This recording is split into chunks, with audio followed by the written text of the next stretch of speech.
X-Tal is gone. All information has been acquired, and the damage in general has been minimum. But at this moment, an unknown token has been initiated on the global information system.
sir.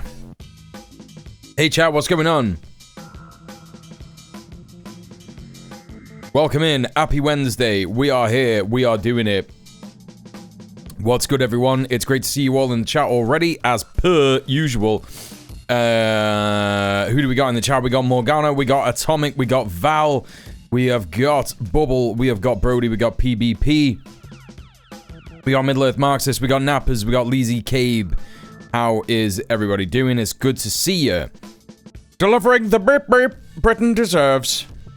Can I get this tune on Spotify? All of the tunes that I use are either from Mix 1 or Mix 2 from Ryland Kirshenov.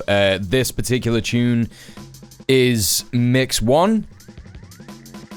And it's towards the end. It's about 1 minute 38 into the mix. So, can you get this tune on Spotify? The answer to that is no, you shouldn't, because Spotify did a massive deal with an Israeli company a couple of fucking months back, maybe half a year back or something.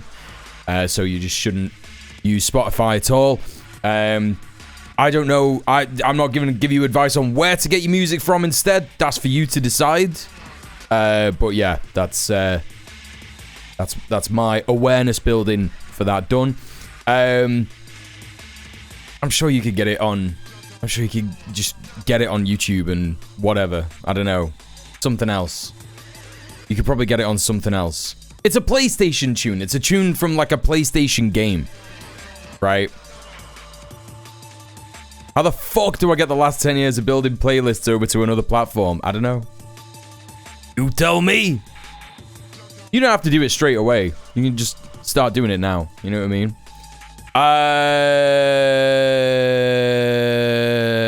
Download it illegally. No, don't break the law. Don't joke about breaking the law. Don't joke about doing that in the chat. Don't do that. Don't break the law. You could get your streamer banned if I don't moderate my chat properly and adhere to the TOS. Please. Chat, I'm having such a good day. I don't want any stress today. I don't want any fucking Fed posting. I don't want any jokes about Fed posting. I don't want anyone joking about breaking the law. I don't want anyone breaking the TOS. I don't want it happening. I don't want any fucking stress. I'm having such a good fucking day. Okay? Low-key human, how you doing? Welcome in. Thank you for the 50 consecutive streams watched. Let's go! I will remember to enjoy cake. I am literally a streamer and not Marie Antoinette.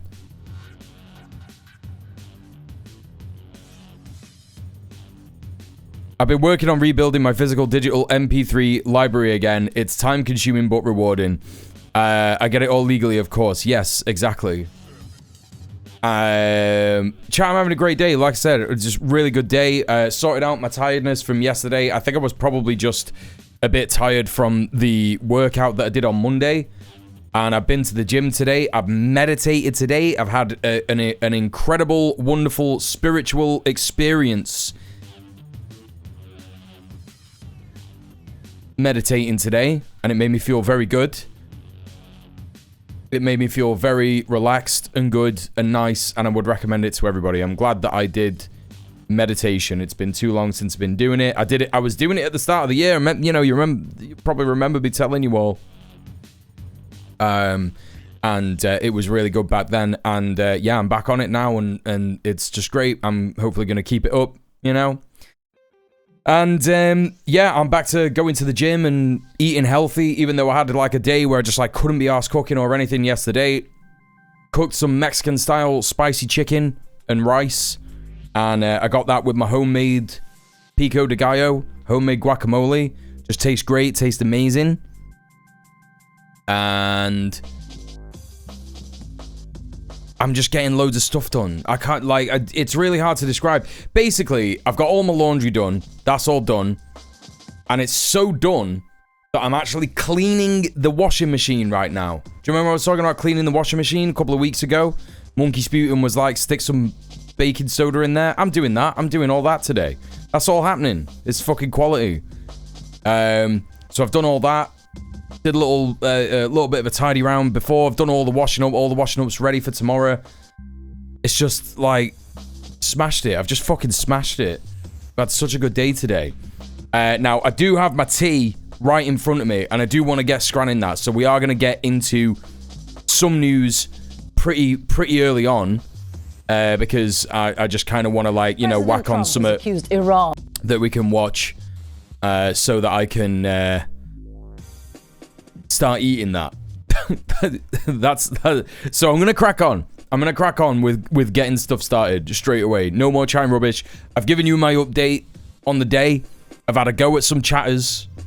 Yeah, that's the start of the stream done. It's done. Yeah.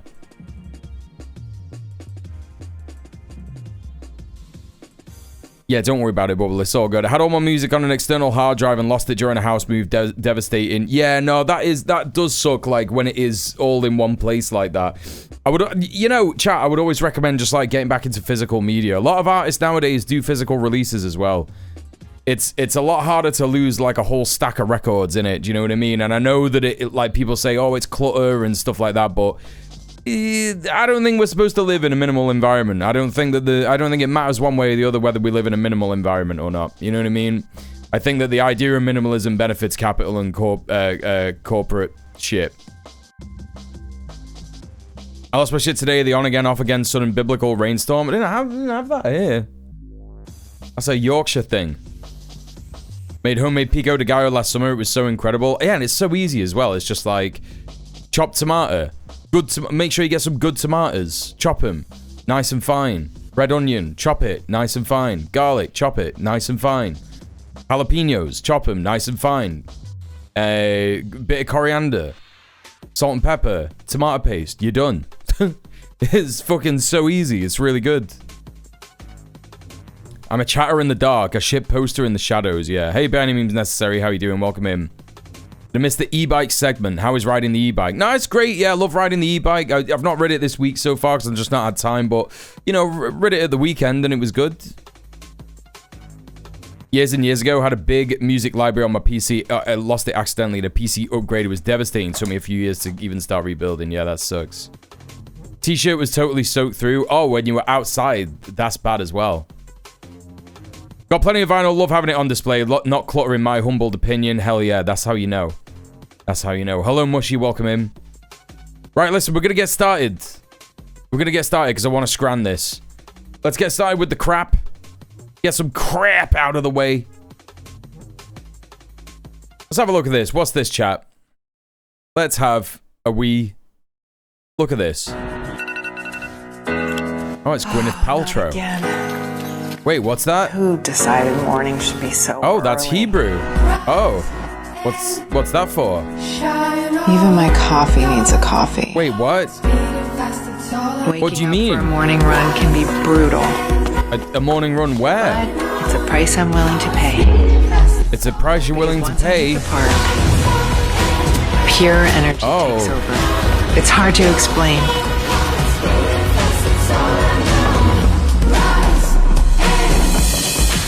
There's a reason the world's most iconic buildings are by a park. 51 Park. New York? Herzliya. Israel.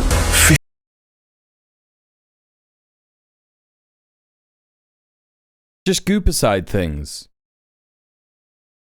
Hell yeah, dude. Gwyneth Paltrow advertising some luxury housing built on stolen land during a genocide. Brought to you by capitalism. Yeah, it's in occupied Palestine. That's where this is. Yeah. My good mood and upbeat positivity murdered in its infancy just like that. Yeah. Yeah, well, anything to do with it. You know, Israel has a habit of murdering things in their infancy, right? Okay. What have we got here, chat? Just a little normal Drew Pavlou post. I thought I'd show you all this. If we were living in ancient Greece, I would be a warlord with a chariot and legions of soldiers, and you would be my gay twink servant, Nikolai. I'm not even interested in things like that because I'm straight, but have some respect.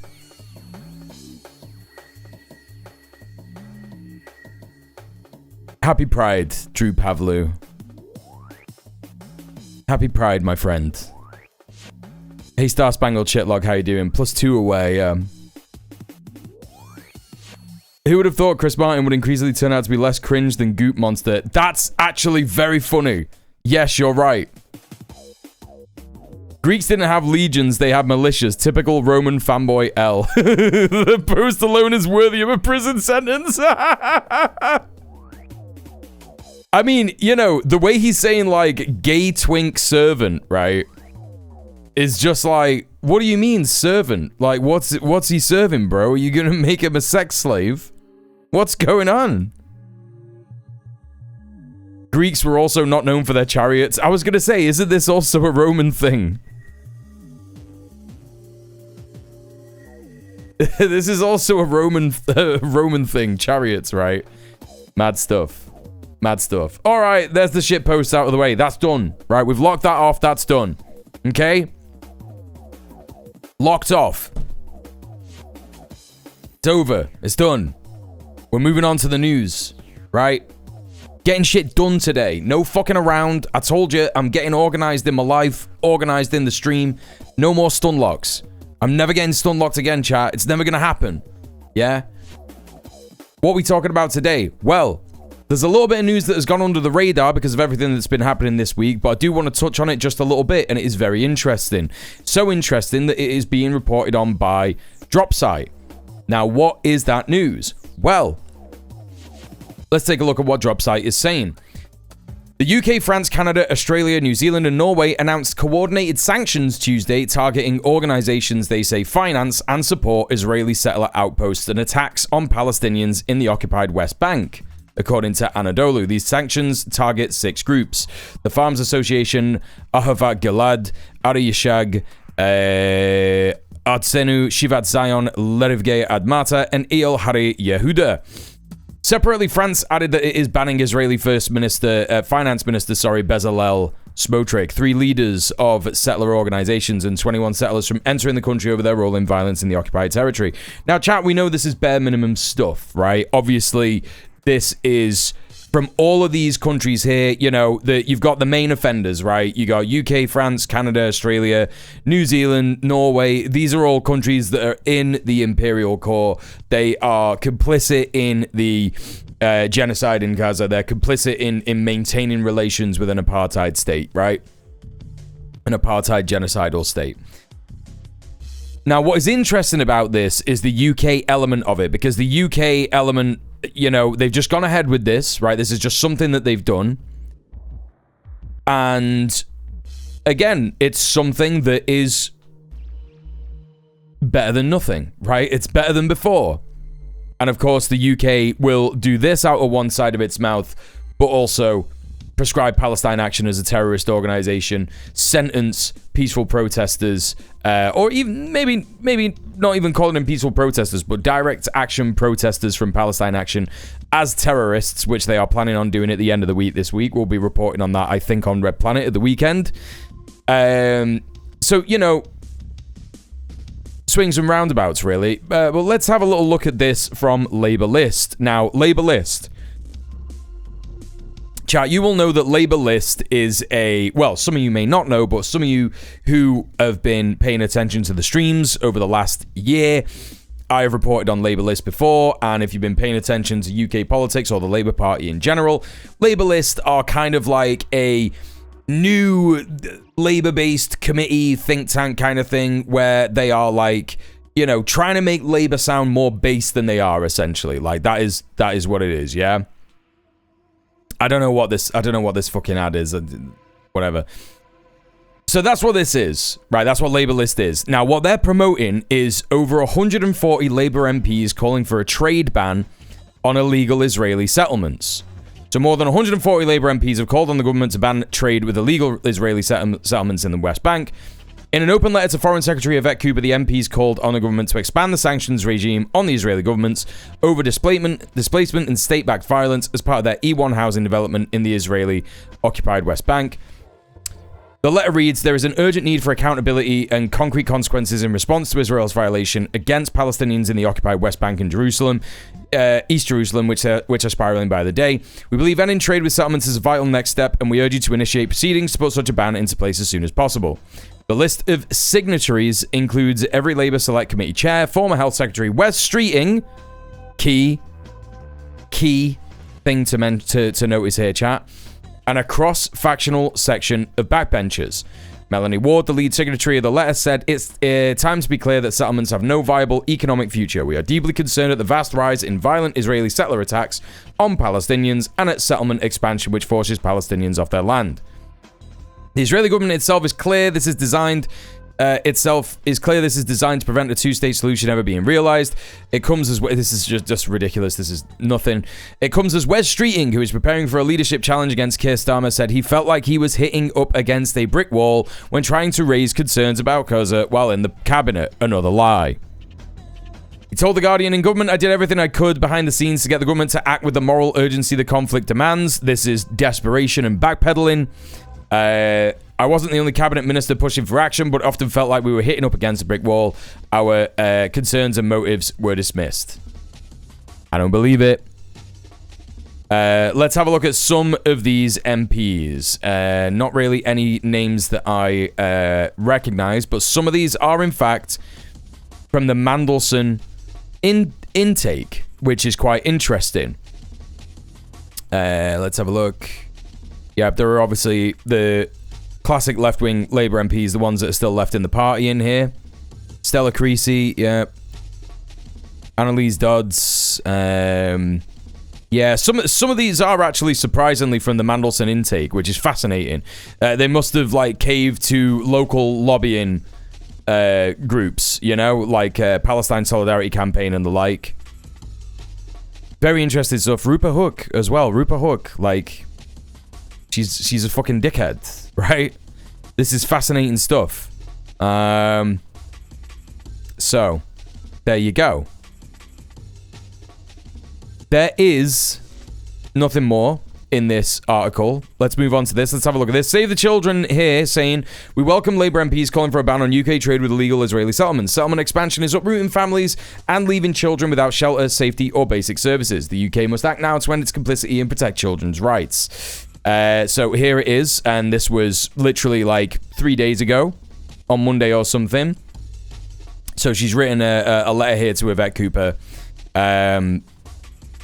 Israeli Finance Minister Bezalel Smotrich instructed the Israeli Civil Administration to initiate proceedings for a displacement of the Palestinian Bedouin community of Khan al-Ahmar in the occupied West Bank, the destruction of their property, which would constitute the war crime of forcible transfer. Now, this is crazy, man.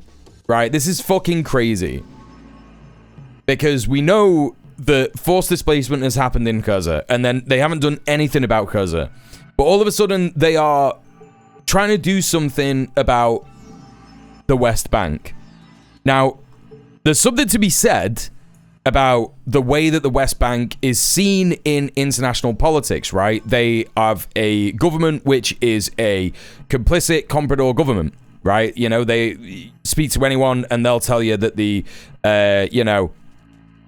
ruling party in Palestine in the West Bank is literally like a complicit organization, complicit government. They might as well be Israeli. They don't do anything to protect Palestinians, right? Or the sovereignty of the West Bank or anything like that. So the West Bank is being treated with a bit more friendliness here because they have just endured, right? They haven't dared to rebel, which is not entirely true because there are resistance factions within the West Bank, such as the Jenin Brigades and others. I also think that Soraya al-Quds also operate within the West Bank as well, but not as prominently as they do in Gaza. And of course, in Gaza, they dare to have a resistance faction be their government. And that's why, you know, nothing about Gaza is happening from this amount of MPs within the party. It's still a minority of people in the party, right? But 140 is significant. It's still quite significant. So, let's just see what's going on in the chat. 10 B-52s arrived in the UK today as well. Yep. The Smokescreen Group. Yeah. Labour version of Conservative Home. Don't know what Conservative Home is. Sorry. which will just have Israel switch some labels and they'll declare success, right? Isn't all of Israel illegal? Yeah, technically, yeah. Hey, Crescent, how you doing? Praise to Allah, SWT, that djmuel is streaming today. Yeah, you know it. Welcome in, Crescent. Everybody, please go show some love to Crescent, Moon, and Star. How you doing? Wes is really trying, isn't he? Trying my patience. I can't wait for the segment on Trump. Oh, yeah, there's a whole bunch of stuff happening. Don't you worry. Don't you worry. I'm here for the Keck dubs, lols, and ruffles. Don't worry, there's going to be a whole bunch of that. Wayne Shite, Wes, yep. This creep genuinely thinks Trump, he could Trump mind trick his way to power. Yeah. It's funny as hell. They're going to want to be distancing themselves from the core Labour HQ however possible. I think that that's what's going on, right? I think that that is what's happening. Wes Streeting is making his faction known. They're wanting to do something left-wing, okay, which is be a bit left-wing about Palestine, right? A tiny bit left-wing about Palestine. Now, this has been so significant.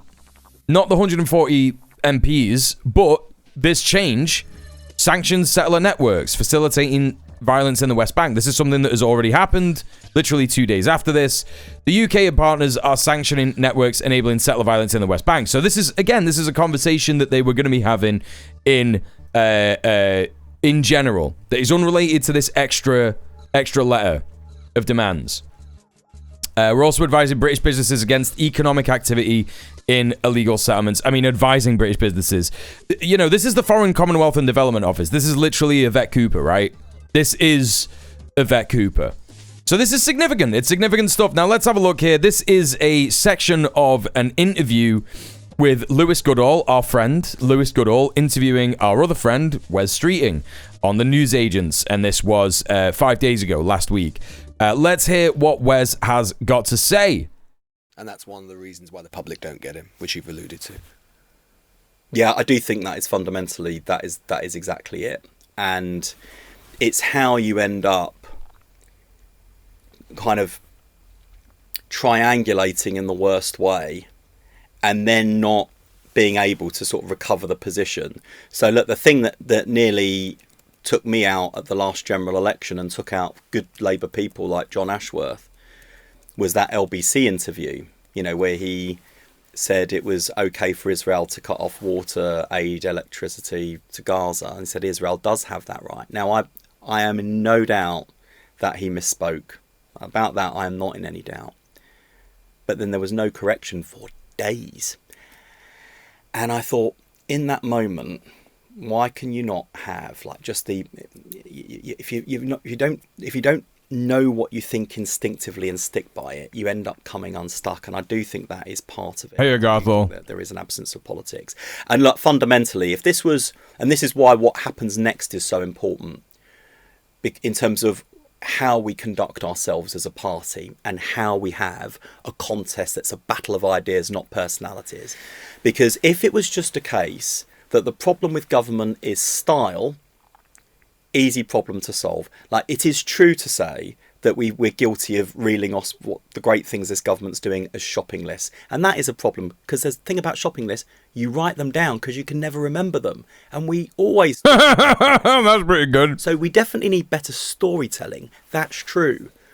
But the comms, and everyone likes to beat up the comms people, the comms is only as good as the substance.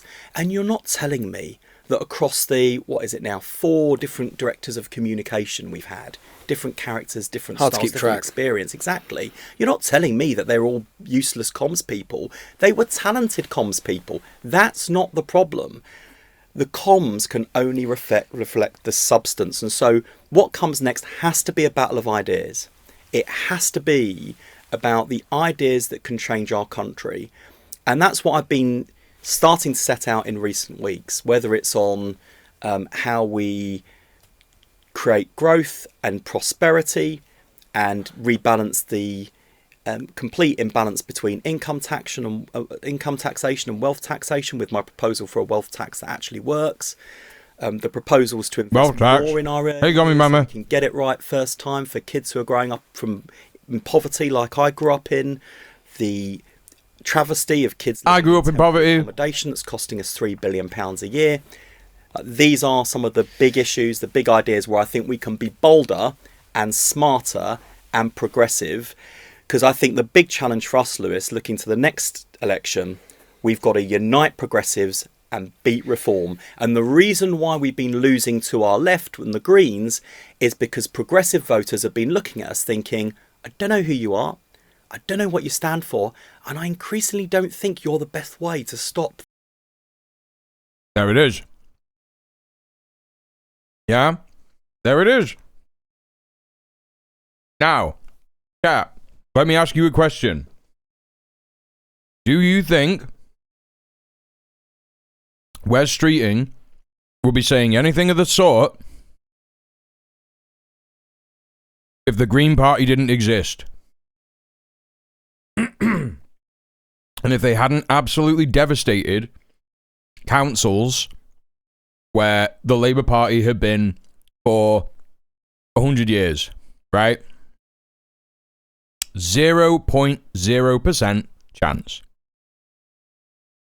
He is, in fact, not making these decisions because he believes in them, because, again, like Keir Starmer, he doesn't believe in anything. He's now desperately trying to pretend that he believes in stuff. He's seeing which way the wind is blowing. Absolutely. And this is what I mean about the Green Party pushing Labour to the left. Now, no one believes that Wes Streeting, if he wins a leadership challenge, is going to change the Labour Party back to what it was. No one believes it. Because, as Morgana rightly said, he's killed trans kids, right? He's a disgusting piece of shit. He's not interested in anything. He's only interested in lobbying group money, like all of them are, right? What they're starting to realise, though, is that lobbying group money is not going to save them at the next election, right? And lobbying group money is one thing, an MP's wage is another thing entirely. You know, how did Wes Streeting start this little bit? He said, the thing that nearly took me out at the general election, right? He's talking about how close he was to being unseated by an independent candidate who was pro-Palestine. He's worried about his job. They're all worried about the job. Now, we have seen that there is some change in attitude towards Israel. That has happened. That is a material difference that has happened. No matter how small it is, it has happened.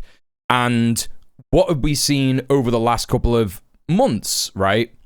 Over the last month, sorry, since the local council elections, we have seen that the Labour Party has flirted with left-wing ideas again, progressive ideas, yeah? Like, oh, we might do a rent cap, yeah? We might do a rent cap. And then they immediately fucked it off, right? They were like, oh no, too scary. A couple of weeks ago, they were thinking about bringing in a supermarket price cap, right? And then they fucked that off because there was too much pushback from corporate, sponsors, donors, whatever, right? Or just from corporations in general. They asked supermarkets nicely to do it. Yeah, won't someone think of the shareholders exactly? Yeah, wearing being left like a skin. This is it. They're trying to, give it a go and shit like that. The reason that they are doing this is because they have seen the local election results, right? They have lost Scotland. They have lost Wales. They'd already lost the north of Ireland, right? It's over. Fucking over. This Labour government is the most devastatingly terrible Labour government in the history of Labour governments, which is saying something. Every time they get to elections, tiny steps to the left and then die back to the right. Well, this is the thing. Nobody believes them, right? No one is going to believe that this is going to save the Labour Party. Not Wes Streeting, right? No way. Absolutely no way. Keith did the exact same shit, and now look where we are, the most right-wing Labour government and party in history. Correct. Hello, Ninny, as well. Hello, Johnny. Sorry if I'm repeating saying hi to people or missing you. Yeah, so this is where we're up to. This is what I mean by the very existence of the Green Party pushing Labour to the left, right?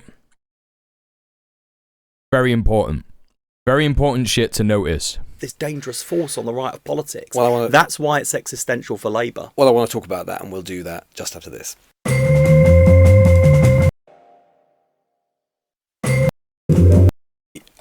Chilling week in politics. We've obviously had the tragic case of Henry Novak, which would be tragic in itself. But we've also had the politics which has flowed from it. A politics which actually, as we know, the rather remarkable family of Henry did not want to see, but we've seen it anyway. What have you made, now not being in government and sort of seeing some of the reaction from the inside, so watching it from the outside, what have you made of the politics of this week? Hello, Gato Matapaco. I think the choice for the country has been laid bare. Yeah, it is mad how they frame it. Like, the way that it sounded is like you say, Gom, your mama. If his family wanted it, that would be fine. It'd be okay. Hey, Fraser, imagine how strong Labour could have been if they hadn't witch-hunted Corbyn. Israel couldn't allow Corbyn. That's the reality of it. I think the sooner that everybody in the world wakes up to the fact that Israel interfered in UK politics in order to prevent any kind of person who would possibly do anything remotely good for Palestine would be in power. You know what I mean? As soon as they saw that that was a possibility, they were like, no, can't have that. Epstein, you get on to fucking Mandelson. Tell it, ask him what's going on. Sort it out. Yeah? We can be a country that is like Henry Novak's father, who gave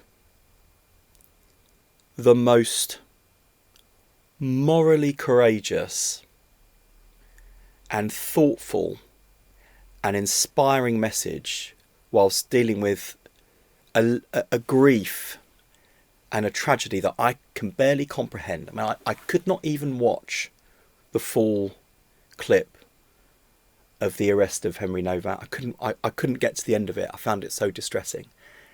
And I didn't know the kid. I felt sick. I felt sick, conference. And chilling. And in the face of that grief, his father found the moral courage and clarity to say, I don't want this to be used to further division in our country. I thought that was magnificent, and I think it's contingent on all of us, and not just politicians, the nation, to respond to that kind of moral leadership. Magnificent is not really the word, is it? You know what I mean? I saw Nigel Farage calling for rage in this country.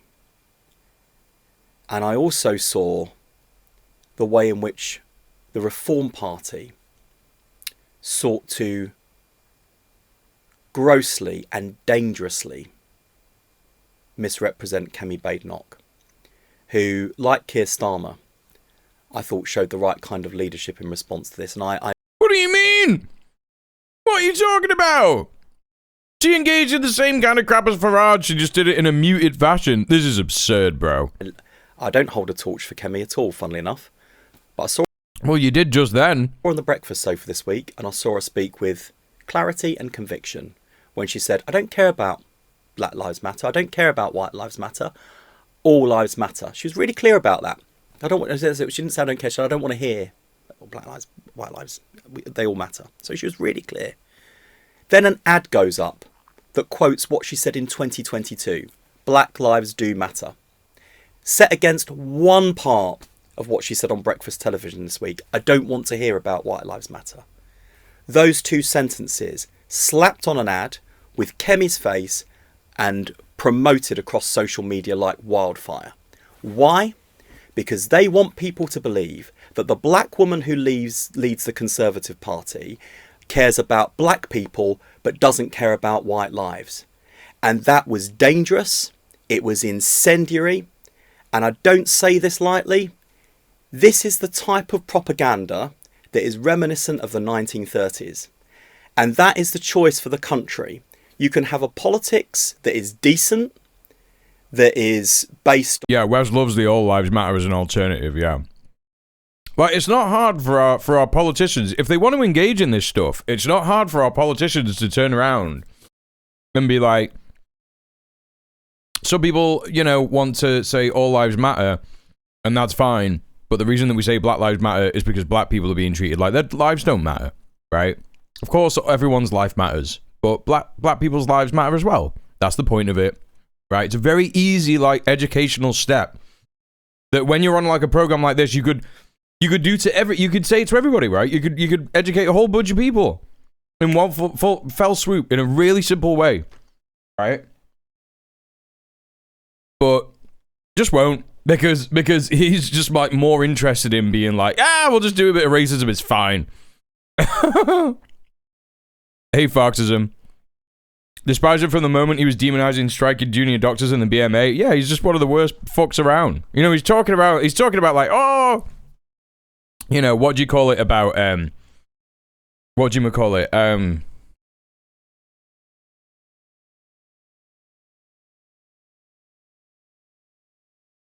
Keir Starmer's failures, and how, like, oh, it's been really hard to try and get Keir Starmer to do anything about Palestine. It's like, bro, there's so much stuff that you've done personally that is just, like, massively evil. He was so snide at his comments about the junior doctors, yeah. I mean, basically, we're devolving into a bit of a just, like, let's have a go at West Street in here, which I'm fine, right? I don't mind. But the whole point of me bringing this up was to show how, like, you know, the Green Party is effectively pushing the Labour Party to the left, even though they don't mean it. But it is good. It is good for us to have a go about him, because it is literally like, you know what I mean? It is literally like, you know, it's important for us to see this and highlight it, because they're not going to go left. They aren't going to go left. If they actually go left in terms of policy now, like they have done, then great. But that's only because of the Green Party, right? He's been practicing being human in the mirror. He's not quite got it down yet. Hey, Chilavina, how are you doing? Welcome in. On ideas, and that is about hope and possibility. Or you can have a politics that is about rage, is about division, and seeks to foment and stir hatred to politically profit from it. It is dangerous, it is nationalistic, and it has got to be beaten. And that's why I think actually those of us who are progressives, who are not Conservative Party supporters or members, have a moral responsibility right now to be upstanders and to say the misrepresentation of Kemi Badenoch is a disgrace. But together, we, mainstream politicians, have to see off this existential threat to our country, so let's be clear, of English nationalism represented by So let's be Farage. clear, you're saying that this is the politics of the 1930s. So you're saying it's fascistic. Nigel Farage is an English nationalist, and nationalism is a dangerous and potent political force. But it's a bit more than nationalism, isn't it? Because you can get contemporary nationalism. You're talking about something over and above. You're invoking the 30s. That's not just nationalism. It's the same kind of. It's the same kind of. It's the same kind of propaganda. So you know, and I don't make that comparison lightly, and that's why I don't level the charge of fascism lightly. And I'm not saying Farage is a fascist, but I am saying he's an English nationalist. Would you say that who is stirring and the strategy of that ad? On you're not saying Farage is a fascist, and I can understand that. But that ad and the strategy and the sort of that type of politics of that ad, would you say that was like fascism? It was certainly incitement to hatred, and designed to actively mislead people that the black woman who leads the Conservative Party only cares about black lives and not white lives. And it is so obviously untrue. I really think people like Nigel Farage, Robert Jenrick, Suella Braverman, Richard Tice, they all need to be challenged on this. Like, does Robert Jenrick, who was a Cameroonian conservative, a One Nation conservative, does he honestly think this is right? Is he going to be a bystander to this kind of politics? And as for Suella Braverman, I mean, perhaps we shouldn't expect better of her. That this is someone who claimed that Rishi Sunak, the Prime Minister of our country, could not be English because his family came from India. He was the Prime Minister of England. This is. What's he going on about now? Sorry, I just had to Make a cup of tea.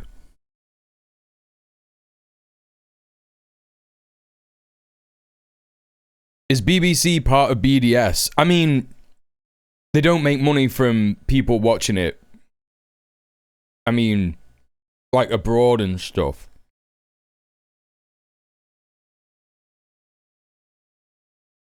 I imagine it is BDS. He called Cameron politics Cameroonian. What?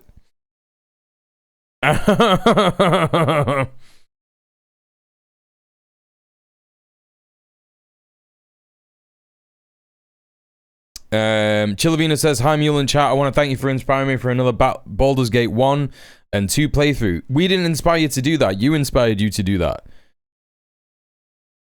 Because you were talking about how Keir Starmer sounds like the bad guy in it. Okay, chat. Just wanted to show a little bit of that. There's West Street in pretending to be left-wing because he's scared of the Green Party. Here's another thing that's happening. More than 100 MPs signed bid to disapprove EHRC single-sex spaces code. I can't remember if I've actually touched on this yet. More than 100 MPs have signed an early day motion calling for Parliament to disapprove the Equality and Human Rights Commission's draft code of practice on services, public functions and associations. With critics warning it would exclude and segregate trans people from everyday services. The motion tabled by Labour MP Nadia Whittome has been reported with varying totals. On the 9th of June, published tallies put the number of signatories at 104 MPs, 106 MPs, and 108 MPs. Whittome said the code could have serious consequences for trans people. The code will exclude trans people from services and facilities that they've used without issue, putting them at increased risk of harassment and violence, and effectively pushing them out of public life. It ushers in an era of enforced segregation for trans people, the policing of which will be outsourced to service providers, including businesses, charities, and public bodies, in a statement shared on social media. Under parliamentary procedure, the draft code will automatically come into force unless either house passes a resolution to disapprove it.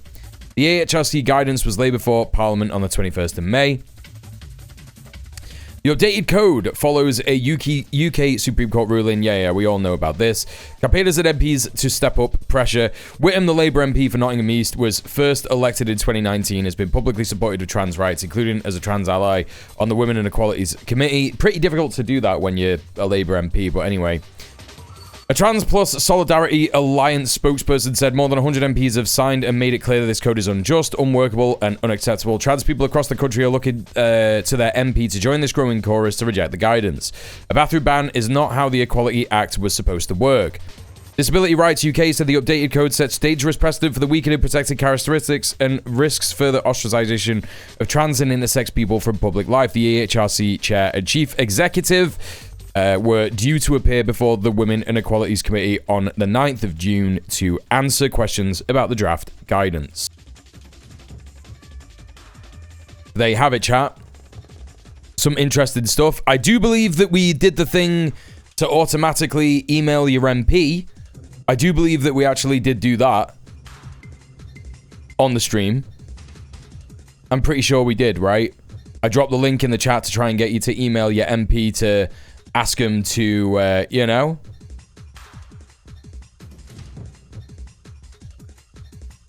sign this early day motion. So make sure you've done that if you haven't already. If you need the link, let me know. I'll try and find it for you.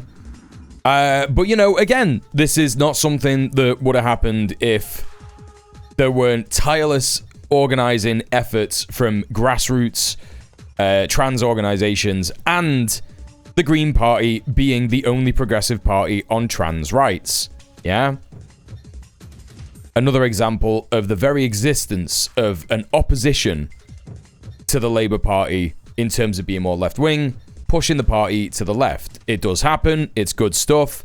It's very based. It's one of the main reasons that, even as revolutionaries, we should engage in liberal electoral bourgeois politics. Honestly, it's pretty staggering the Supreme Court still hasn't given a fucking ruling or guidance and is just letting a fucking quango dictate law by decree. Yeah, it's good stuff, innit? It's good, isn't it? Very good. Chat, I have been live for almost an hour, and don't forget, I am doing the daily dono goal at the minute, so please consider, if you haven't already donated this month, now is the time to do it. There is the tip link in the chat. This is my only job at the minute. It's my only form of income, and I am getting thrown off Universal Credit in October, so by that time, I need to be earning at the very least about £1,400 in order to be getting like close to UK minimum wage kind of thing. And yeah, I would be happy with £1,400 TBH. In order to do that, we got to hit the daily sub goal and the daily dono goal. We didn't hit the daily sub goal yesterday, but that's okay because we actually got some bonus subs last week. So it's fine that we didn't hit that, but we did hit the daily dono goal, which is great. Chat, if we hit the daily dono goal today, let me just add it up in my head. How many days have we been streaming this month? 4 plus 3 is 7. 50. Okay, so that's like pretty much like £100 away from the halfway point, right? Very exciting stuff. So please consider any and all amounts are welcome. Please help me pay my bills. Please help me pay my rent and all of that kind of business.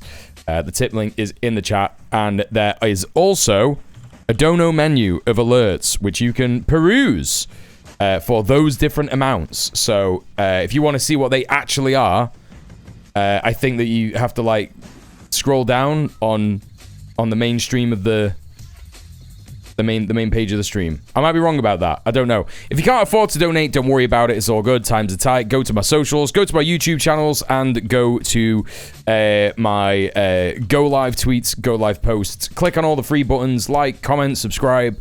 If you do all that, it will really help me out as well. There you go. Hey, Banker, how's it going? Welcome in. Try them out just by doing random donos. That's what I'm saying. That's exactly what I'm saying. If there isn't one of if there isn't a dono menu of actual like custom dono alerts at the bottom of the stream page, I will get that sorted tomorrow. and huge apologies. Hey, Slick Stuck as well. Welcome in. Good to see you. Also, a little bit of housekeeping. Don't forget, tomorrow night after the stream, I'll probably be ending the stream a little bit earlier so that we can actually like watch this and enjoy it together and like not end up going to sleep too late, because we are going to be watching 2 movies for movie night, and it is Pride Month, so we're watching some gay ass films in the Discord. If you want to join the Discord and watch the films with us, let me know. And I'll give you the link. But obviously, if you're already in the Discord, which is a lot of people here in the chat, then you will notice that there is a event at the top of the Discord. If you click on that and go interested, it gives me an idea of how many people want to watch the films. We're going to be watching Bound by the Wachowski sisters, which is about a lesbian love affair, gangsters, crime, all that kind of stuff. It's a really exciting movie. It's one of my faves. So we'll be checking out that. We will also be checking out The Adventures of Priscilla, Queen of the Desert, which is a great sort of like journey of character and queer family, and what it means to be queer in a family and have relations and shit like that. It's really good. So we're going to be watching that as well. So yeah, that is what we are going to be checking out. So there you go. There is the call to action. There is the housekeeping. And yes, I can join the Discord, but I can't promise I will make it to the movies. It doesn't matter. It's up to you. Like, if you want to join the Discord, let me know. Like, I'll just give you the link and you can join the Discord and enjoy the Discord, enjoy the community. Anyway, can't you? And that's how that can go. Right, chat. It's time for the big news segment of the stream. Here we indeed are. And apologies to anyone who's going to have ads in 12 minutes, but if you want to miss the ads, get a little fucking sub on the go, you know? I'd recommend Parada. Ugopnik played clips from that film. Listen, man, you want to watch a film that Ugopnik likes, you go watch it with him. Yeah, you go watch it with him, right? I don't take requests, yeah? Especially not requests from other streamers that you may or may not. Or I don't want to hear about other streamers that you watch. Yeah? That's all you do. When you hear, it's me. It's the Mule stream, yeah? That's what we're talking about. It's me, yeah? This is sarcasm, by the way, because I know that some people can't detect sarcasm and I've got really dry humor. You're not in trouble. It's literally fine. I just remembered it because Pride Month. See, that's what I'm saying. Already Chillavine is trying to defend themselves. I was literally, it was just a joke, and I'm sorry that wasn't clear. I would love a link. Yeah, no worries. Join the Discord. There it is. There it is. Is it a monthly occurrence? I do try and do movie night on a monthly occurrence, yes. So we're doing Pride Month movies because it's Pride Month, and obviously in other months we just watch very good films, except for January when we watched Melania and... Oh no, well we watched Melania, which was bad, and we also watched The Apprentice, which was really very good, directed by an Iranian guy, and just like absolutely quality fucking film about Donald Trump's life. Krill with 100 consecutive streams. Thank you very much. Obsession next month. Again, don't take requests. So you get what you're given. But important to know, I'm a movie freak, right? And I like a lot of weird and obscure movies, so you can be guaranteed to be watching something new and good. Yeah. Generally speaking, I know that art and stuff like that is subjective, right? You're lobbying. Listen, loads of people want people to go and watch Obsession, and it's really turning me off to it, man. Do you know what I mean? Like, I've heard, like, there's like 10 people who've said to me, oh my god, you gotta go see Obsession, and it's just like, no I don't. No I don't. In fact, I might never watch it ever in a million years. I'm gonna miss that one. Hey Mort, how you doing? Welcome in. Good to see you. When the hype dies down. Probably not. No, probably not. Because now you've said when the hype dies down. So when the hype does die down, I'll remember that there was a chatter in the stream who said, you should watch it when the hype dies down. And I'll be like, yeah, I'm not doing that. Darth Precum is a wild first name to read on the Discord. Another one of the amazing benefits. Another one of the amazing benefits of joining my Discord. Hey, Red Bear, how you doing? Bright Person, how you doing? Finally, someone with the same take on Obsession as me. You love to see it. Someone, basically, this guy that I've been seeing, he was going on about it and being like, yeah, it's like made by YouTubers. And I'm like, I don't give a fuck. Obviously, I didn't say this to him because I'm a lot better at hiding that stuff, you know, in person or whatever. With all yous in the chat, you're all just names on the screen. Do you know what I mean? I don't see your face. I don't see your reactions. I can't tell what's going on. You know, just have to guess. And therefore, it's easier for me to be a bastard. Yeah? It's easier for me to be a cunt on the stream. We're not real people. We're just strings of words. I'm the same. The more that someone recommends me something, the less I want to watch it. Yeah. We aren't human to you. No, of course you are. Literally never heard of Obsession. I love being offline. Hell yeah, let's go. LHS, how you doing? Lesbian Hot Sauce. Please, everybody, go and show some love to Lesbian Hot Sauce. Amazing British streamer. Based lefty. You know the score. Made by YouTubers doesn't really sound like a positive, though. That's what I mean. It's not a selling point. You know what I'm saying? The C in B and BJQL is for cunt and bastard. That's so true. Exactly. That's what I'm saying. People don't realize this. People do not realize this. Hey, Trunks. Hey, Audrey Stardust. A homegirl whose opinion I hella trust liked it a bunch. Is it worth seeing in general? You're gonna have to ask other people in the chat. I don't know anything about it. I don't want to know anything about it. I'm done with hearing about it already. You're telling me you think that Fred the movie is a bad film?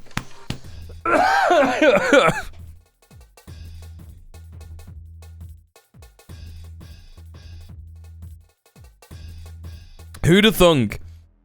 Who'd have thunk?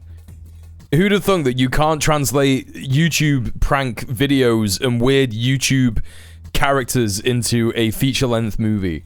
Who'd have thunk that that was not possible?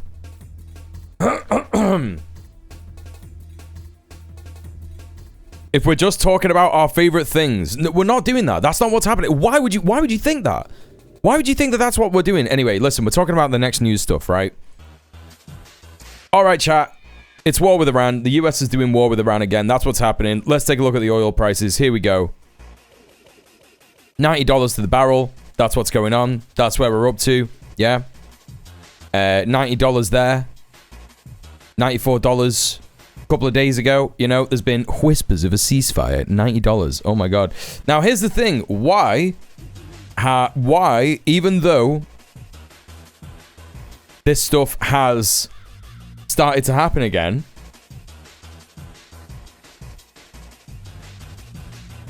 why is it not here, chat? It's very interesting, isn't it? Why hasn't it skyrocketed? Yeah, surprised it's not skyrocketed. That's right. Diesel has been coming down slightly here. Well, I have an answer for you, and it might be the answer. It might be the answer as to why things have taken so long to resume. Let's have a little look at that. Oh, what's that? An article from the Spectator? I'm sure that'll be fine. Bombing Iran is the perfect way to celebrate Pride.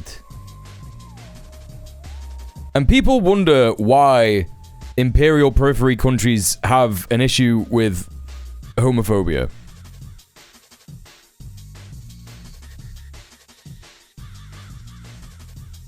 Oh, it's a free article. You could just read this.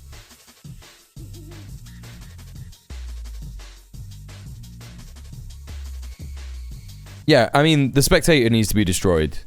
That's the end of that. But here's the thing, yeah? Here's the thing about that, right?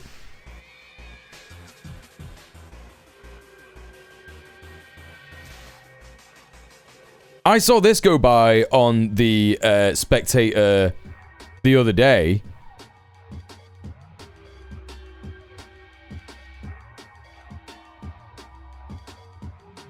Where the fuck is it?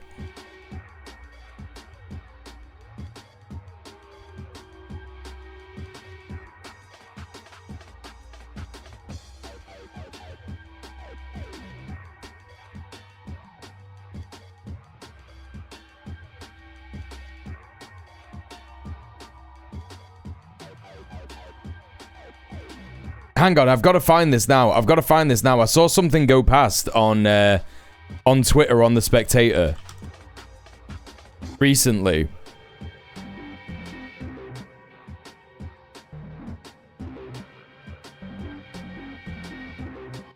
Hang on, let me scroll.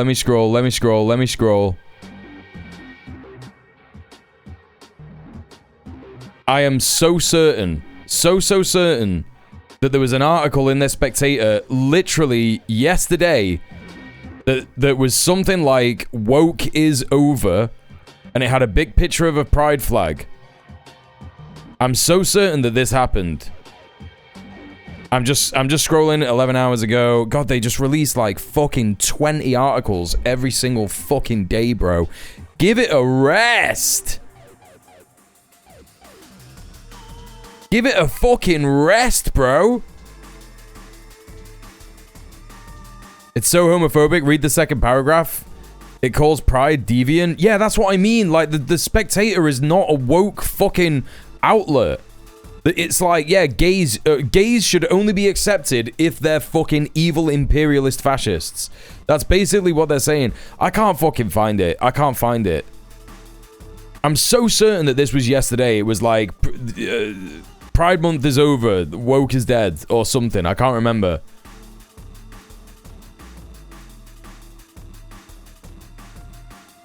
Okay, I can't find it. June the 9th. I'm still on June the 9th. They release so many fucking articles every day. Every fucking day, chat. Every fucking day. It's every fucking day they're bringing this shit out. Fuck me, man. I can't be arsed looking anymore. I'm on June the 8th. All right, I'm done it. I'm done. The only result I'm finding is from March and from Wired. Oh, maybe it was Wired then. Oh, it could be wrong. Maybe it wasn't the Spectator. All right, it doesn't matter. It's over. That segment, that little mini stun lock is done. Do you remember when I said no more stun locks at the start of the stream?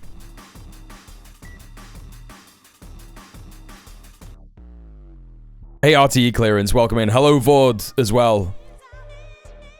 Moral of the story, never say anything. Literally never say anything. Okay, chat, listen. There may be a reason as to why oil prices have not gone through the roof. Now, if you're reading this and stuff like this, you might think, well, that doesn't make much sense, Mule, but we're going to read through this anyway, right? U.S. crude stockpiles plunge roughly 17 million barrels as Hormuz crisis drags on. U.S. crude inventories fell sharply last week for a combined draw of about 17 million barrels, according to American Petroleum Institute data. Commercial crude drew down 9.1 million barrels, while the Trump administration released another 7.9 million barrels from the Strategic Petroleum Reserve, the national emergency stockpile.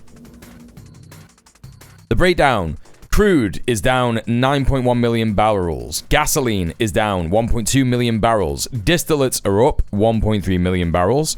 Cushing Hub minus 1.1 million barrels. And SPR down 7.9 million barrels. The SPR draw brings the reserve to about 349 million barrels, its lowest level since August 2023, as Washington taps emergency stocks to ease prices. The drawdowns come as the de facto closure of the Strait of Hormuz enters its third month, with limited room to respond to another shock. The API's chief has warned that the SPR is nearing levels of genuine concern. So, there you go. But what is this? Commercial traffic through the Strait of Hormuz is reportedly beginning to recover, with U.S. Energy Secretary Chris Wright saying at the Atlantic Council Global Energy Forum on Tuesday that ship traffic is now rising very meaningfully.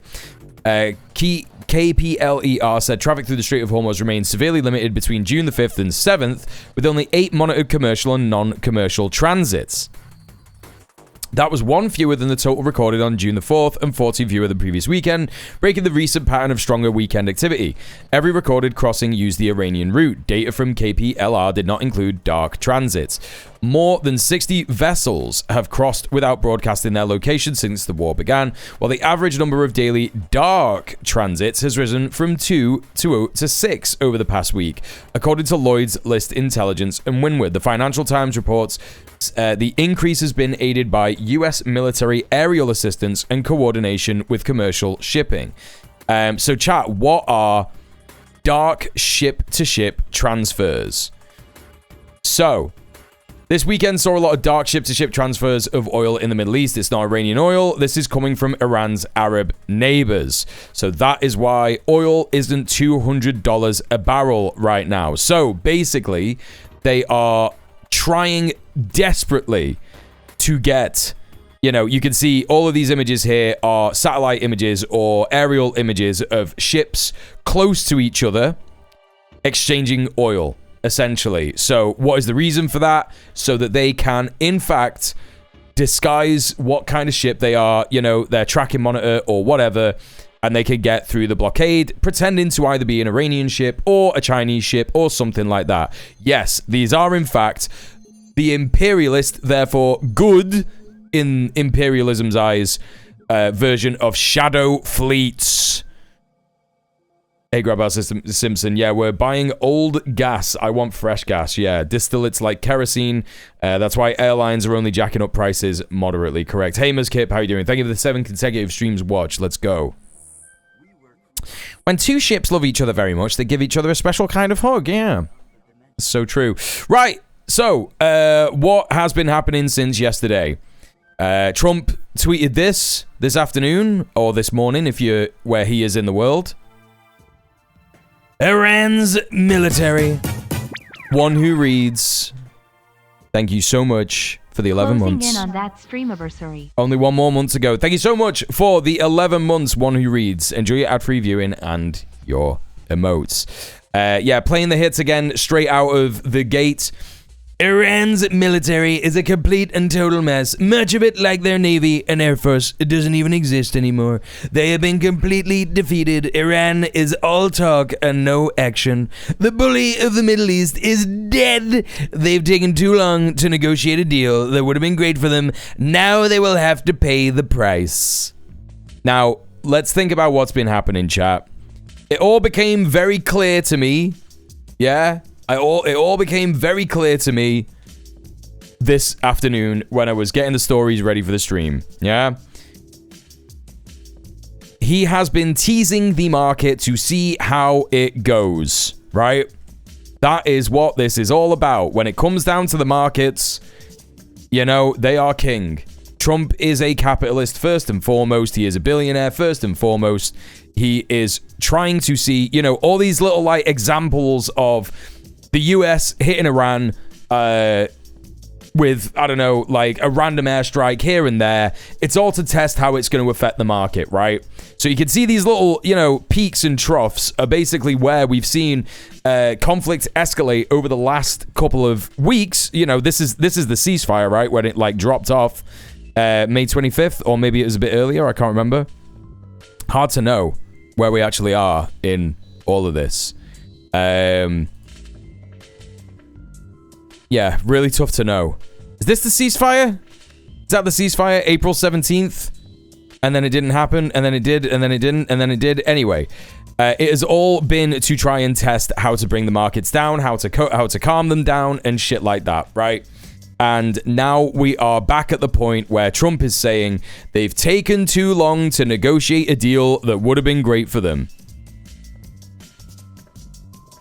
Yeah, that's exactly what I'm saying, Julio. These little bits where he's like, you know, where the US is like we heard about it last week, right? The US just like randomly bombed somewhere, and we were like, what's going on? Why are they doing this? Yeah, and then Iran responded, and then that was done. And then another one happened, like a couple of days later, right? And it's like, what is happening? And then Lebanon, you know, all the shit's still going on in Lebanon, and we're like, why is it happening in Lebanon? Why is Trump not telling Israel to stop? Yada, yada, yada. It's because he was never interested in stopping. He was just interested in trying to calm the fucking markets down, right? That is it. He's trying to calm the markets down. So that's what all of this is about, right? And now it is back on. Again, those troops are in the region. They were in the region for a reason. And the reason is because the war just was not over. It was never going to be over. The ceasefire was a smokescreen, as it always was. So there you go. Pretty cynical. The cynical amongst us have, you know, stayed pretty true to being cynical and you know, realized that, in fact, oh, actually, yeah, he is just using this as a smokescreen. I'll admit that I wavered a couple of times. I wasn't sure what was going on. But, you know, this is how propaganda works, chat. You've seen it, like, happen in real time. He's been on TV and he's been saying, well, they really want a deal, and we want to do a deal with them, and this and the other, and Bibi's out of control, and all this. And as long as, like, he keeps repeating it again and again and again, it even works on even the most deprogrammed individuals, right? So, that is where we are up to. So here he is talking about how he's definitely not, you know, right? He's definitely destroyed Iran, and there's no way that they could ever possibly win. This one is quality. This is a great post. I saw Marcus read this on his stream earlier. Incredible stuff. The fake news media refuses to report how effective the U.S. naval blockade is. Make sure you put blockade in capital letters. The most successful blockade with a capital B in the history of naval warfare. Capitals on naval warfare. All caps. Nothing gets through. Caps lock off. Unless we wanted to. Caps lock. It is a steel wall. Caps lock off. Iran is doing... all caps, zero business, because he dictates, right? He dictates his tweets to a guy that writes them. Zero business not paying their military or any of their bills and quickly becoming a failed nation. Lots of oil is getting out. Praise be to Allah. President Donald Trump. Lots of oil is getting out. Now again, chat, look at that. He included that tiny little thing. Song of Ashley says, you suppose they're dictated. I didn't believe that they were dictated. And then I was proven incorrect because someone in the chat showed me a video from his first term where he's literally dictating a truth. to a guy. He has a guy who types it all out, which is incredibly funny. Now, he definitely does use Truth Social like a grandpa. He also does that because we have seen him do bad things on Truth Social, like when he's been reading an article, there's obviously like a little button that says share this to Truth Social, and it does, and it like populates the post field with like a bunch of like little you know what I mean, like a tiny little thing that like just makes no sense or whatever. So he does that as well. And he also just like posts random memes of himself and shit. Yeah, 007 Trump, right? And he's not telling, you know, he is actually like not fucking telling a random guy just to post that, right? Anyway, I knew with the amount of military they moved out there was no way that this wasn't going to happen. Yep. It says a lot that Iran can respond without Trump saying the ceasefire is off. Absolutely. Absolutely. If he's not saying the fucking ceasefire is off, he's admitting that they were always going to do this, right? Hey, Anglopunk, how you doing? I was so tempted to now be like, nah, he writes his own tweets just to fuck with you. Yeah, but you showed me the videos. There's no way.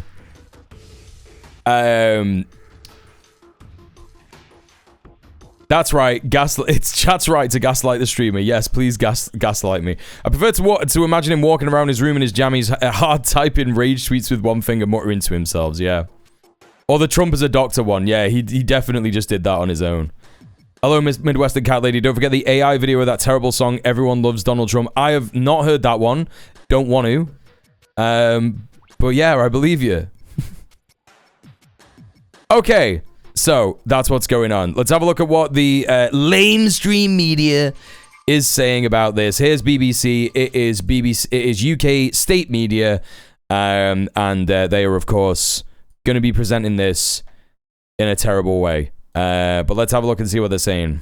President Trump has accused Iran of shooting down a US Apache helicopter patrolling the Strait of Hormuz. In a social media post, the president said the two pilots have been rescued uninjured, but added that the US... Yeah, I'm starting to believe that there's no way that this helicopter got hit. There's just no way that this helicopter got hit. Nothing happened. It's not real. I just think it's totally made up. I think it's completely fucking made up. US, out of necessity, had to respond to the attack. Sarah Smith is in Washington for us. A potentially ominous moment, Sarah. Yes, it is, but I don't think Donald Trump feels he has any choice here. Any US president would feel that they had to respond to an incident like this. Just totally glazing the president like, oh, any US president would have had to have responded. It's like... Well, yeah, any US president would have done this, but they would have done it in a less stupid way. They would have done it in a completely less stupid way. As you said in his statement, he particularly noted that the United States must, of necessity, respond to this attack. Otherwise... And you just uncritically believe him, BBC, Washington respondent. Thanks very much for doing great journalism there. In other words, he feels like he just cannot ignore it. But... there could be another purpose as well behind a targeted strike against Iran. Anyone who has been watching the White House closely over the last few weeks, it will seem pretty obvious to them that the US does not want to return to a full-scale war with... You are so fucking stupid, man. Stupid or complicit, right? Stupid or complicit. Chat, you decide. If they're complicit, they are trying to say that, you know, oh, the US doesn't really want to attack Iran. You know, the US doesn't really want to attack Iran.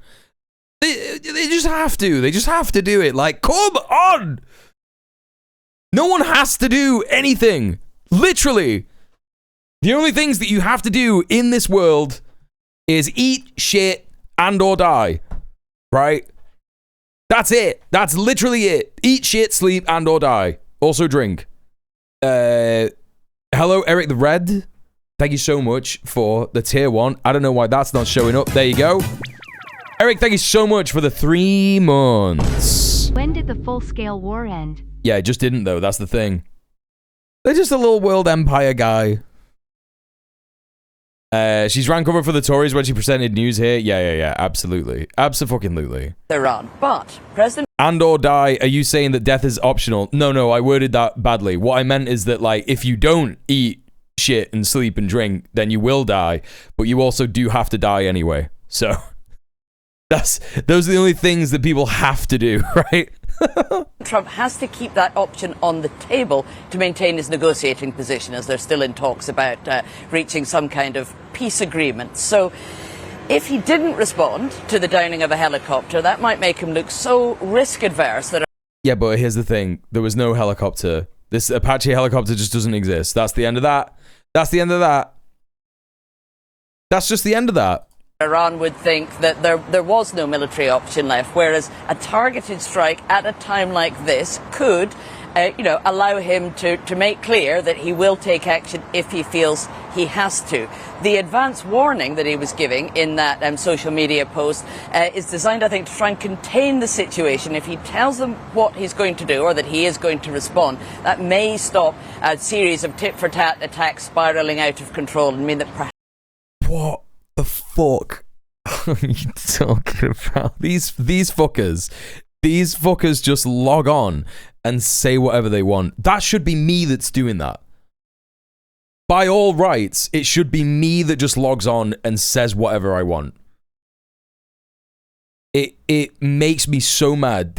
I don't need to be radicalized anymore. It's impossible for me to be radicalized any more than I am. You know, I'm literally a communist, right? I think the system needs to go. That's it. I'm there, right? That's the end of it. There's no further way for me to be radicalized. Just every single day, I'm like, these motherfuckers are getting paid $100,000 a year, £50,000 a year at the very least. Anarcho-primitivism next. No.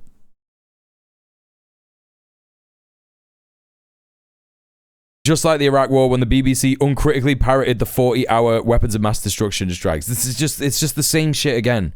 It makes me so fucking mad. Perhaps this could be limited to this one response. It's not, though. When did this come out?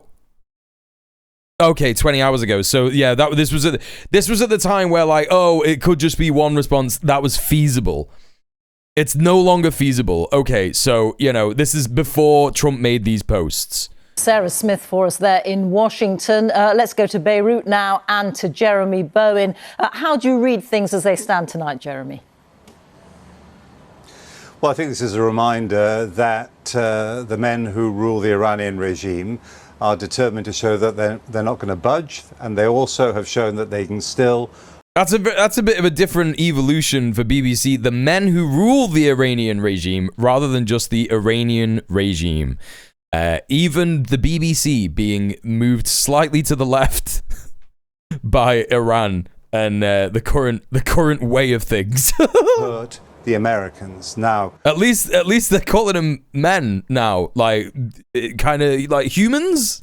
Of course, the Americans, the generals, and President Trump will be trying to calibrate a response so it doesn't disrupt. Bowen is usually more left of the BBC broadly, yeah. So far unpredictable diplomatic process. President Trump would like to get an agreement on reopening the Strait of Hormuz and agreeing on further talks on things like the nuclear issues, not least because the war is very unpopular inside America. But I think there's something else here, which is the Gulf is a dangerous and tense place, and if they don't find a way of ending this war in some way that will enable the Iranian regime to move away in one direction and the Americans in another, then I think what we could be looking at is a long period, maybe even years, of some kind of attritional perma-crisis with lurches every now and then into outbreaks of warfare. So maybe this could even be some kind of a glimpse of the future.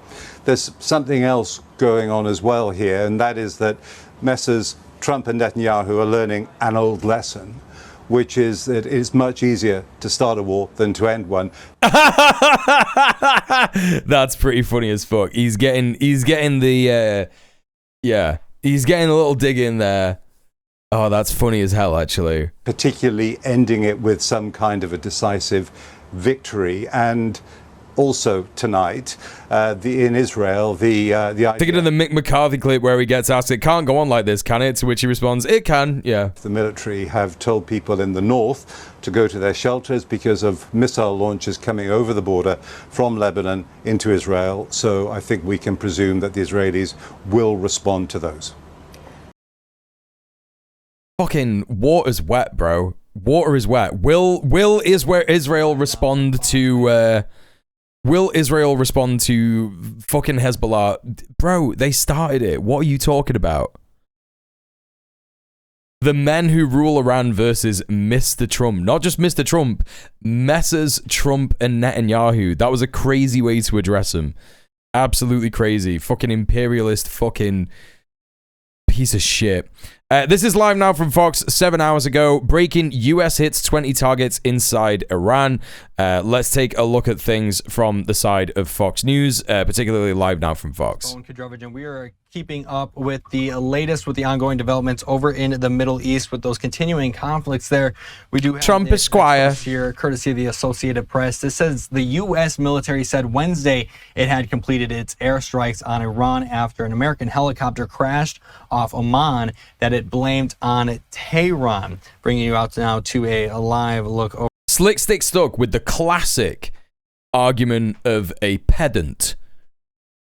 I don't want to argue about this, but water is not wet. It makes things wet, but it can't make itself wet. Shut up! No one thinks you're clever.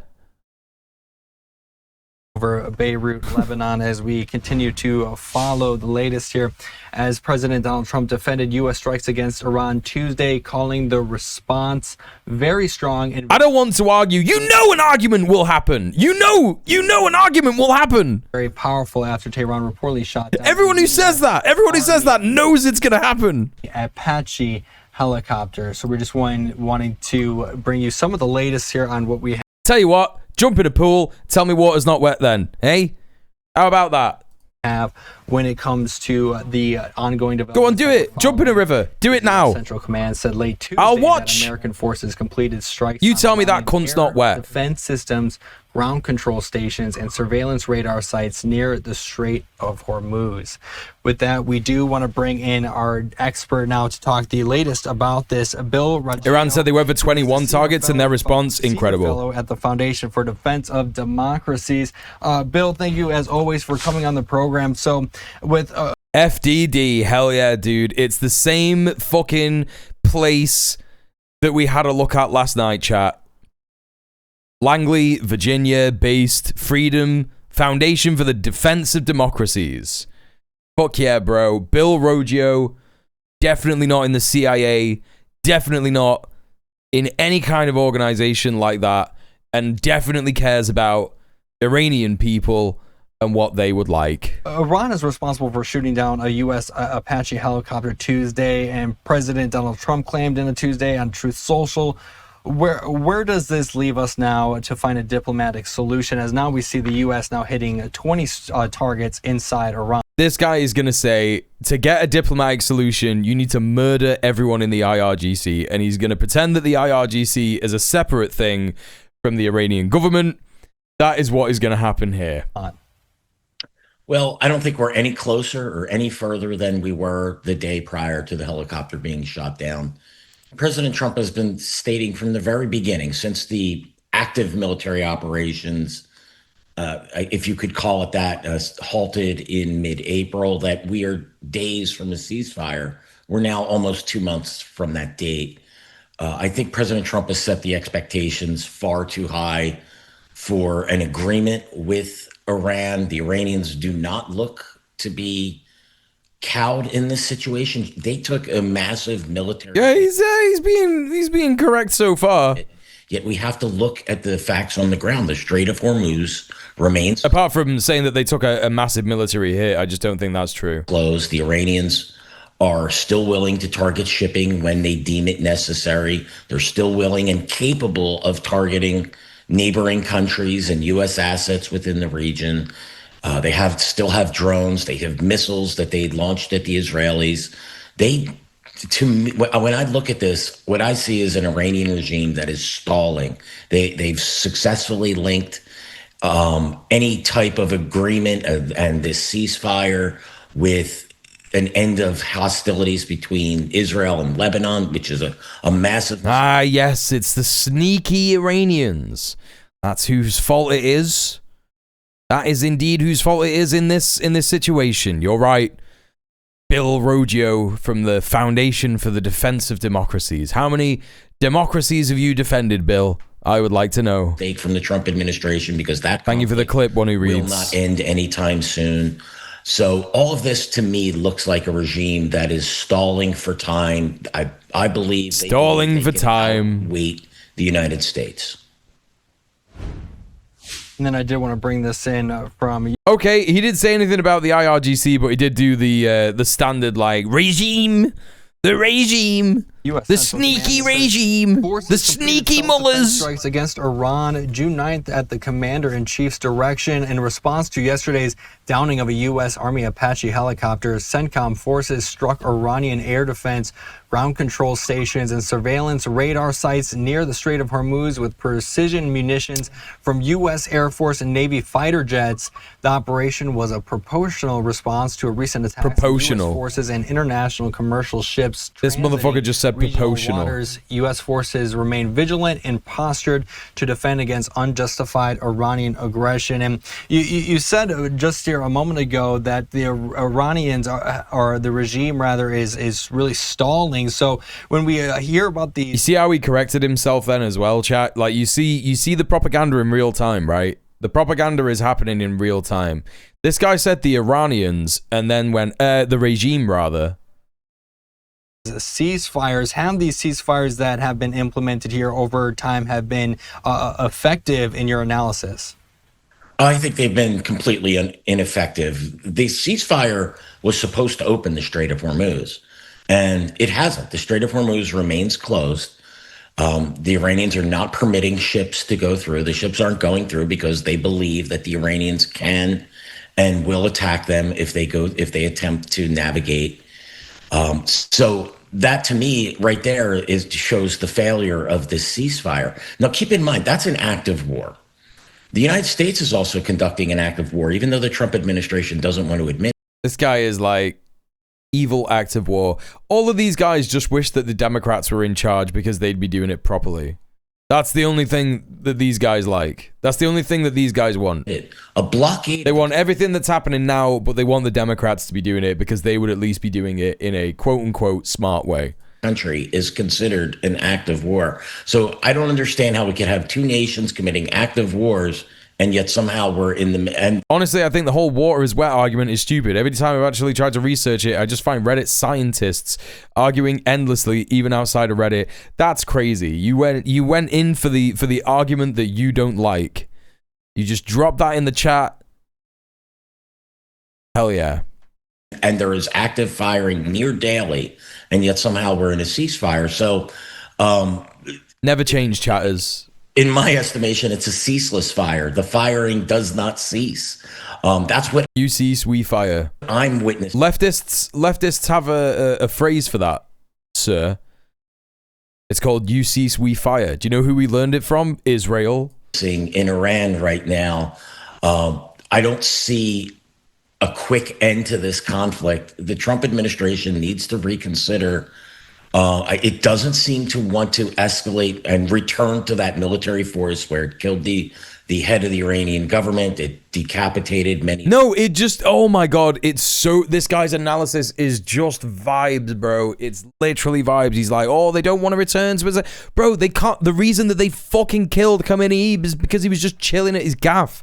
It's so ridiculous. Just like, the propagandists are propagandized. It's the layers and layers and layers and layers and layers. Of its key leaders. Now they have been replaced. Iranians, in my estimation, I want to reiterate that the military operation was a major success, but the ultimate goal of a military operation is no, it wasn't. No, it wasn't. What do you mean?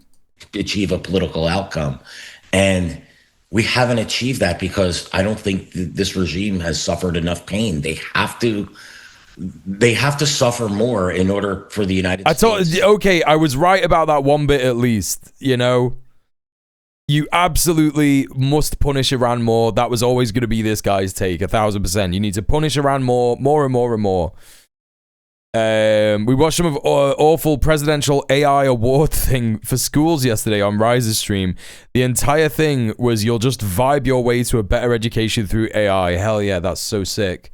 They really are breaking out this whole AI tutors thing, aren't they? They really are just breaking out this AI tutors thing just across the board. We have to stop it, chat. Like, I'm being so serious. Like, now it's set to, like, you know what I mean? It's set to, like, affect kids this way. Insane stuff. You know? Psychopath suggested people must suffer. We have to kill more. Average American supremacist, yeah. You know who Ed Zitron is? I've heard the name. To get what the Trump administration to get what it wants, which is, you know, surrendering the nuclear program, ending support for the militias. Those two things are key, and we're not even talking about those things anymore. We're talking about reopening the Strait of Hormuz. So, okay, Fraser and Bubble, stop arguing immediately, otherwise you both get timed out for a day. Saying I don't like the way this conversation is going. Stop it. Take a minute. Step away from the PC. Take a deep breath. Have a cup of tea. Fire. I don't believe that it was ever successfully implemented. And then when talking about the demands that the Trump administration... Oh, Ed Zitron is a AI skeptic? Hell yeah, let's go. Yeah, I'll watch this guy. 1,000%. Where have I heard of this guy? Ed Zitron. With Iran, like we said, Ed Zitron pursue nuclear ambitions. He was on Chapo a few weeks ago. Oh, that's where I've heard of him. Agreed to some of these non-negotiable terms laid out by the Trump administration. I don't believe that this regime can agree. He was on Bloomberg talking shit about AI too. I think I might have seen his Bloomberg interview or article. Can't remember. Two key issues, right? Dismantling of the nuclear program and an end for support of these terror militias throughout. We've been watching this for 7 minutes and there is no information about any of these strikes. It is just utterly meaningless crap. I'm fucking this off, chat. All right, let's have a look at this here. Here's some actual information on some of these strikes, which is why Fox News probably didn't want to fucking report on them. What's this? This is a drinking water facility that was hit by either the US or Israel or both yesterday. So, yeah, this is fucked drinking water in the area, right?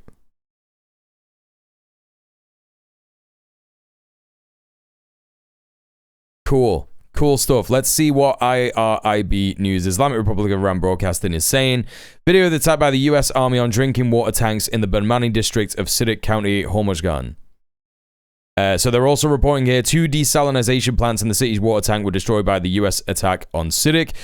So those reports yesterday that we were looking at have been confirmed. Yeah, they did in fact hit Siddiq, and they did in fact hit Keshem Island there as well. Could be Bandar Abbas, I'm not sure. Essentially like hitting a water tower on a much larger scale. I mean, you know, desalinization plants are, yeah, they're like important for desert countries to get seawater, right? A whole bunch of seawater there available for people to drink. And, you know, this makes new fresh water rather than like stores fresh water. Yeah, 20,000 people without water now. So there you go. So that was confirmed, what we saw reported yesterday on Twitter from various different accounts.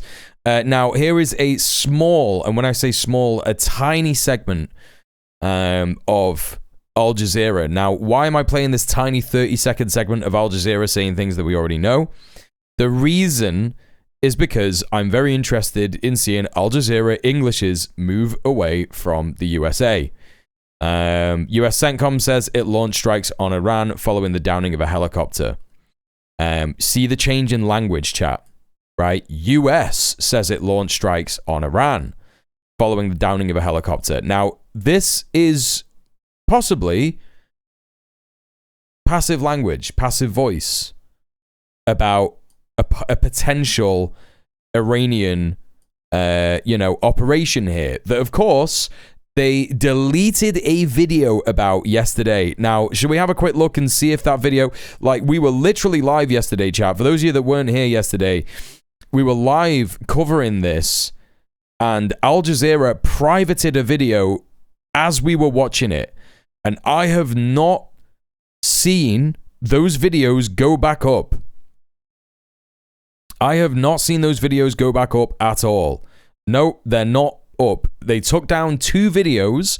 One that was basically saying Iran hit a US Apache helicopter, right? Now, the argument could be that they took that down because it was misinformation, right? But when are Al Jazeera English interested in doing that when it comes to supporting empire? Not really. Now, look at this here. There's another video that's out here saying, War on Iran fallout, Netanyahu's war, Trump's problem. And the title of this YouTube video is Iran exploits growing tension between Trump and Netanyahu. Now, even though that has Iran exploits, I mean, it's got exploits in quotation marks there. Al Jazeera's English audience are not, a great fan of Netanyahu, right? So again, the language has changed. US vows retaliation in red on that thumbnail there. Iran says helicopter not targeted. We were watching this last night, right? Iran's deputy FM says country did not deliberately target US helicopter. That's still up there. They are changing. Look at this. Trump threatens to attack Iran again 2 hours ago. They are changing their language on Iran. It is fascinating. Absolutely fascinating. Let's take a look at this from this 30 seconds and see if we can learn anything else about this. As you speak, we have put up on screen the tweet by the U.S. military command CENTCOM. So I'll just run through it. U.S. Central Command He's just going to read began launching self-defense strikes against Iran at 5 p.m. Eastern to unjustified Iranian... Okay, so that's just him reading the tweet. Nothing egregious in there. What is this? Another 20-second thing here. 20-second video from Al Jazeera. IRGC claims drone attack on U.S. Fifth Fleet in Bahrain amid strikes on southern Iran. Now, of course, Al Jazeera English is still going to be friendly to Gulf states. Gulf collaboration states in the Arabian Gulf, like Saudi Arabia, Bahrain, Kuwait, and the UAE. So, of course, if Iran are attacking Bahrain, they're going to be a little bit negative about that. But this is only a 22-second clip again, and it is saying there IRGC claims drone attack on US Fifth Fleet in Bahrain, not on Bahrain, amid strikes on southern Iran. It's very interesting seeing this happen, chat. Extremely interesting. Okay, we begin with breaking news. Iran... Chat, you understand what I'm saying, right? You aren't just thinking that I'm, like, nuts, right? If you could see something that I can't hear and you think I'm reading too much behind the lines, being a bit conspiratorial about it, you can tell me, but I probably won't agree. But, has responded to a series of U.S. attacks with attacks of its own just in the last few minutes. Iran's top military command has targeted U.S. bases in the region, including the Fifth Fleet. I'm paying attention again now. What? I'm not going to explain it again. Larger response if the U.S. strikes continue. Okay. All right. It's just interesting to see what Al Jazeera English are doing. Now, they've got a longer video here, which is Iran attacks U.S. facilities in Bahrain, Kuwait, and Jordan after strikes near Hormuz. Again, this language, U.S. facilities in Bahrain, Kuwait, and Jordan. I seem to remember about a month ago, they were specifically saying Iran attacked Bahrain, Kuwait, and Jordan. They're now, I think, preceding this with U.S. facilities. I might be wrong about that. They might have said that previously. But I do seem to remember Al Jazeera English really painting them as just like willy-nilly attacking Bahrain, Kuwait, Jordan, all the Gulf states, right? You know what I'm saying, right, Agathel? Right, this is something that I saw happen in real time last night when they took down 2 videos. Like, you could go watch it on the VOD. Like, the VOD's going to be up tonight. You can see that happen in real time. It's fucking nuts.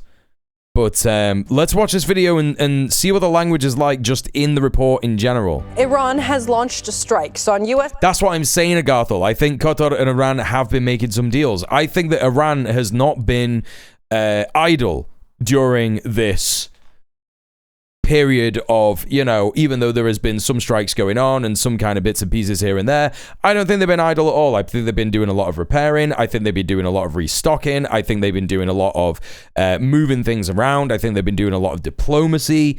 Yeah, the deals that they've been having is, do you want Dubai?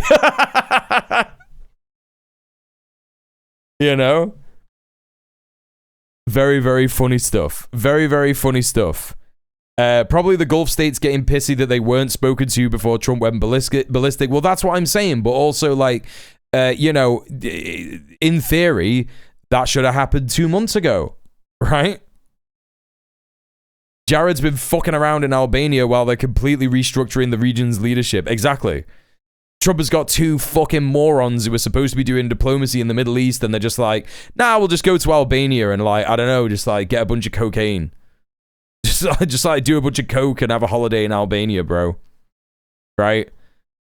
And there's some kind of weird, Zionist thing going on in Albania, right? Where, apparently Zionists have been moving to Albania and a bunch of Albanians just, got sticks and shit and, fucking kicked them out. There is an element of presumption that the Gulf states are happy for the U.S. to just run around like a bull in a china shop. Yeah. Installations in the Gulf region, saying it's in response to U.S. Hang on a minute. What is this? Iran has launched strikes on U.S. installations in the Gulf region. That language. U.S. installations in the Gulf region. Saying it's in response to U.S. attacks overnight. Tehran released this footage showing missiles being launched towards U.S. targets in the region. The strikes come after U.S. attacks around the Strait of Hormuz. Washington says that it was in retaliation to the downing of a helicopter. Iranian Foreign Minister Abbas Araghchi condemned the attacks as a violation of its sovereignty and reiterated Iran's right to respond in self-defense. Iran's Revolutionary Guard says it targeted Al-Azraq base in Jordan and Ali al-Salam base in Kuwait. Jordan's armed forces say it shot down 5 missiles with no injuries or material damage reported. Explosions were also seen in Bahrain, where the Interior Ministry says warning sirens were sounded. The public was told it's Bahrain, right? I'm not just being weird and orientalist about it, right? You don't just call it Bahrain. Bahrain, the country brain. Brr.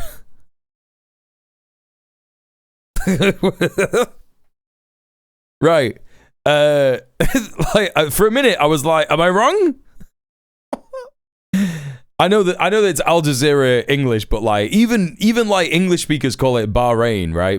They say Bahrain, make it sound like a sheep. Bahrain, sheep rain.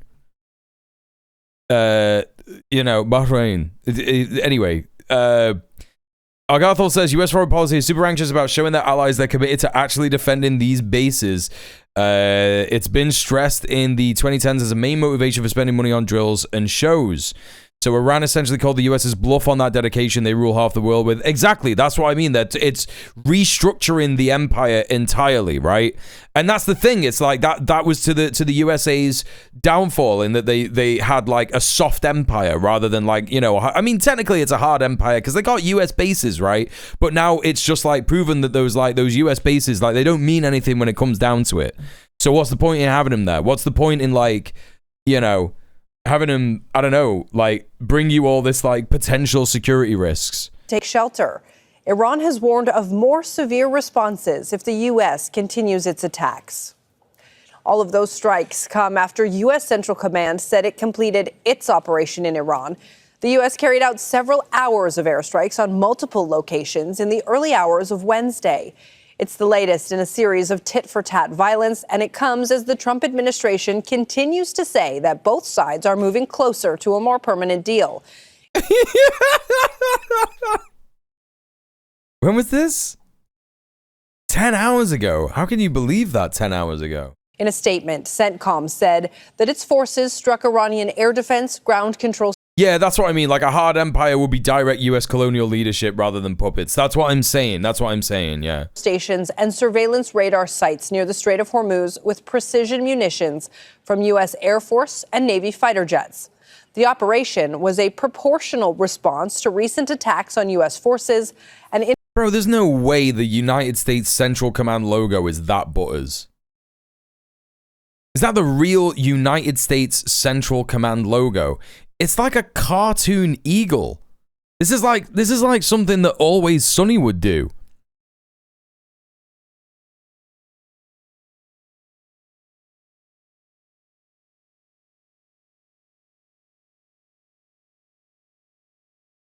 I think it might be real.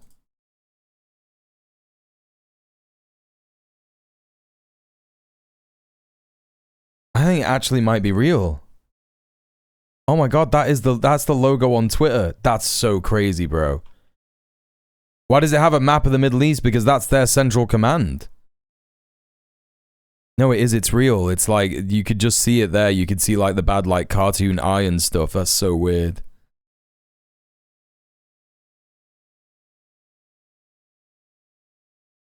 It's giving fascist. I mean, all the American logo stuff is fascist. 1000% like looks fascist and it's giving fascist.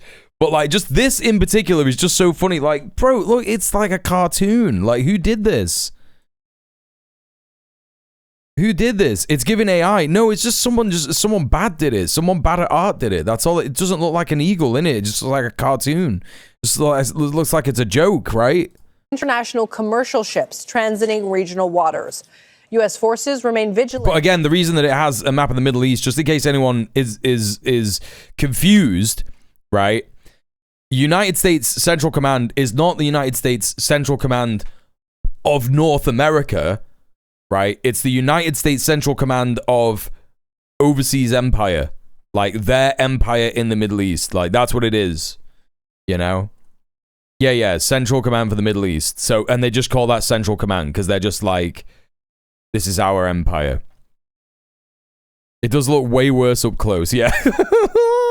And postured to defend against unjustified Iranian aggression.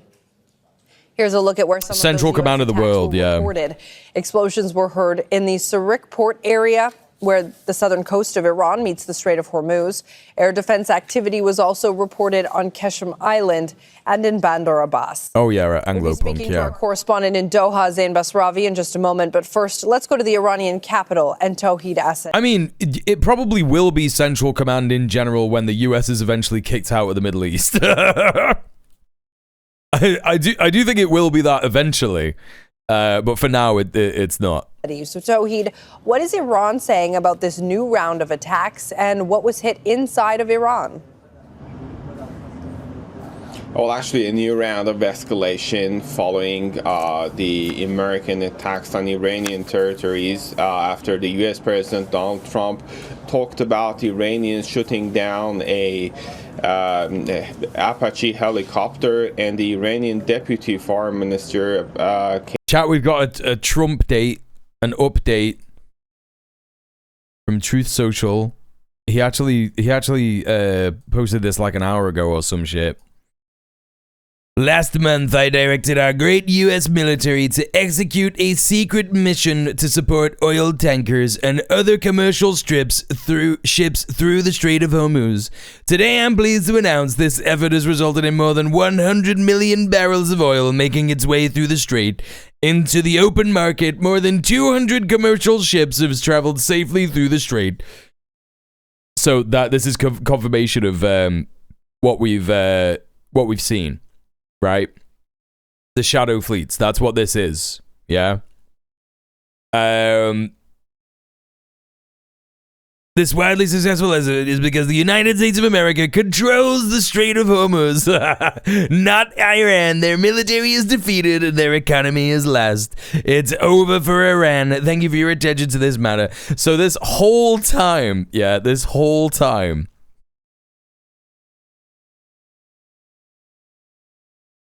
Trump has not been doing anything. He's just been like trying to get desperately barrels of oil through the Strait of Hormuz, and he's saying that he like directed the military to do this secret mission, and it's like, I don't think you did, bro. I think that these commercial tankers were just doing these like swaps so that they would be on differently flagged ships with different transponders. Like, that's all that's happened, right? Tampering with the ship's FOB radar signature is against international maritime law normally, yeah. Hey, Sorka, how you doing? Yeah, so again, this is more evidence as to what we were seeing before, which is like, yeah, there is a shadow fleet getting oil through the Strait of Hormuz, which is why oil isn't at $200 a barrel now. But the thing is that this is not some kind of like massive victory, because oil is still at $90. a barrel, right? It's still expensive as fuck. It's 3 times or like another, it's another 30% more expensive than it was at the start of the war. And now that the fucking war is back on, you better believe there's going to be more and more things done. This is just the United States lost a whole bunch of shit. And they've reclaimed like a table, right? They lost the whole house in a big fire, and they're like, we got the table. We saved the table.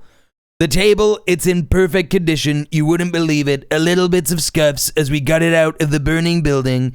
But we got it. We got the table. You better believe the table is fine. That's what we're reading there.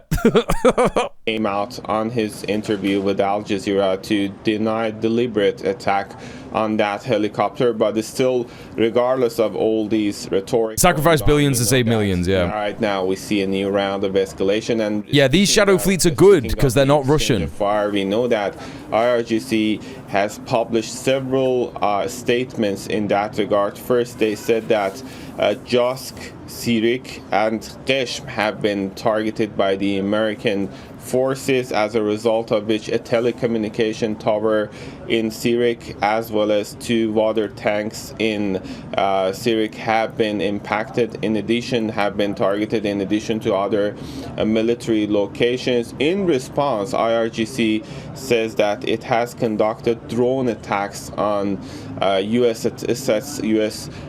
bases across the region. Yeah, the U.S. kept the oil prices down on purpose to stretch the economies of countries like Russia and Iran, so this is very bad for their plans. Hurts us domestically, and they'll desperately slash things like taxes and sanctions to keep it down. This is the thing. It's like this isn't a win. They are not winning. It's so fun. Like, Trump is expecting everyone to read this and just be like, oh yeah, like, great, this is so good. Actually, you had like a secret plan and there's 100 million barrels of oil on the way. So like, the whole, like, again, it just exposes another lie, which he was saying, like, everybody's queuing up to buy oil from America. Right, so like, you don't have enough oil in America for everybody to buy instead of oil from the Gulf. Yeah. He's played an absolute blinder. This is Keir Starmer levels of like wankery. Yeah, 1000%. Keir Starmer levels of like stepping on a rake. Hey, more power of Gosda. Yeah, it's utter copium. That's what's going on here.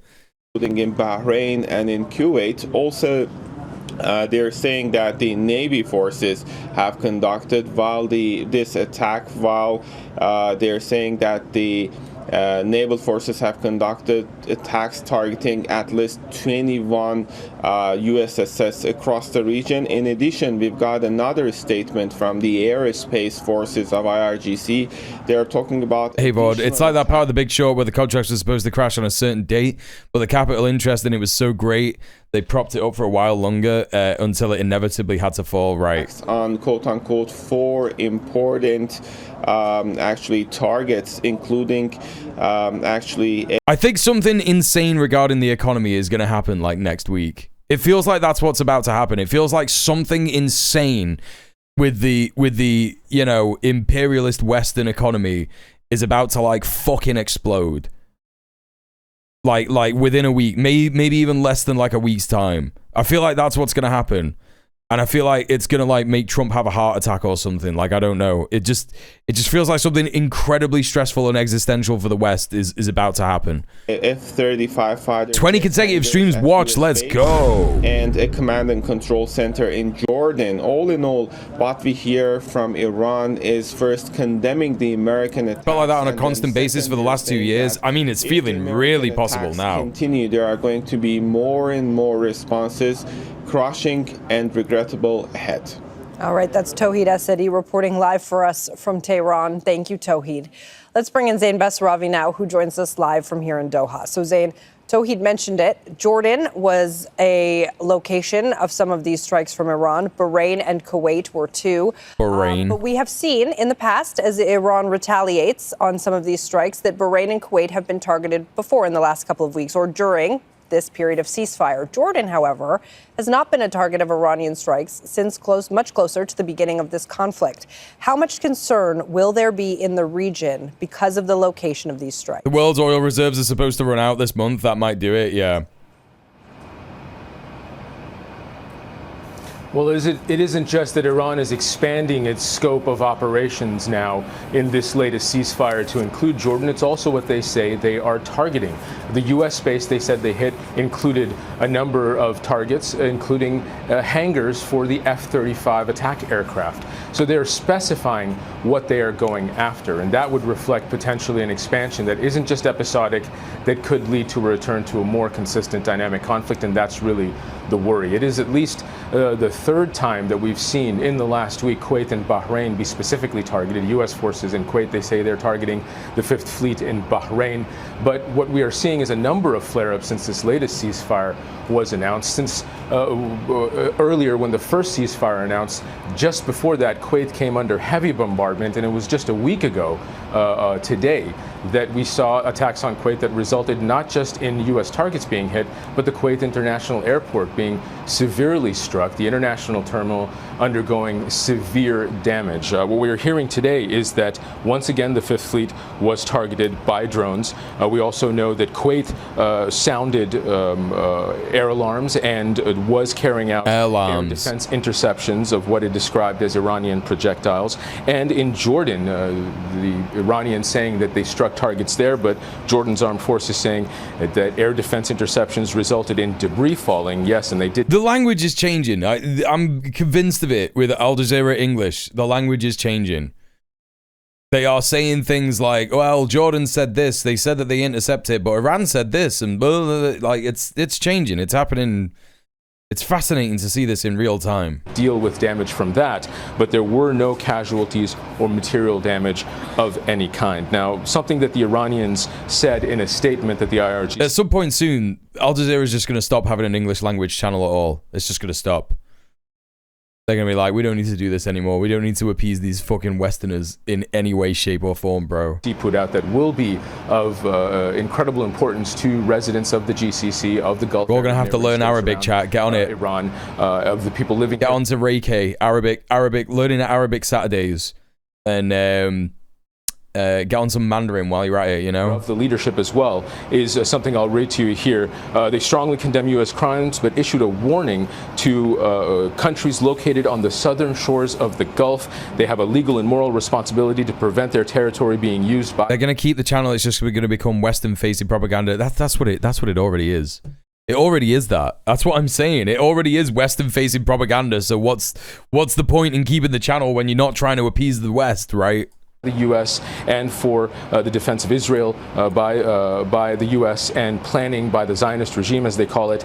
They also said they will not hesitate to exercise... The Zionist regime, as they call it. That's different as well.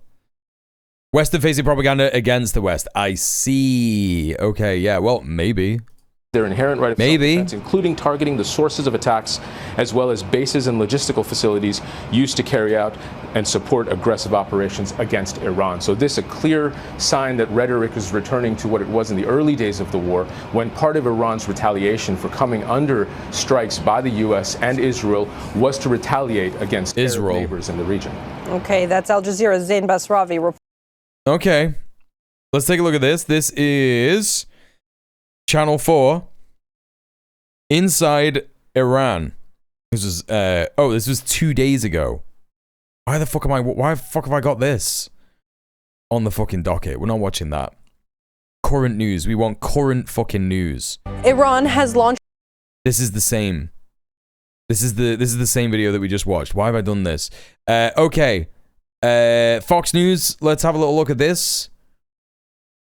But before we do, chat, it would be remiss of you, it would be remiss of me not to remind you, as the ads are currently playing, to subscribe. You can see that we got the daily dono goal down there. It's very small. It's one of the smallest daily dono goals you'll ever see on Twitch. And that's because we have a daily dono goal that is bigger. Oh, daily sub goal. Sorry, we have one of the smallest daily sub goals that you'll ever see on Twitch. And it's because I have a fairly girthy daily dono goal. Please consider subscribing or consider gifting someone up in the chat without a sub, because they will be stuck in ads right now. Chat is not having ads is so mint. I'm being so for real. Exactly. And it also means that you are supporting your boy Donkus Jonkus far more effectively than ads ever could do. So please consider doing that. But also you can, in fact, donate directly to the stream. And if you do donate directly to the stream, it means that 100% of the money, minus a tiny little fee from PayPal, goes to me, your boy, Dongus Jongus. It's my full-time job. I do this, as my main source of income, my only source of income, except for Patreon. And I get a tiny bit of a top-up from Universal Credit. But they will be kicking me off that in October, so I do need to be self-sufficient by then. So please consider donating directly to the stream. I would only ask you to donate £5 or less. That's the only kind of thing, the only kind of amount that I would ever recommend that you donate. And if you were to donate £5, then we would only need 10 people to donate £5 in order to hit that daily dono goal. Don't forget, of course, if we hit the halfway point of the dono goal, you can, in fact, unlock CatCam. Melpo does, in fact, he is, in fact, ready for his close-up right there.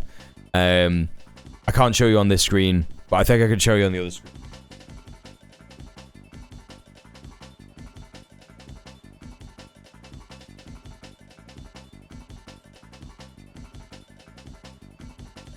Still mad to me that the self-employment top-up has a time limit. What the fuck is the point of that, other than the neoliberal cruelty? I mean, yeah, it's just literally to be like, oh, well, if you're not earning what a self-employed person should be earning at that point, you might as well give up and get a job, bro. Like, that's basically what they say.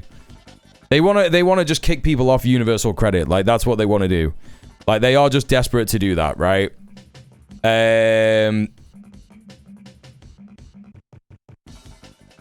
Let's show you the cat cam.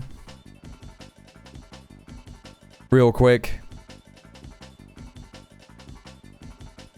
Melpo's ready to go. Not fucking around today.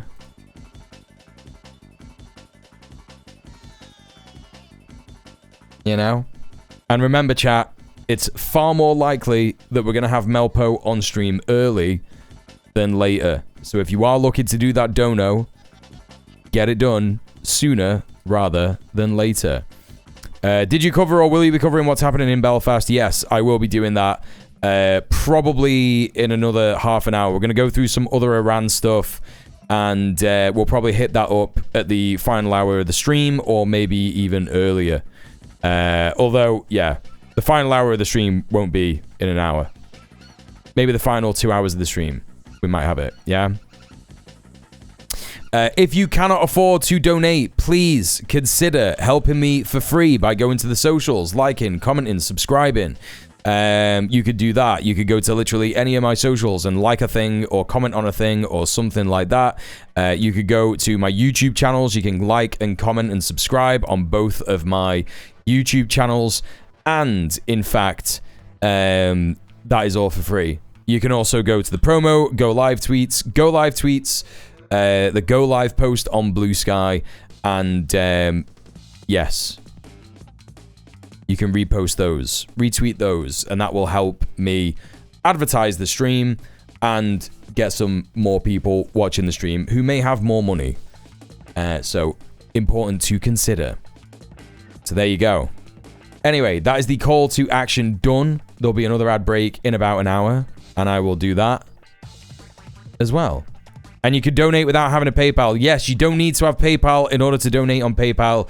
You could donate using your credit card or debit card. Correct. Just in case anyone is like, why would I donate on PayPal when I don't have PayPal? Anyway.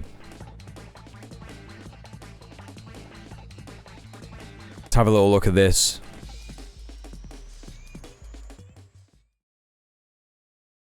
It's Fox. Let's take a little look and see what they're talking about the war.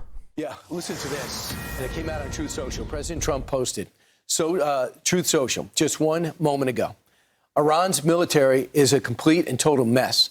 Much of it, like their Navy and their Air Force, does not even exist anymore. Doesn't even exist anymore. Is all talk and no action. All talk, no action. They've taken too long to negotiate a deal that would have been great for them. Now they will have to pay the price. Wow. Wow. By that. Jackie Heinrich joins us live from the White House with those details. Jackie. Yeah, pretty ominous message from the president this morning, guys, and it comes on the heels of new reporting shedding some light on what the substance of the negotiations were before the U.S. was forced to respond to Iran's attack on an American Apache helicopter patrolling the Strait of Hormuz. According to the New York Times, the two sides were working on pretty detailed negotiations related to Iran's nuclear program. 4 big points there. First, a ban on enrichment for somewhere between the U.S. demand of 20 years and the Iranian counteroffer of 10. Also, a plan to dilute or downblend Iran's existing stockpile nuclear of 11 dust tons of near bomb-grade fuel. According to this report, Fox is now just an aggregator for online posts that geriatric audience can't see. Yeah, pretty much. Iran, but the U.S. would be the only observer. Third, Iran was in talks to dismantle its 3 major nuclear sites that were severely degraded in Operation Midnight Hammer last year, and they were also discussing the need for snap inspections to ensure compliance. The Times writes, the result is what American officials describe as the hazy outlines of an accord, assuming the Islamic Revolutionary Guard Corps and hardline Iranian politicians do not overrule Iran's chief negotiator, Foreign Minister Abbas Araghchi, or torpedo the much more detailed talks that the United States has proposed to hold in Switzerland this summer. All that was upended after Israel and Iran exchanged fire on Sunday after a U.S. Army Apache gunship was shot off the coast of Oman. That is not how this went down, bro. They are just saying anything. It's like, yeah, that all went to shit when Iran and Israel traded fire. And that was, of course, you know, that was because of the Apache helicopter. Just like whatever, bro. Just like not even remotely reporting on anything with any kind of fucking... Look at the half-assed map as well. The half-assed map is absolutely crazy. They don't even have, like, Kuwait on the map.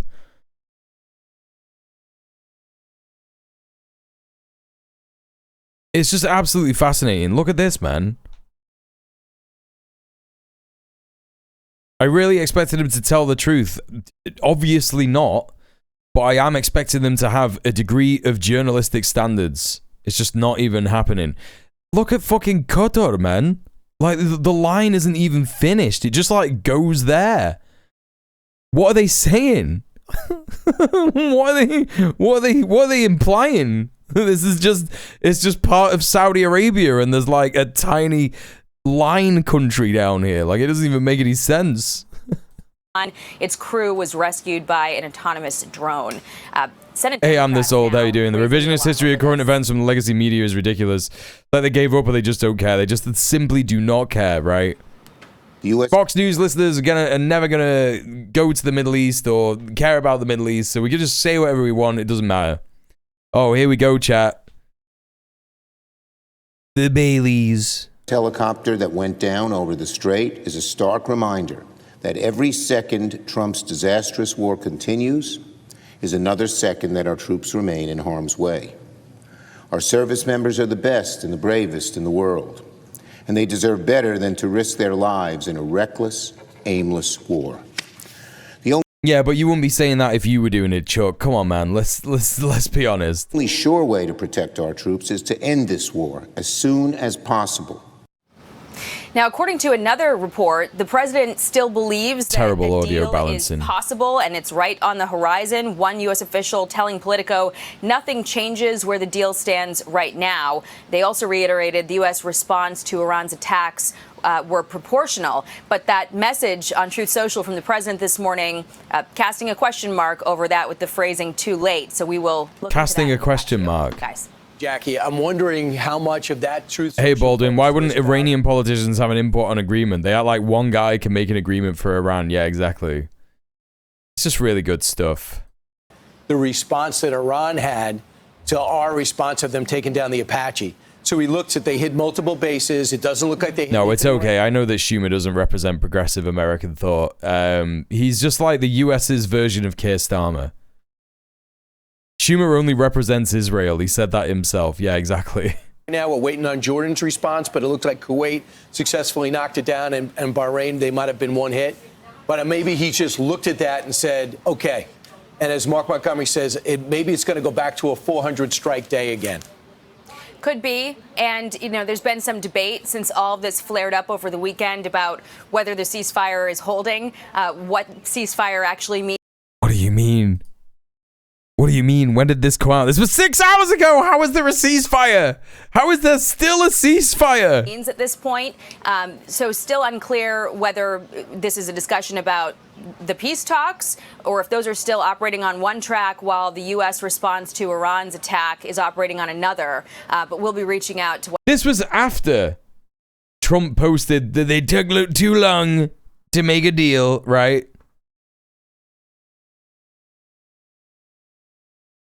Oh no, I think that fucking Espriella won the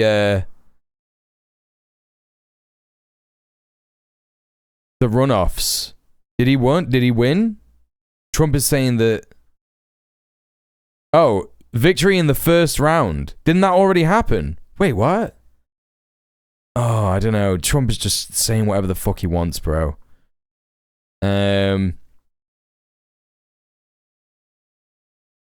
He's just... What is he doing? Like, He's like posting praise for all of these fucking international MAGA candidates. He's literally fucking saying shit like, congratulations to Espriella winning in the first round of the Colombian election. Congratulations to Nikol Pashinyan in Armenia's national elections. Okay. Congratulations to Modi on becoming India's longest serving prime minister. That's bad. It's just all bad. What the fuck is going on here? What is this? Now, Mr. President, if I have you sign the OU hat, would you say boomer sooner? I'll do it. How is your football team? It's gonna be great. Just signing hats for who? Who are all these freaks in the Oval Office? What is happening? He's posting the mega Make Earth Great Again roster, yeah. I was literally just trying to figure out how long ago it was that he said, yeah, he posted 8 hours ago that it took him too long to negotiate a deal, and Fox 6 hours ago was just like, yeah, who knows whether the ceasefire is back on? What the fuck are you talking about?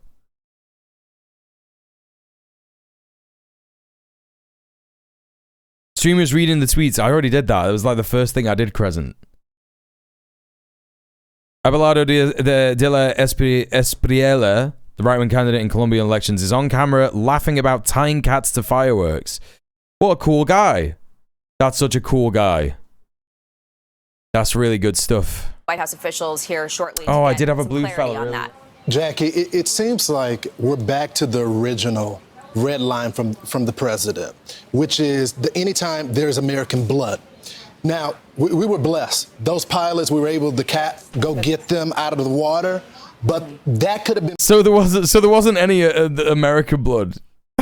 What? What? Bad. And I get the sense that... Yeah, I already got there was already a blue fella redeemed earlier from RTE clearance that I forgot to do, so I'm not bothered about that blue fella cancellation. Just means less blue fella time that would have been possible.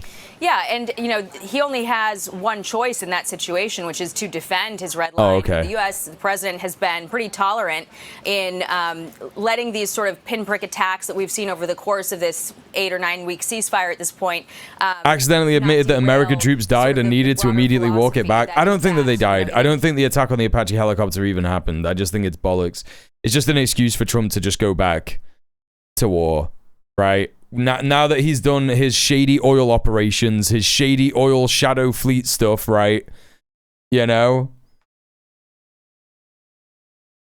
and any Muslims are subhuman to their needs and desires, their needs and desires are null and void, not legitimate requests and negotiations. All negotiations happen in his tiny brain, because Iran said in the first 2 weeks, don't send Kushner or Witnoff again. They're correct because those chodes, great word, they're simply expansionist capitalist real estate developers, not diplomats. Yeah. No, yeah, all the negotiations he was just having with himself. There may have been some attempts to, make demands of the United States, but I don't think Iran ever thought that they would, concede to their demands. So they've been prepared for this the whole time, right? You know what I mean? A ceasefire in that part of the world, as he said, is when you're shooting more moderately, but insisting that things are still on track and the ceasefire is holding. It sounds to me from reading this and how the U.S. side is framing it that that's how they want to proceed, making sure to reiterate that the U.S. response was proportional to. This is a little bit of cope. And the deal is. This is a little bit of cope from Fox. Fox are like, oh, Trump's got a master plan. He definitely does want to proceed with a peace deal. Everyone was getting really excited that they could just go back to focusing on American politics for a while. I think that is a real phenomena that was happening as a result of this shit. They were like, brilliant, we don't need to worry about Iran anymore, we could just talk about Yank shit again. And now they're just like, no, he's playing 70 underwater super backgammon. Yeah. Still on track. The talks are still on track. We heard some reporting this morning from Trey Yanks that some negotiators, I think it was Qatari negotiators, are heading to Tehran to try to resolve the outstanding gaps. And so Qatari negotiators are going to Iran because they're saying, hey, bro, we're on your side now. That's what that is. With all that moving forward, that said, the president... They're going to Iran saying, we love Dubai, don't you? does need to defend his red line that he has insisted... When you fucking destroy the UAE, can we have Dubai? Can we have that? Which is you attack U.S. troops and, sort of... That's the line there. Oh, and just absolutely incredible, that's what man. the U.S. has done. Absolutely incredible. Morning, though, does need a little bit more fleshing out. What's interesting is, so they shoot down our helicopter. So we'll fly over $3 billion in unfrozen assets. Yeah. Then they retaliate against our bases in Jordan, Bahrain, and Kuwait. So now it seems. Do you ever play Spec Ops: The Line? No. For the helicopter, he would retaliate. Donald Trump would decide to do something to Iran, an attack. And what's different about this latest Truth Social, he said they've taken too long to negotiate and they will pay the price. It's a shift in focus, right, Jackie? Because in the past, it's been if they don't come to the table, if they don't negotiate, then we will have to basically retaliate. But this one's saying they will pay the price now. It's not a maybe. Yeah, and we've heard the president say all along that the Iranians are taking too long, and heard U.S. officials explain sort of why that delay exists, just the mechanics of getting an answer from the Iranians. It's just fucking vibes. They have. The other part of that post, though, tells me that, the president is still emphasizing that Iran's military, it has been, in many ways, the conventional apparatus has been obliterated. How can any of them believe this, man? It's actually nuts. I know that these are propagandists and like maybe some of these people don't even believe it, right? But like, if you don't believe it, how sick to your stomach would you have to be to like just spout this nonsense every single day? You know what I mean? I know that they're just saying it, but like, they gotta not believe it, right? They gotta not believe it. I know that they don't care. They go home, they have a big house, you know, a wife and kids, whatever, man. Right? They have the neoliberal comforts and all that kind of stuff. Hey Susie, how you doing? I hope you're all having a nice day. Yeah, as nice as it can be. There are still, as we've heard from U.S. officials, you know, the drones, the types of munitions that are easy to manufacture that will continue to pose a problem, but pointing to the Navy being at the bottom of the sea, as he often points out. And so the question for military analysts is, what would it take to get Iran to believe that they are in a position of defeat so that they can come to the negotiating table? Oh yeah, you'll notice that Israel isn't even being mentioned here. Like, they're not even talking about Israel, right? Like, they had this like little weird bit where they were like, Iran and Israel exchanged some fire, and then Iran hit an Apache helicopter, and that's how things went down, right? In earnest, and you know, agree to some of these things. But as the president and as some of these articles point out, there is a distinction between who the U.S. is negotiating with in the political realm, the foreign minister, for instance, and the IRGC, the Council of Advisors that surround the supreme leader, and just the messaging back and forth between them, and the risk that at any juncture over the course of those negotiations that it falls apart. So the president is expressing some impatience this morning. And, you know, we'll see what that means, guys. Thanks, Jackie. Thanks, Jackie. Thank you. I wonder if they ever, like, I don't know, talk about the tweet that he just did about, like, an hour ago or whatever, where he was saying, I did a spectacular mission to get oil through the Strait of Hormuz. No. I definitely want to hear Fox talk about that. How they're gonna spin that. You know what I mean? These four people share the same brain. If the Iranian military is gone, where is drones coming from? Exactly. Where are they coming from? What do you think about him posting this and saying basically, just wait? Well, I think the president was always going to get to this point. Yes. The reality is we were 2 weeks out from finishing a run. There was a lot of public pressure. Gas prices, some of the politicians wanted to talk about the midterms, some staffers wanted to talk about the midterms. And so the president left some targets that they already had to get a deal.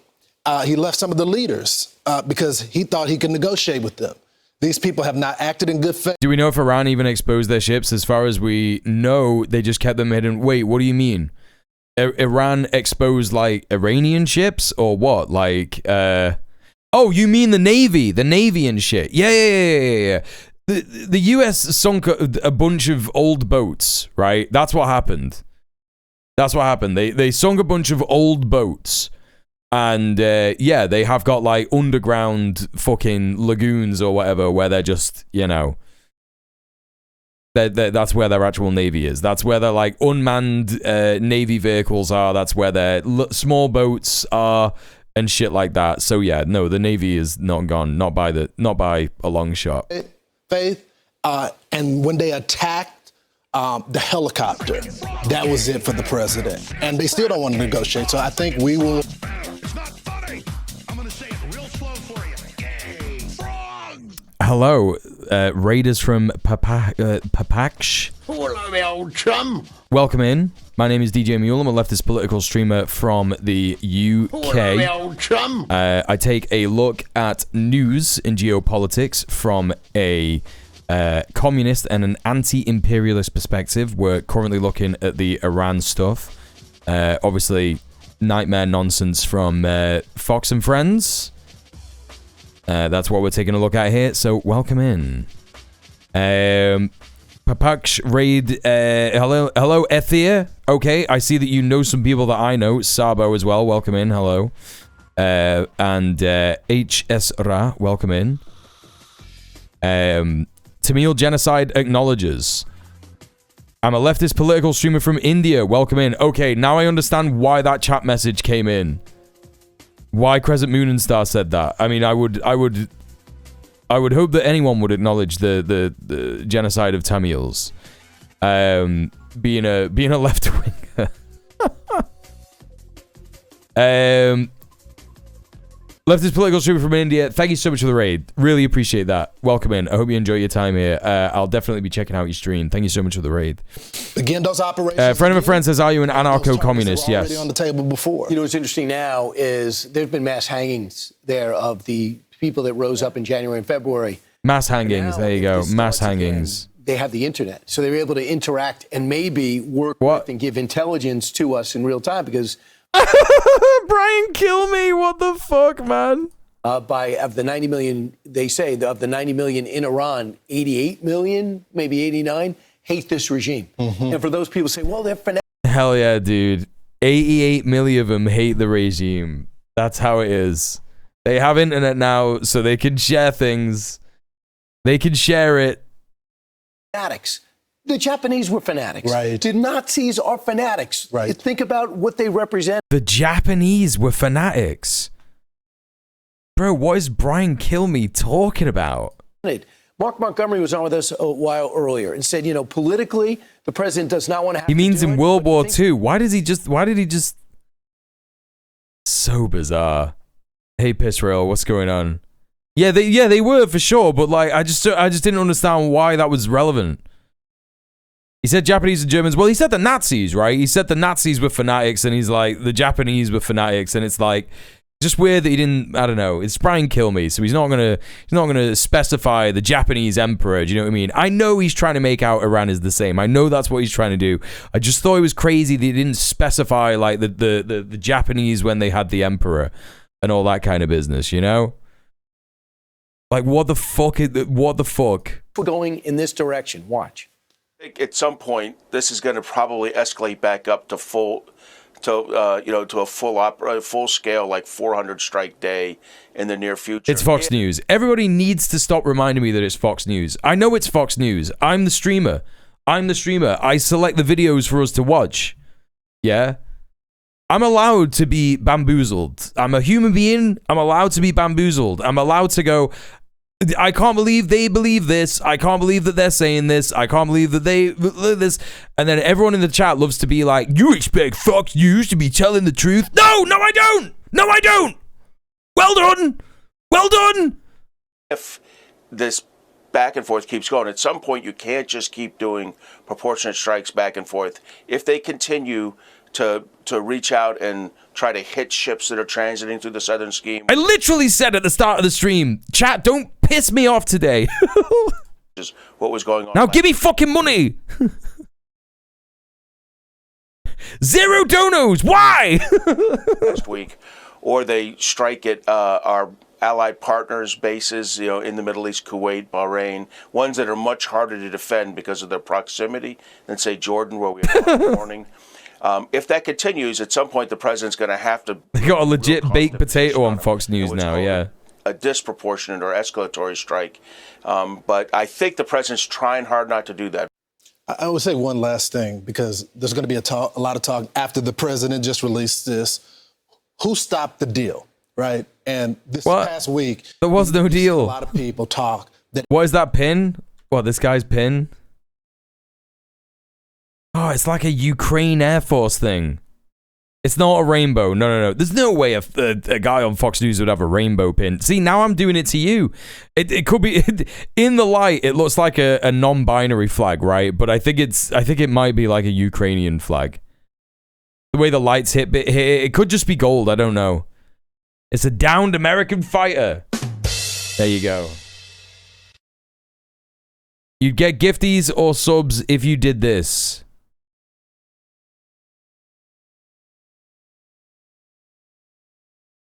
What is this? Perfect. Come on up. Bro, what is this?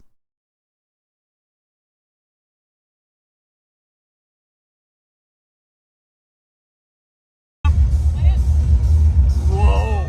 Oh, that's sick. That's actually sick, though. Go. Yes, dude. Yeah, I probably would do this. Oh, nah, it looks bad. Nah, it doesn't look as good as I thought it would. From the back, it looks great, but then, like, it looks like he's just wearing, like, a shit cap. Nice. Wait, what's going on now? What's happening now?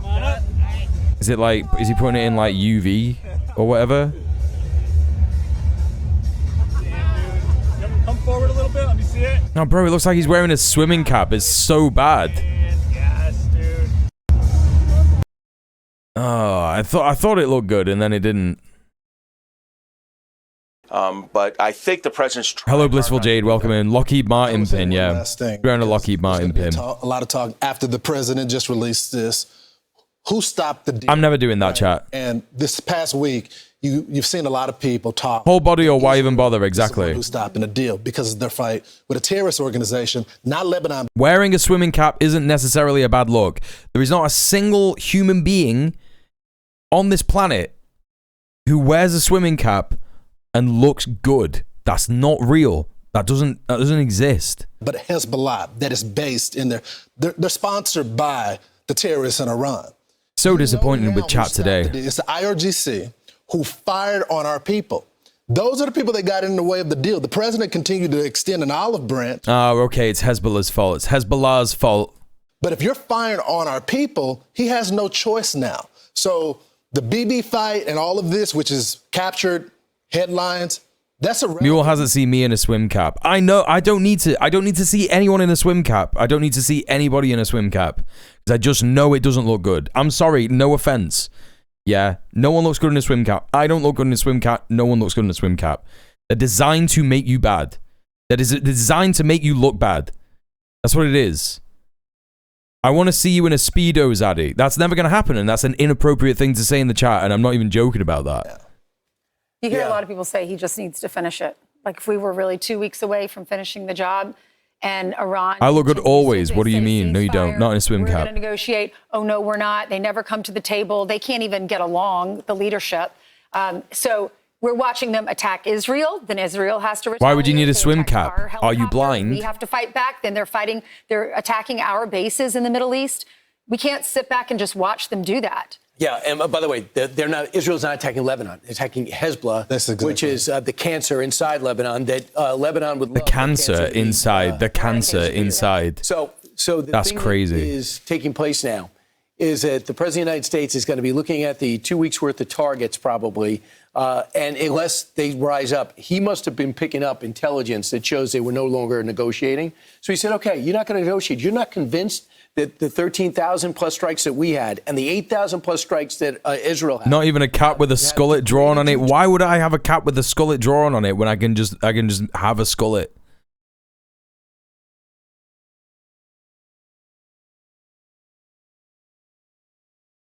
I could just grow a skullet. I can in fact grow a skullet. To the point where you're still saying that you're going to be the beast of the Middle East. That's not going to happen. So now we're going to see. Wait. What the fuck just happened? 15,000 plus strikes that we had and the 8,000 plus strikes that Israel have degraded you to the point where you're still saying that you're going to be the beast of the Middle East? I don't think Iran has ever said that. A skullet, is that like a mullet but bald in the front? It's literally just like that bit of the head. Literally like there. Coming out. That's not going to happen. So now we're going to see, because one thing they've done over the last few weeks, 8-9 weeks, is they brought their launchers out. They're digging them out. You know what they are now? Targets. Yeah. So now we're seeing what they've done and what the damage It's just vibes. It's just vibes. With their satellites on what they still have. Right. And now we've actually brought more firepower, more sophisticated firepower to the area. And you don't think that Israel knows exactly where the new leadership is? They do. Well, they've been watching them, and we know many of the new leadership, and the president spoke to this. He decided not to eliminate them, to negotiate with them. We haven't even seen Mujtaba Khomeini. We don't know if he's real. He's probably not real. He's very injured. Well, now, but also we know where he is. They don't want to negotiate. I guarantee you they're back on that list. Hello, Husker. Disseminated to the intelligence community. The last thing I'll say about this, Johnny Ratcliffe, who is probably one of the best CIA directors we ever had, they know these guys' movement. Working with the Mossad on a day-to-day basis, they have been standing by just waiting for the president's orders. And it looks like they're going to probably get it pretty soon.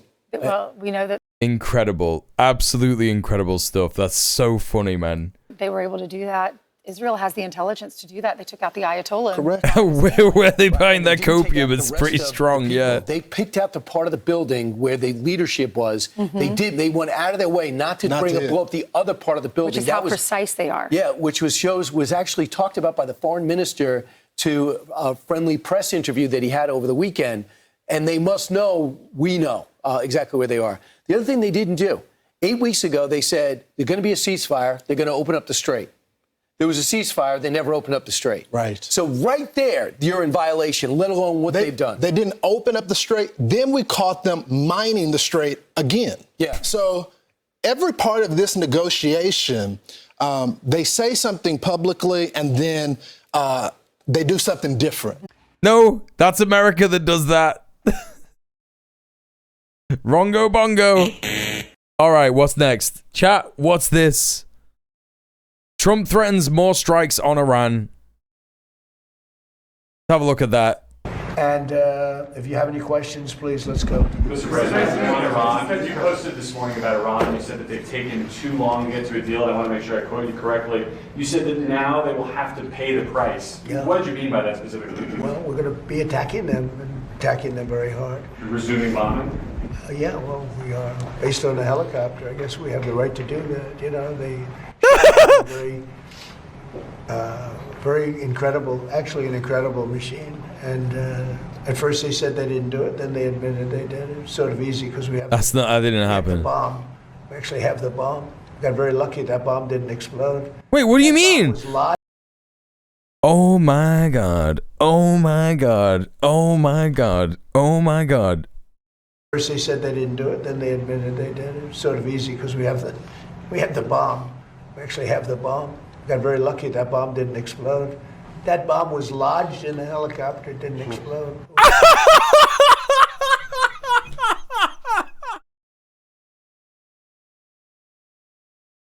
Oh, he's still got it, man. He's still got it. This is so good. Chat, get ready for another 4 weeks of this. It's going to be another 4 weeks of this. He's going to try and invade Iran, get absolutely battered, and then finally go home with his tail between his legs. Oh my god. But until that happens, it's going to be some of the funniest shit you've ever heard in your entire life. It was on fire, but it didn't explode. It's just, you guys, they knew how to fly, but they got very lucky. And then we had the boat going very, very fast. Thank God the bomb didn't explode and the Apache stayed in the air long enough to crash into the ocean, yeah. You wouldn't want to go. It sounds almost impossible, doesn't it, chat? Almost like it didn't happen at all. That's why it's unmanned, I guess, because nobody can go in that. But what? Wait, what? Pardon me? they knew how to fly, but they got very lucky. And then we had the unmanned boat going very, very fast at speeds that you wouldn't want to go. That's why it's unmanned, I guess, because nobody can go in that. But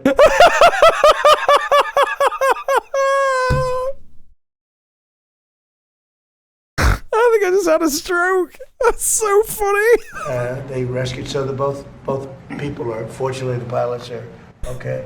No, look, I've been working with Iran for... The pilot actually grabbed the bomb with their bare hands. A hero. They should sign their deal.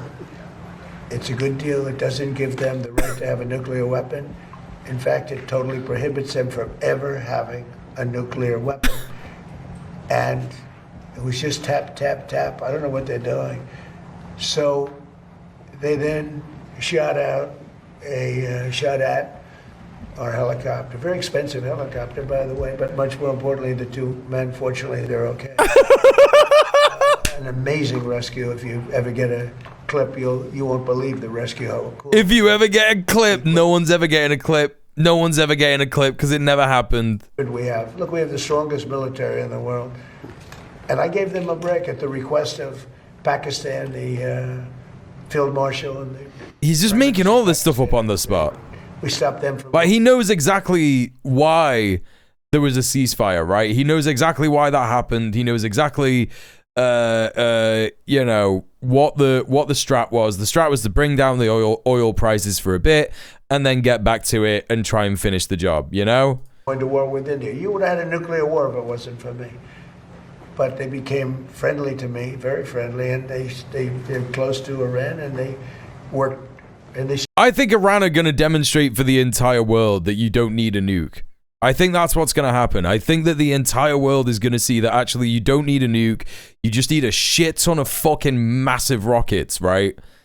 That could deliver a nuke, but don't actually, and their precision, and they can take out the supply chain that is necessary to, you know, do a war, right? We still are working on trying them to do what's right, but we want a deal that's meaningful. We want a deal that works. We don't want to just have a Barack Hussein Obama deal, JCPOA. Oh, it's happening, chat. That was a path to a nuclear. It's the exact opposite. You know, I like on television, they say, oh, they should have kept that deal. First of all, it was over. It was a short-term deal. That deal was a path to a nuclear weapon.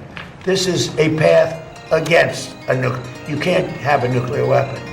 His was a path to a nuclear weapon. They were developing during his administration nuclear weapon. If they had a nuclear weapon, there'd be Hey, couldn't linguist. no Israel, there'd be no Middle East, and they would have absolutely shot at us. So we'll see what happens. But we hit them hard yesterday. We're going to hit them again hard today. This, in case you don't turn on your television set. And we'll see what happens with the deal. We're really close to a deal, but they keep tapping us on wrong. They keep playing us for suckers because you know what? They dealt with some very stupid presidents, I have to say. Some very stupid people sitting there. Wait, a question. In Maine, are you all in supporting Susan Collins? Does she have your full support and endorsement in her Senate She does re-election? because she's a sane woman. She's not my best friend at all. These guys are. I get along well, but I have some. But she's a sane person, and she's a person that never missed a vote in many years. I mean, she's like had 10,000 votes. She had 10,000 votes. She never missed a vote. Unfortunately, because sometimes she voted against me. You know, look, she's a sane woman, and she's a respected person. Who is Susan Collins? Maybe a little different. Is Susan Collins the incumbent senator in Maine? Ideology than me, but this guy is a thug. Oh, he's pissed off at Plattner getting elected, right? Graham Plattner's opponent, what is that, like in the primary, or like Susan Collins is a Republican? I don't understand any of it. I haven't seen any of this stuff at all. No, Plattner did win, yeah, but like, I don't know. He won the primary. Yeah, I thought it was the primary, yeah, because yeah. Right, okay, so he was like, I would have preferred Susan Collins, that's what's happening, okay. Yeah. Fuck, he's a phony. I made a lot of money picking out phonies. He's a real phony. He's bad. He's a bad person. Mr. President, are you going to go back to attack, or are you thinking of attacking Iranian power plants and bridges as you've? Well, I'm not going to say that to you, but I could do that. Look, I could knock out. I could do whatever I want. I could do whatever I want. With these people approving it, they approved numbers that nobody would have ever thought we would have been. But we built numbers that no one would have thought were so approved. Ukraine through Biden, he gave a lot of money, a lot, but we're in great shape. We have a lot of storage capacity, but he gave a lot. And what's really funny is that whenever Donald Trump says anything, it's just wrong, right? It's the opposite of what is true. Yeah? And he is, in fact, just saying very openly, yeah? Very, very openly, that the empire is completely fucked. This is just great stuff, chat. It's absolutely brilliant stuff. It's just very, very good for the future of the world, just in general. If you look at what's happened, when I left, our cupboards were full. He gave it. Now I sell it to the European Union, and they give it to Ukraine for the most part. But we have the strongest military anywhere in the world. And sometimes you'll have to use it. And we have to remember, and when people hear this, Iran very simply cannot have a nuclear weapon, and they won't. And they've agreed to that. All they have to do is they have to start signing a paper. It's fully negotiated. We have a fully negotiated, but they're tapping and tapping. And I said, all right, let's give them a couple of more days. They're tapping. Because it's a meaningful paper. They know when they sign that paper, it's meaningful. The Obama deal, JCPOA, one of the worst, one of the dumbest documents I've ever seen. Yeah. Meeting with tech executives about the government taking stake in AI companies, and what could this partnership look like? About AI? Well, I can say this. Emerging markets with the weed about. Thank you so much for the first donor of the day. Let's go. Don't suck too hard on the joint, comrades. It's me, Dr. Jones. Your test results are in. Unfortunately, you have tested positive for Eurobiatitis PogChamp. Thanks so much. Thank you so much, Emergent Markets, for the £4.20. Chat, please consider being as based as Emergent Markets and tipping and subbing off Twitch. We only need another £20 and 80 pence to unlock Melpocam. And we only need another £44 and 80 pence in order to hit the donor goal for the day. We're having a meeting with them. It's an amazing industry. It's bigger I got to than piss any while he's industry talking about this AI anyone's shit. I ever got to piss. seen. We are leading China by a lot. And, you know, whoever leads that is going to really lead the world to a large extent. That's how big it is. And I'm going to have meetings with the top 12 or 15 executives very shortly. And we're talking about giving back something to the public. And if we do that, the public will become very rich, the people in our country, because that's the kind of money we're talking about. And I think they'll do that, and I think it'll make it very popular. What would you like that? Thank you, President. I have two questions. First of all, Turkish President Erdogan keeps threatening Israel. Do you think there's a chance of a conflict between Israel and Turkey, and will you sell F-35 to Well, as you know, he's a very good friend of mine. And we've worked very well together. I like him a lot. I'm not supposed to say that because the press will say, oh, he likes Erdogan. No, he's a hell of a leader and a strong person, very strong person. I haven't heard that at all. If I did, I'd call him, and I think I'd make sure that things were fine. I don't think that will happen with Turkey, not as long as I'm president, because he respects me and I respect him. But beyond that, we have a good friendship. So, you know, we'll see. And my second question, that's my second question. Besides peace in the Middle East, what do you wish yourself for your birthday? For my birthday. Well, I'll go a step bigger. Peace for the world, okay? Peace for the world. Middle East, yes. Peace for the whole world, yeah. Mr. President, there is a New Jersey Democratic congressional nominee over in the 12th district. What just happened? His name is Adam Homily. He has a connection to the... Chat, what just fucking happened?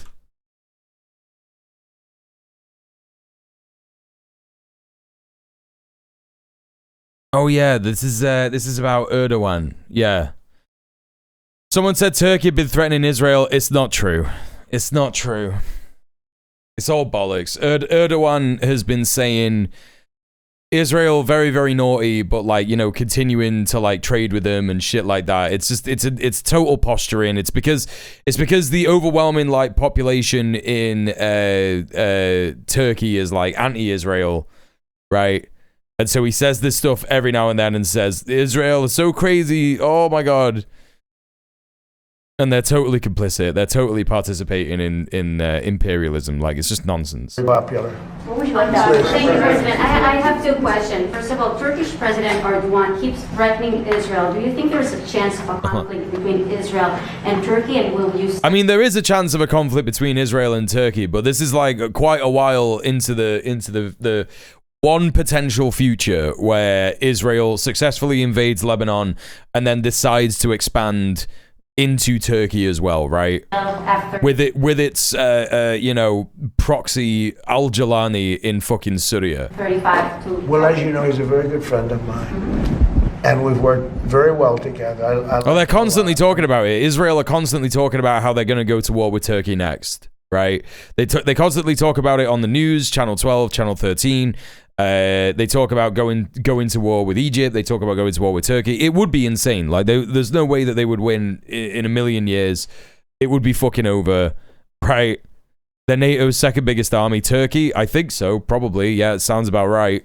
Not supposed to say that because they're a border army, right? So you have to have a massive army if you're on the border of the walled world, yeah? Oh, he likes Erdogan. No, he's a hell of a leader and a strong person, very strong person. I haven't at all. If I did, I'd call him, and I think I'd make sure that things were fine. I don't think that will happen with Turkey. Not as long as I'm president, because he respects me and I respect him. But beyond that, we have a good friendship. So, we'll see. And my second question, that's my second question. Besides peace in the Middle East, what do you wish yourself for your birthday? For my birthday. Well, I'll go a step bigger. Peace for the world, okay? Peace for the world. Middle East, yes. Peace for the whole world, yeah. Mr. President, Oh my God. Ugh. there is a New Jersey Democratic congressional nominee over in the 12th district. His name is Adam Homily. He has a connection to the blind sheikh. And I was wondering if you could get your thoughts. I think it's terrible. Okay. What are they saying this guy's connection is? Is this guy like a Democratic candidate or whatever?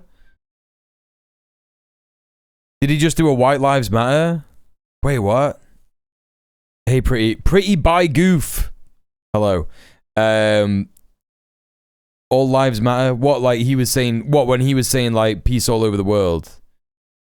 Peace all over the world. It's like that tune rocking all over the world. Yeah, I guess so. Pakistan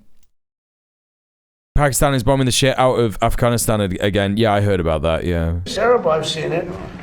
I mean, he was more, now he's trying to sort of say, yeah, I sort of knew him. He didn't know him. They were very good friends. And you look at you go back and look at what happened during that period of time. He was a witness at the trial for him. He was a positive witness for him. He said the most glowing things. The guy knocked down the World Trade Center, admitted that he knocked down the World Trade Center.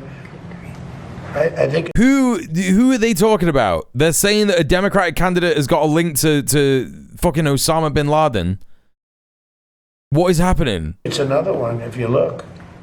I actually think the one in Maine is worse, because he's just an outright pig. He's like a pig. I watched him a couple of times. He's like a pig. That's what he reminds me of. I come up with good names for people. I don't want to stick him with that one, although I think pigs would be very upset about it. Go ahead. Mr. President, July 1st is coming fast. How confident are you that you'll be able to renew the USMCA, and what more do you expect from Canada at this point? Well, I'm not looking to renew it. I don't, I made the deal, and the primary reason I made the deal is that now... Are they talking about Adam Homily? The pig guy is definitely Plattner because he said Maine. Adam Homily is a former US combat vet. Is that New Jersey? The reporter was saying there's someone in New Jersey. There's a guy in a New Jersey whatever. It was the worst trade deal I've ever seen. Yeah. And I made it better, but I had the right to terminate. And New Jersey and a candidate, right? So that's what he's talking about, right? I had to get these senators to approve that. And like, what are they saying? Like, he's got a connection to Osama bin Laden or something? Yeah, that was a tough thing, Congressman, too. NAFTA had no termination. So, I mean, I've never said this before, but I'll tell you what my thinking was. NAFTA was a disaster for our country. The worst trade deal ever made, by far. They had typos in, okay? And they were supposed to correct them. And they never corrected them when they were done. They knew there were typos. And there's a process for that. You state your claim and, you get a change. They had typos on percentages. Or maybe somebody wrote, and that was for years. They never ran. They had horrible, all against. I don't know why this is tickling me. It's really tickling me. He's talking about typos. It's so funny to me. I don't know why. I think it's because I'm thinking about the White House website. I think.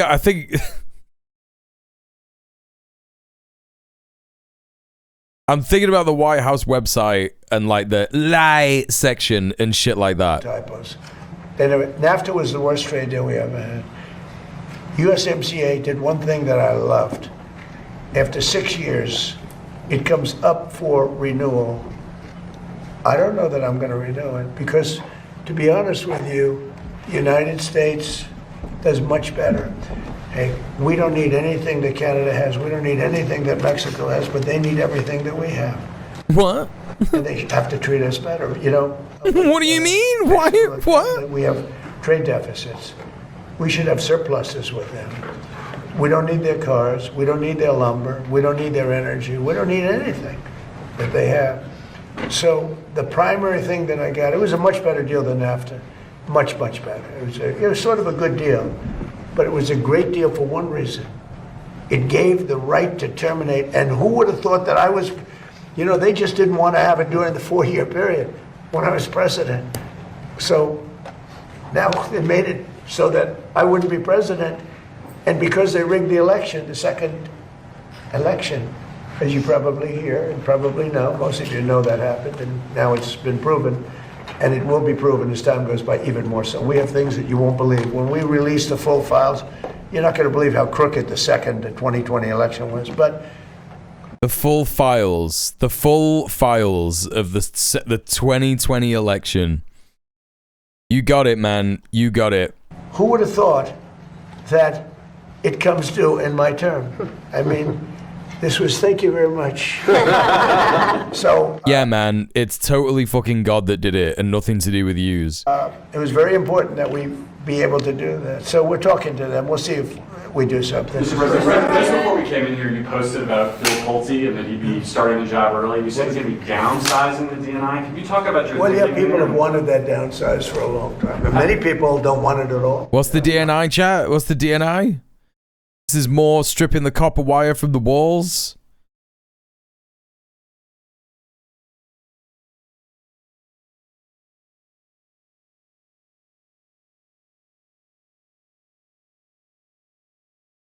Director of National Intelligence. They're just getting rid of the director of the...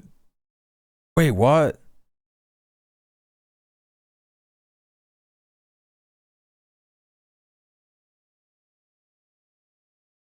Senior level agency that provides oversight to the intelligence community. So the DNI is actually not just like a guy. The ODNI is a senior level agency. Right, so the ODNI. So he's like, we're going to get rid of another intelligence agency. Most people want it gone. Okay. Okay. A lot of people thought it was a duplication. Yeah. A lot of people thought it was a duplication. We're streamlining it. We're making it better. We're making it great again. The DNI, it used to be so good in the 70s when things were outdated. The Democrats came in, they put all these newfangled computers. Everything's computer. We don't need it. I say it's too complicated. Intelligence isn't that complicated. You either know stuff or you don't. And, you know, you take Freddie Mac, Fannie Mae. The What's he on about, Freddie Mac, Fannie Mae? What's he talking about? So much since I've been in charge. You know, I had to sell that. And in my first term, a group came to see me wanting to buy it, and they offered me exactly 10% of what it's worth today. And I didn't want to do it because I didn't want to look foolish when they flipped it a year later for hundreds they're mortgage lenders, of thanks. dollars more. So I kept it. And I put him in charge as soon as I got here. And he's done an amazing job. Could be worth $1 trillion. That's a pretty different portfolio, though. Well, it is, I know. But, you know, smart people are smart people. I always say I'd rather have smart than experience, but smart people are smart people. Has he not got the fake tan on today? I would say this. He's going to be there for a short while we pick somebody else. We're interviewing. He looks like he doesn't have the fake tan on today. He's looking real pale. And we'll put somebody there. But people want it downsized. The senators and the Congress people, I think everybody wants it downsized. And many people, I think, and I won't speak. His school loan used to be with Sally Mae, right? I'm not sure how Todd feels, but by the way, he's great. I hope you people have given him an easy run because he's very busy. He doesn't need stupid people. Hey, Crimson. Saying, why didn't you get a higher mark at a certain college? Because he's highly educated. He was a great student. He's great at everything he's done. But how come he got a B+? See, they'll go after him for getting a B+ instead of an A, but the other guy can be a thug and let him run. He looks like he's had a skin peel. He was so red in the interview with Kristen Welker. Because every time they bring something up, he's worse than anybody that we've ever seen. And I hope the Republicans... Is Christine Welker, is that the one where he was in the barn? Because if it's that one, he was just getting mad when he was in the barn. She was just pissing him off. Yeah, no, that wasn't a skin peel. He was just getting mad as hell. In that interview, he's been like madder than he's ever been before. There was too much rain. I didn't watch that on stream, but like I watched other streamers watch it. It was very funny when they had the John Deere tractor in the background in Wisconsin, and she was like asking him stuff that, you know, was just like kind of softball, kind of just like not really that upset or whatever. Like, not really that upsetting or anything, and he was just quite literally being like, "I've had enough of this. I'm gonna go. Are we done? I'm done. I don't want to do anymore." He was just really upset. That wasn't a skin peel. He was just actually mad. Use him as your standard. He was mad that she was trying to report. Yeah.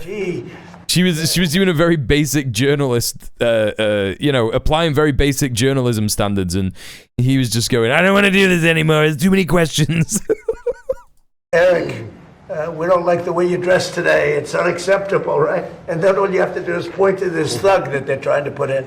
So, pretty much that's the way it is. He's going to do a good job. He's going to be there for a very short period of time. He will be superseded and replaced by somebody that's going to have the job permanently. Okay? What do you think of the Democrats saying they'll hold up the... I don't care what they say. Democrats. They're not Democrats. Democrats. They're dumb people, yeah. You need their votes. Then I guess something's going to happen. No, we can't let them extort us. I told the guys today, we can't let them. They've done it. Who's the guys, man? They said we can't. What are you on about? What we're signing today has been amazing, but they tried to extort us, and eventually, and they were losing tremendous support because they're extorting on law and order, and they can't win on law and order. People want law and order. They don't what do you mean, man? And that's essentially what they were doing. And ultimately, they could not take the heat. But we can't let them extort. It starts tomorrow. What starts? The World Cup. Yeah. Soccer World Cup, football World Cup. Most successful World Cup they've ever had.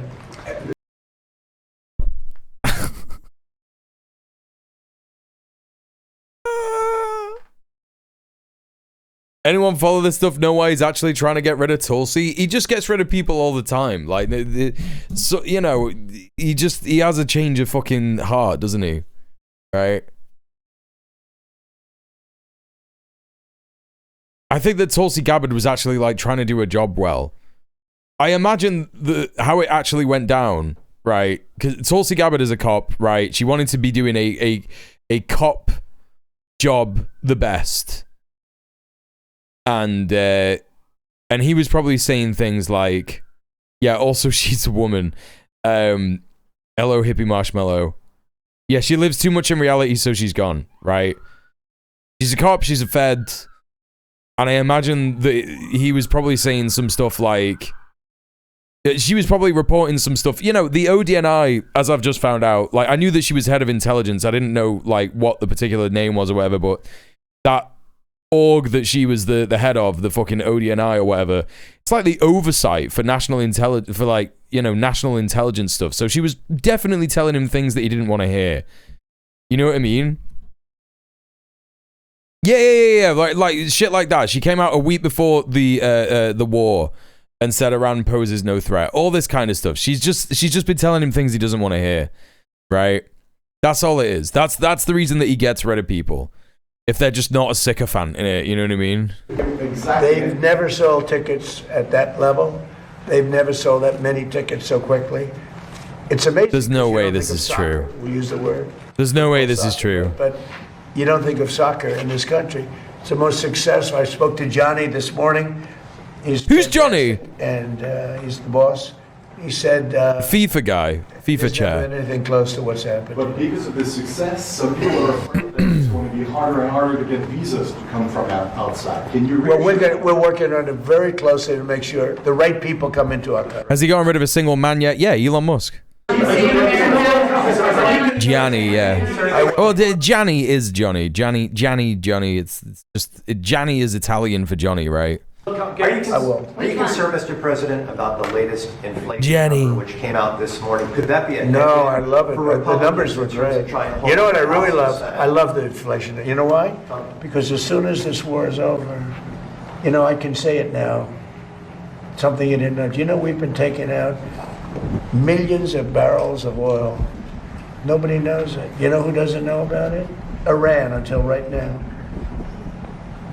Okay, so that's why.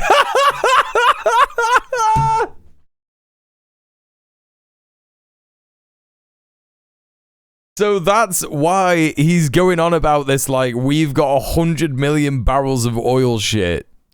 Because there's a whole bunch of inflation, and he can't even deny it, and he's like, I love inflation, it's so good. It's so good, it's his favorite kind of pornography. Right? Hey, Nuclear Slayer. Inflation, it's so good. We got, in fact, $100 million. $100 million worth of 100 million barrels of oil out of the Strait of Hormuz. Hello, Midnight Wolf. How you doing? Are we dooming today? No. We never doom on this channel. We're watching the empire collapse in real time. How can you be sad about that? Hey Zipper, the best inflation, the best and widest trade deficit, the widest trade deficit you've ever seen in your life. It's amazing. You've never seen trade deficits like it before. We took out the other night 22 ships, late at night with no lights, because they don't have any radar, because we blasted the crap out of it. We took Incredible. Oil's $85 a barrel. I mean, you take a look. Remember when I did this, I said, look, the tallest pool, a pool is taller than skyscrapers. The best economy we've ever hit. And I said to my people, I had Scott, I had Howard, I had Pete, I had all of them. I had Todd in the room. I said, the one thing we have to do now, we had just hit the highest stock market in history, highest 401ks in history. Everything was going well. And I said, I hate to do this to you guys, but Iran's going to have a nuclear weapon very soon. We have to go and attack. So the Dow. We hit it with the B-2 bombs. The B-2 bombers. A lot of courage. It was totally successful. We buried it. Successful. Buried the nuclear dust. Hard to get. And I said, you know, the bad part is the stock market will go down by a lot based on predictions of experts, like 25%. And it was worth it for me not to have a nuclear weapon. It was worth it for them to not have a nuclear weapon. Anything bad that you hear, it's worth it so that they don't have a nuclear weapon. Which is pretty amazing. And here's the key. We just hit today another stock market high. 74 in my short time here. Another stock market high. All time. Historical high. Nobody can believe it. The Dow, the S&P. S&P was at 7,000. They say 7,000. 70,000 Dow. I hit it in my first year. I hit on the Dow, it was 50,000 was an impossible number. They said 5-6 years out you'll hit. Well, I hit it in my first year. And now I get everyone in the room and say congratulations, but now I'm going to take it down a little bit because we cannot have a weapon. No, that bit was so good, bro. No, that bit was so good. I got everyone in a room. I said we gotta let it go up a little bit because Iran can't have a nuclear weapon. Yeah, the inflation's gonna up, but it's not so bad. It's not so bad. It's worth it actually. Am I a bad gay for never having heard this song before your stream? No, you're just young. This song came out in the 90s. Haven't you just finished uni or some shit? Don't worry about that. Hey, oh no, here we go. The Dow was actually down by $1,000 today. There you go. No longer 50,000. Can you believe it? My first year. And now I get... It reminds me of the Barbie song. That's because it's by the same band. Aqua. Congratulations, but now I'm going to take it down a little bit because we cannot let Iran have a nuclear weapon. And they all agreed with me, Todd, you remember. Everybody agreed. And we took a little journey down to Iran. We first stopped off at Venezuela, by the way. And we have paid for that war many, many times over. What do you mean? We have great relationships with the people of Venezuela. We get along with them great. It was a great... Aqua, which is French for water. It was really, to be exact, 48 minutes of fury. And it was over. And Venezuela is doing great. relationship. Okay, this is incredible stuff. He's just like distracted and being like, remember how good Venezuela was? We did that in 48 minutes. It probably wasn't. It probably wasn't. With the people are great. Didn't Pam Bondi screech about how the Dow was above 50,000 before during the Epstein hearings? Yeah, it's because that's all that they're told to say. They're just told to say everything that Trump says all the time, you know? Millions of barrels of oil from Venezuela. And then we went Isn't it also English for water? No, water is English for water. to Iran.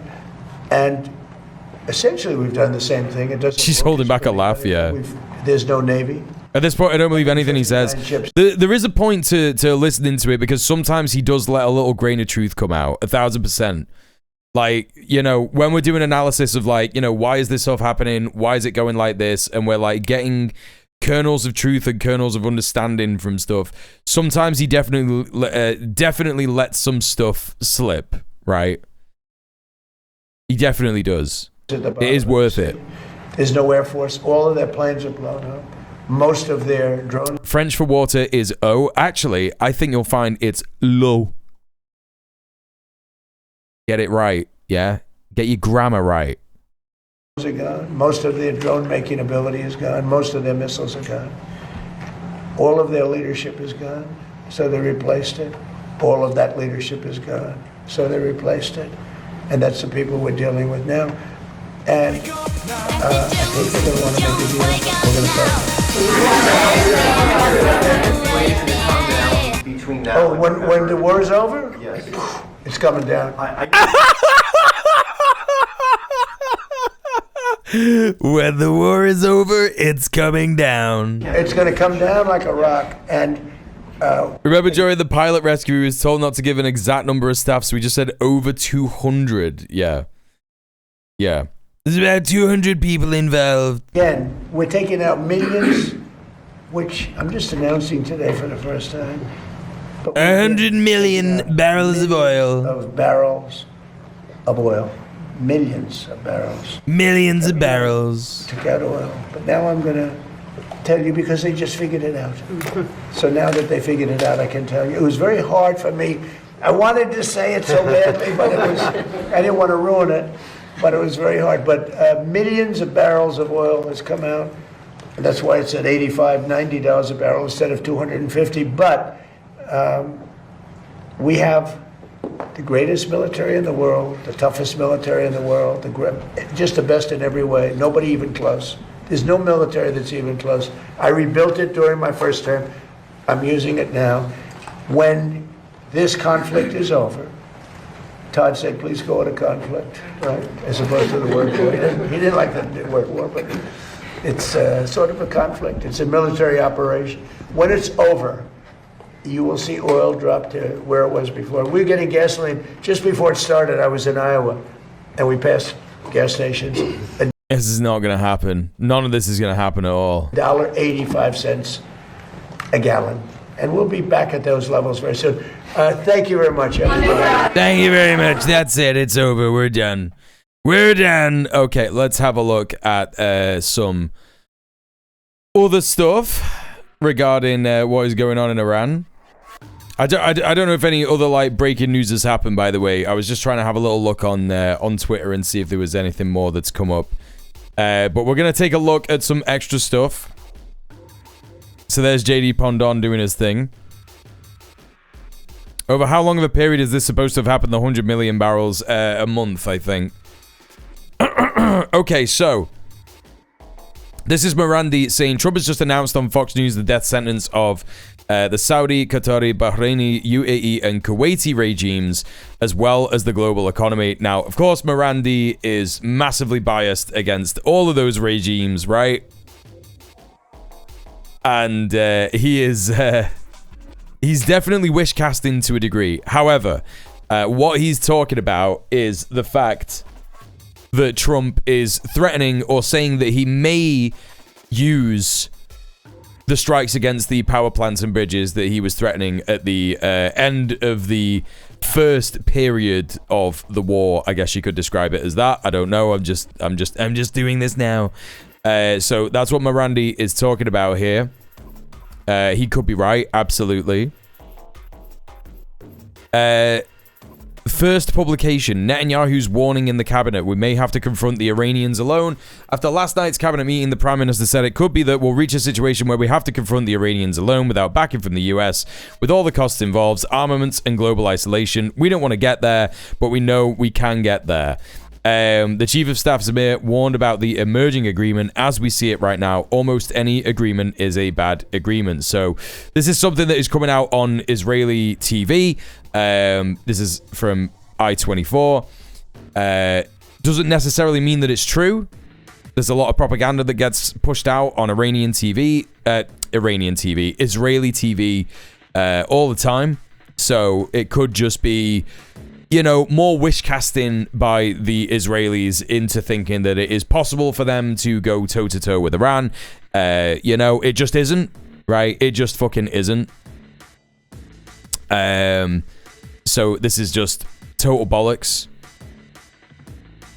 Iranian President Masoud Pezeshkian, it's impossible to force a nation into surrender through air power and bombing. Qatar, despite its small size, has not been forced into surrender after 3 years. And this is in fact true, because Al-Qassam and Hamas, the governing body of Qatar, still exist and are still ready to fight. They will not be able to force Iran to surrender either, and we certainly will not surrender. So this is from a speech that I think he did on Iranian broadcast TV. So that is the president of Iran. What's this going on here? So this is from today at 7 a.m. UK MTO is the United Kingdom Maritime Operations Center, right?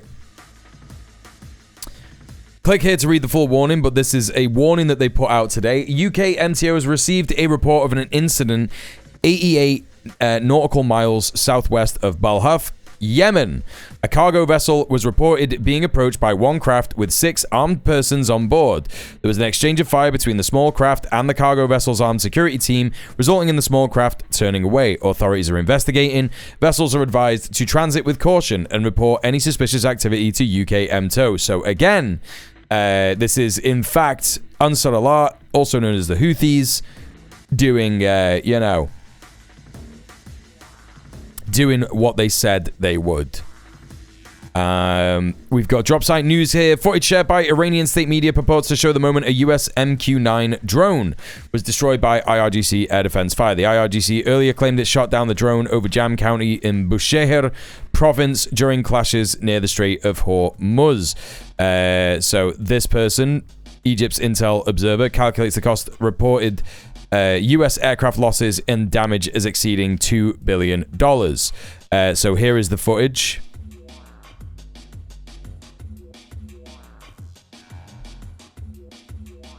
I don't know how long. It's like a minute.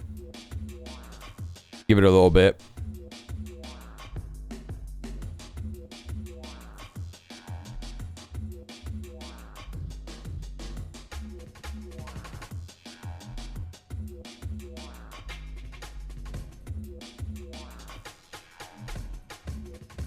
Is this actually gonna happen? Does it actually happen in this video or what? It's not gonna happen. Oh, there you go. I was like, it's not gonna happen, is it? God, it took so long for that to happen, but there you go. It did, in fact, happen.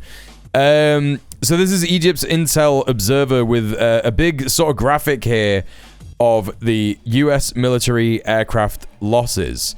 So let's take a little look at this. See if we can open it in a new tab and get a bit of a bigger view of this.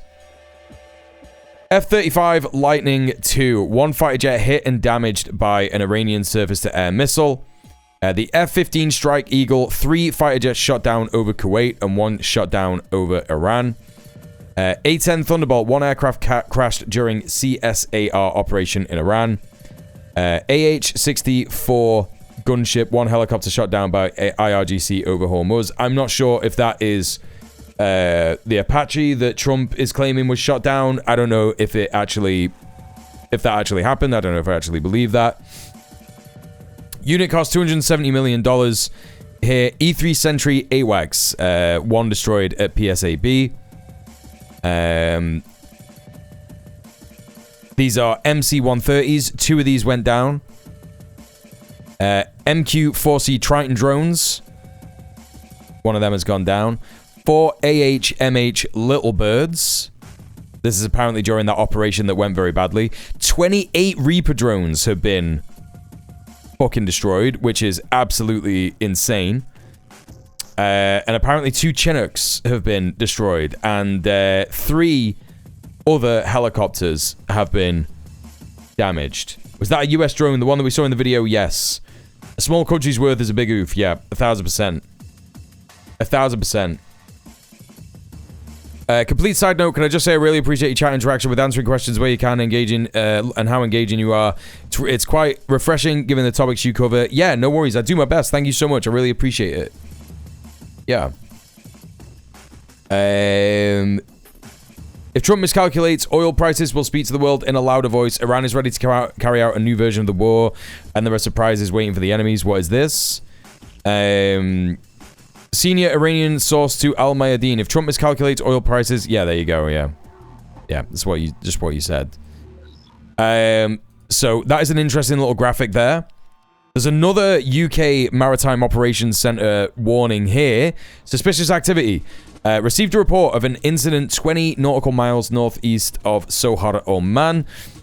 Local authorities have reported a tanker has experienced a fire in their engine room and are on the scene assisting with the evacuation of the crew. The vessel is reporting 1 casualty and 2 crew members missing. No environment impact reported. Authorities continue investigating. It looks like there is shit going down in the Bab al-Mandab Strait and also in the Hormuz Strait as well. Now we got Bonzabarry with the recent operations mega thread here. So we're going to go through this. I love it that they screwed up the secret mission and blew up or lost 2 Super Hercules bombers. Yeah, no, it is funny as fuck. Hey, Mama B. Welcome in. It is. It's a Bonzabarry mega thread.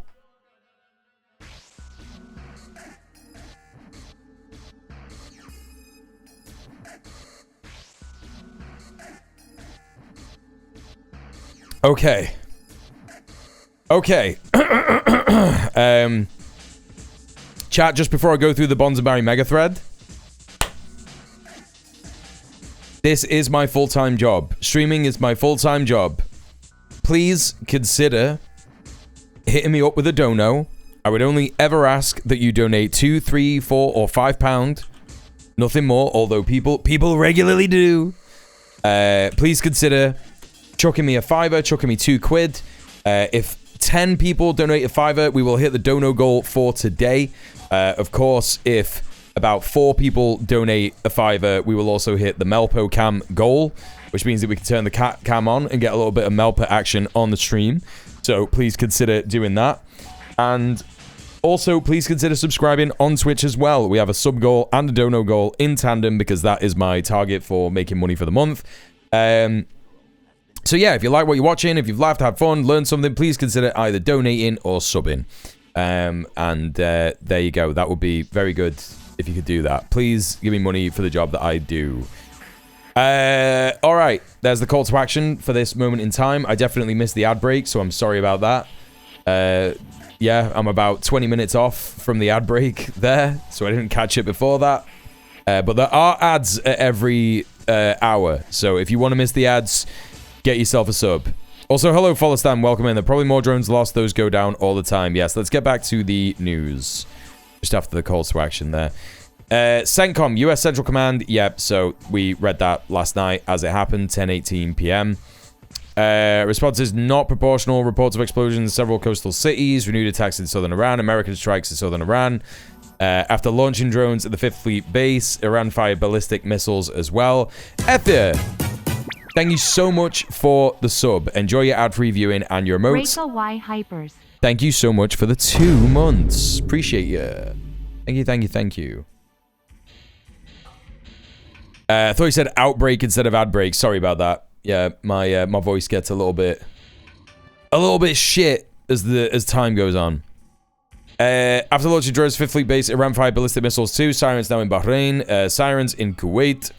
American bases in Jordan are also under attack. Seems like there's an impact in Bahrain, possibly the 5th Fleet HQ.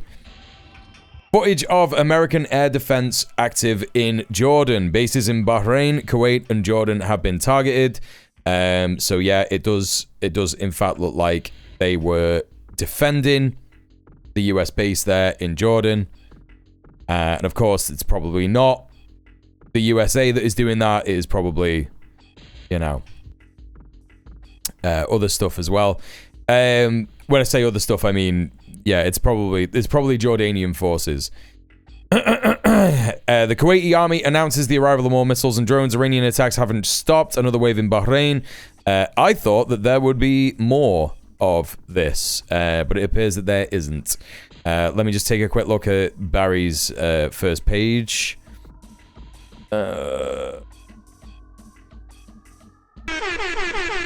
Yo, Risk Inverse with the £5. Thank you for being awesome. Thank you very much for being more awesome and subbing off Twitch. You could be just like Risk Inverse and sub off Twitch using the tip link in the chat. Please consider doing it, chat. It helps me pay the bills and the rent. Thank you very much, Risk. I appreciate you. We're at £9.20. We just need another... how many chatters? I don't know. 3 chatters donating £5 each, and we'll get there. We'll get to the Melpo goal. So there you go. Welcome in, Risk. How are you? Barry here saying, considering it's highly unlikely they're going to base a strategic bomber in the Gulf, this is either a message drill or another round is coming. So apparently this is about a bomber that is traveling across Saudi Arabia. Miscode. Landing in Bahrain's ISA base, defo a P8. What else do we got? Yeah, just commenting on this thing. An Iranian drone lodged in between both pilots but did not explode. This is so funny, bro. The drone then caught on fire as the pilots were attempting to land the helicopter. This just, like, did not happen. So fucking funny, man. Israel Hayom. The American military has begun building a huge base on the border with the Gaza Strip not far from the Rime camp. The base in the question is supposed to serve as a military and civilian headquarters for the bodies and forces that will arrive in the region to promote the Trump plan, as well as replace the multinational headquarters located in Kiryat Gat.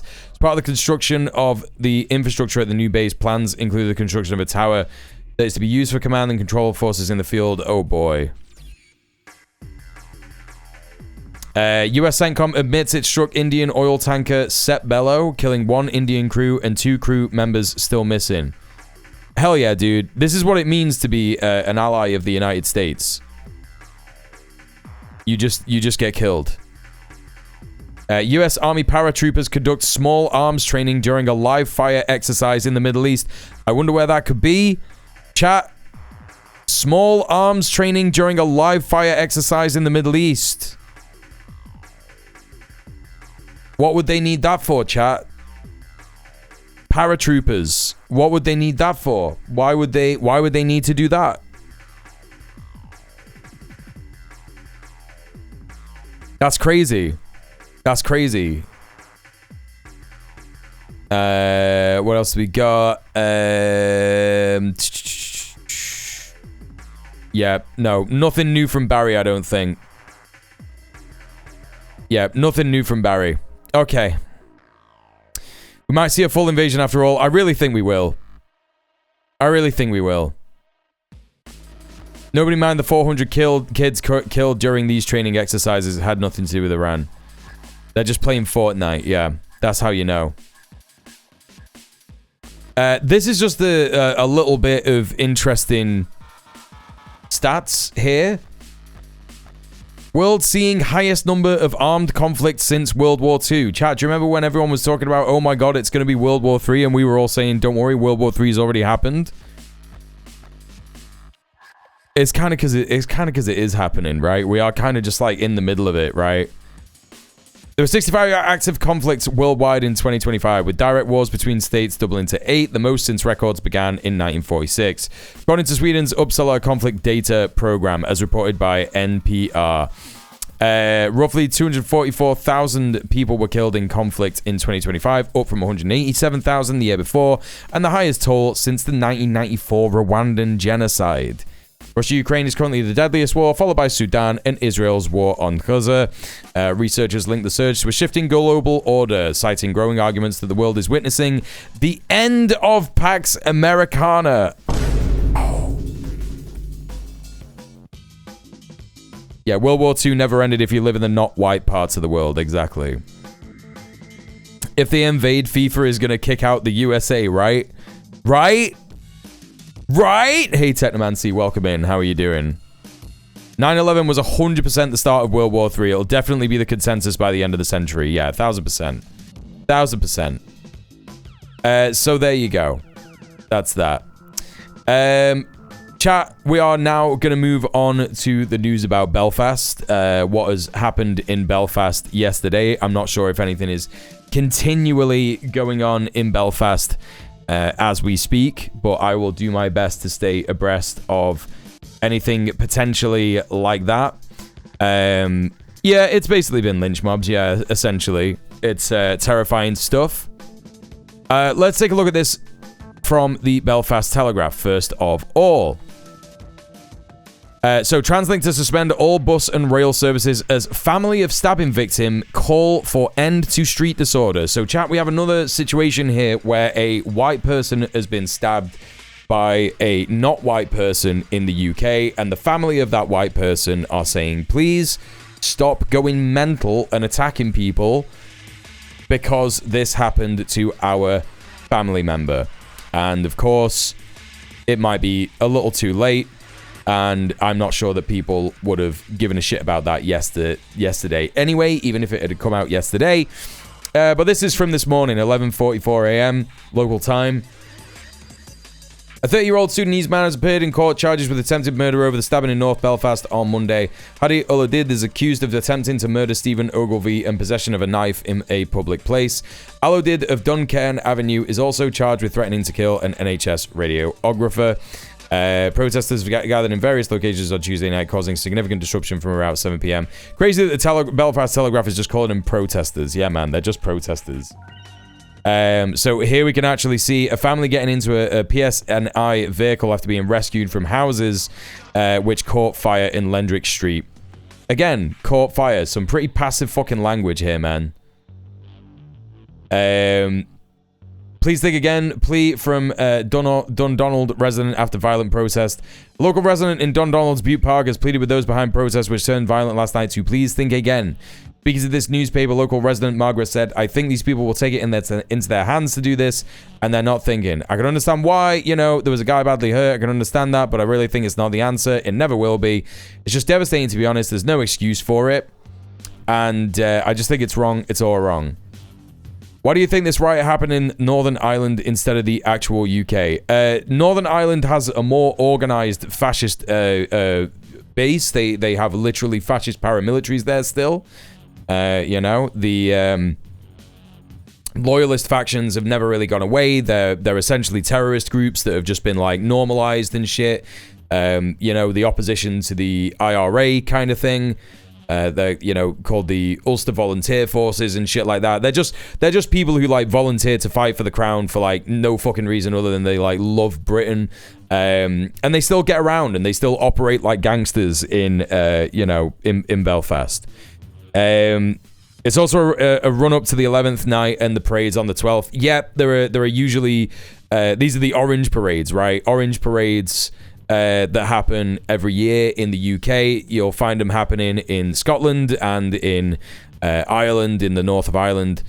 They do this shit every year anyway. It would just be so much worse. Yeah, every single year in the north of Ireland, and it has gotten worse as the years have gone by. The thing is about the north of Ireland is that there is currently a Sinn Féin, aka a you know, social democrat Irish reunification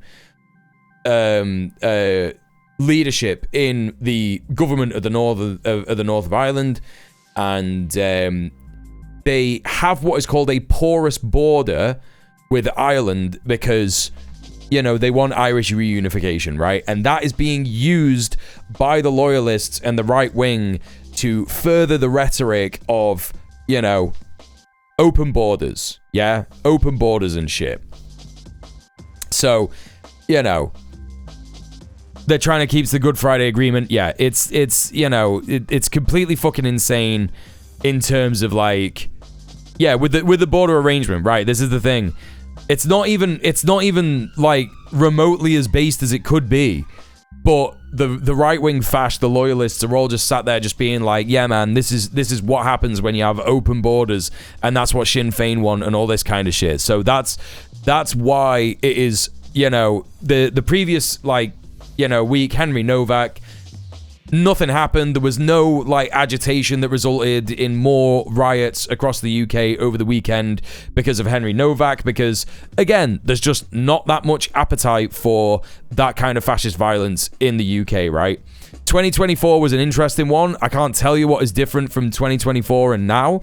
I don't know if more people got COVID and just don't want to do shit anymore, but again, we've seen more and more less and less people going to Tommy Robinson's Unite the Kingdom rally and shit like that. So this kind of over the top fascist kind of politics does not appear to appeal to people in the the island of Britannia, as in England, Scotland and Wales. Now there is definitely some kind of an appetite for it in Scotland, as we saw in Glasgow last night.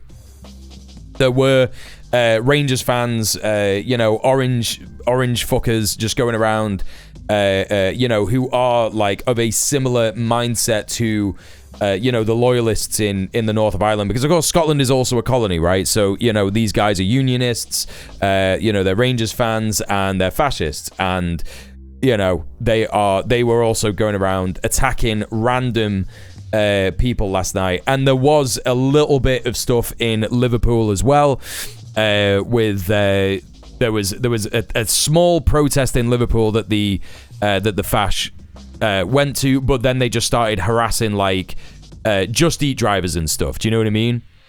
BBC describing the Glasgow fascist protesters, yeah, of course, because they're not interested in doing anything that isn't passive voice regarding this stuff, So, so there you go. So there's the explanation for people who aren't in the UK, why this has been, incensed and seen more broadly in, the north of Ireland, and then seen in, in Glasgow, in Scotland, and then, of course, in Liverpool as well. In Liverpool, you do have, a certain degree of people who are related to people in the north of Ireland, and, they may have been activated because of that and shit like that as well, right?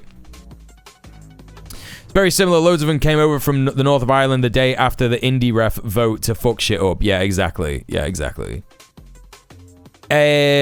So it's devastating, to be honest. It's devastating. Right, okay, so we just read this. So there you go. So there's the explanation for people who are not in Britain as to why this has happened in the way that it has happened. Meanwhile, amongst all of this shit, you've got Andy fucking Burnham saying, I agree with Farage on migration, and we're pledging to detain and deport more refugees. Yeah, great stuff. That's so good. I can't wait for Andy Burnham. To make the Labour Party more left-wing. He's the only hope for the Labour Party, isn't he, chat? He's the only hope, because he'll be more progressive, won't he?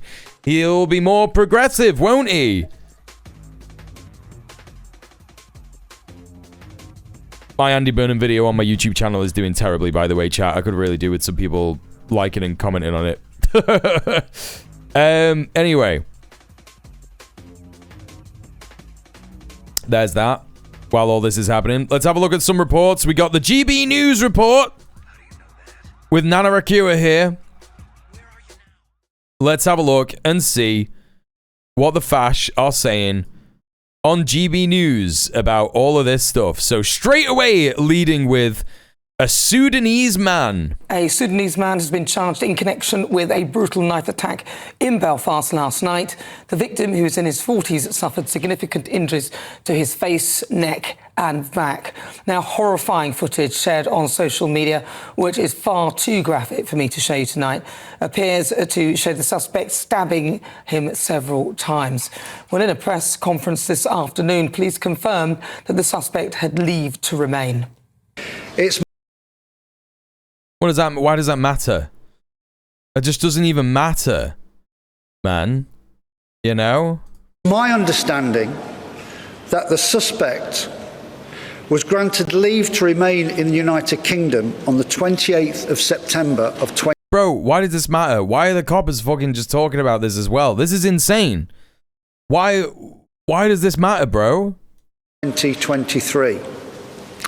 Again, this is to... I think it's Nana accurate, or maybe I'm mixing her up with another host, but they said they don't believe the shit that they peddle. Yeah, I totally believe that for GB News. Crimson Tinted, what the fuck?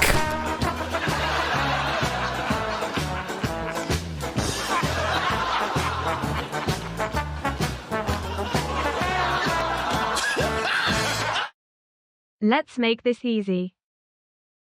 Well, some heavy lifting done by Crimson Tinted in the fucking chat with a £41.80 dono. I failed at basic math. Don't you worry, this is the stream for that. Not only does Crimson Tinted have a tier 3 sub for 9 months, but also donated £41. Let's fucking go! We got the cat cam with no cat, so that's sad. But I'll go and get him in a bit. But also, thank you so much for subbing off Twitch and supporting the stream. Not just Crimson Tinted, but everyone who donated tonight. Thank you very much. We've also got the sub goal to go. We've just got 2 more subs to go for the sub goal tonight. And there's one of them. In fact, there's 3 of them. No, that's done. That's done. Oh yeah, right. Apparently that counts as 9. Oh, because Dan's also subbed. No, that counts as 10. And we've got a hype train on the go. Yippee. Okay, chat. Well, we'll have a little hype train. Why not? You said it, not me. You said it, not me. You know the score. We're going to listen to tunes. You want the tunes to continue? Then keep subbing, keep gifting, all that kind of business. Starting off with some Noah. 4 minutes 24 on the clock. The government knows. The government knows. The government knows. Dan, thank you so much for the sub. Enjoy your ad-free viewing in your remotes. Crimson Tinted, thank you so much for the tier 3 for 9 months. Let's go. Looking straight through your webcam. Why has that happened? Planet Mushy, thank you for the 30 bits. Why is there an alert for that? Stare at the screen when you... That was so loud. And staring back. This is how they know you best, with a dick in your right and a mouse in your left. No more interest in the Middle East, so they look at you while you touch your meat. In the middle of a truce, they put the equipment to the use. Why you think you pay the tax for drunk? It's popping off. Hacks. Tax has gone through the roof. At least it's put to good use. The government knows. The government knows. Hunter Biden's bathroom, welcome in. How you doing? The government knows when you're whacking it. The government knows when you feel alone and it's getting late and you're sitting at home. They fill the sky full of drones to check on you and your bone. Size don't matter to the CIA. They can see your dick from outer space. Dan with the 15 bits. Let's go.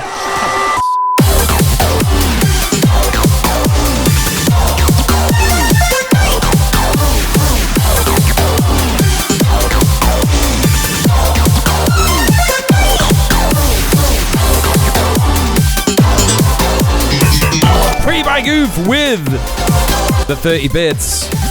Thank you so much.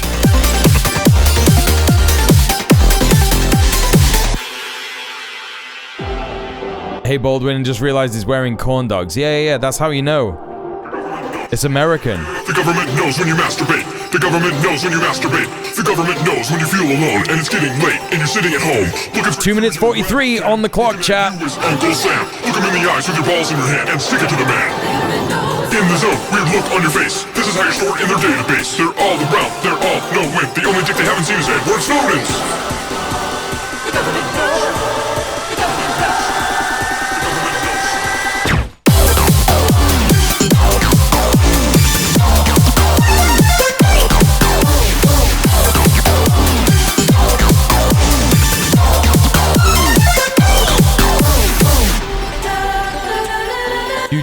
Huge banger. We got more bangers inside the ride. If we could get another sub or another 2 subs, I think, to extend the hype train. Been sleeping in all day. Awesome to wake up to. Let's go, Dan.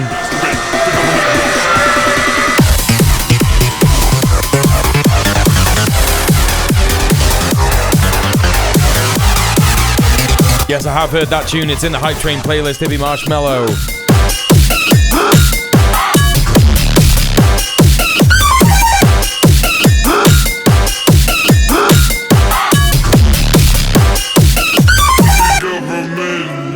Chat, we got 1 minute 26 on the hype train left.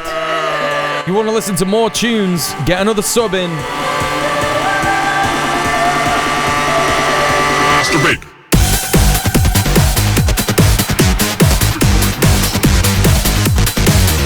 It's not really a bass solo because he's on a keyboard.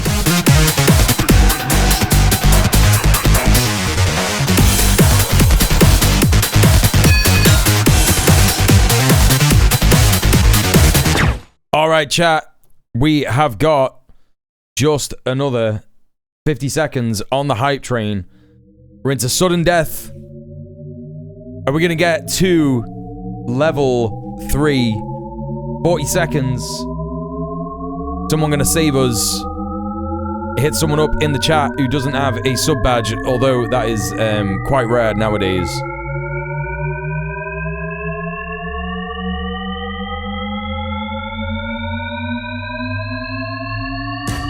Baldwin, gifted subs, extending the hype train. Let's fucking go! Okay, all right. 2 gifted subs. Thank you so much, Baldwin. Enjoy your ad-free viewing. Sneaky Psyducks, Purple Rock, and Donatella. Let's have a little bit of this.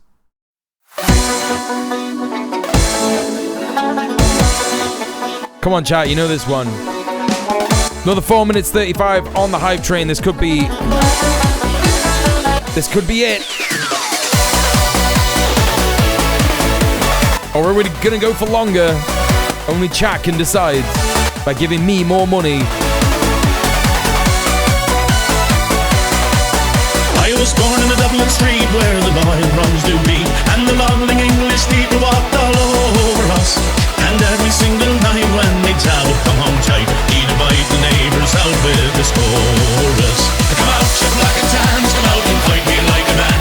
Come on, chat. Medals down in Flanders. Tell her how the IRA made you run like hell away from the green and lovely lace of Gillishandra.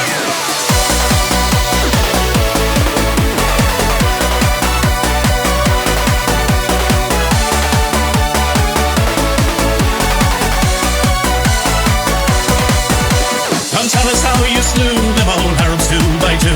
Like the Zulus they had 9 bows and arrows. Of how bravely you faced one with your 16-pounder gun, and you frightened all the natives to the marrow.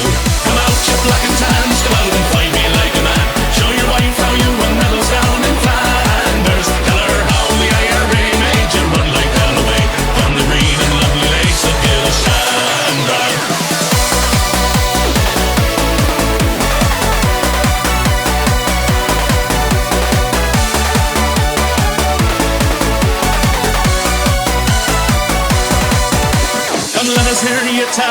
Chat Melpro's making biscuits. He's making biscuits. He's making biscuits. Where are the stares and jeers that you proudly let us hear when our heroes of 16 were executed? Come out, you black and tans, come out and fight me like a man. Show your wife how you won medals down in Flanders. Tell her how the IRA made you run like hell away from the green and lovely lakes of Gillishandra.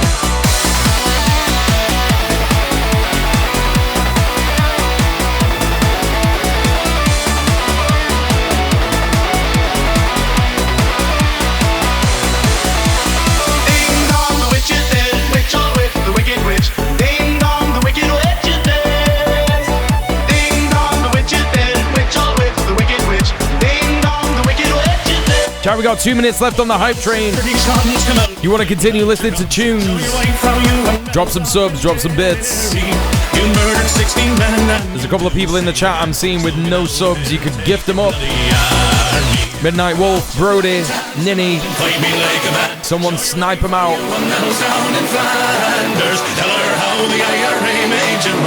Hippie Marshmallow still doesn't have one either.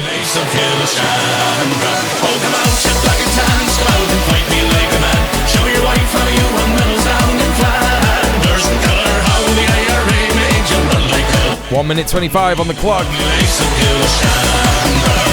Buckingham Palace announced the death of Her Majesty Queen Elizabeth II. Hey, Unlucky Lou, welcome in. Another unsubbed. Could benefit from a gift. Could benefit from a gift. All right, chat, we're going into sudden death again with only a minute left on the clock. Is someone going to extend the hype train? Let's find out as we wait for a minute and listen to this, it's called like an Andrew tone or something. I can't remember what it's called. Andrew tone, John tone. Hello, Bellatrix, how are you doing? Welcome in. 3 subs, we could do it. That'll do it probably. 35 seconds.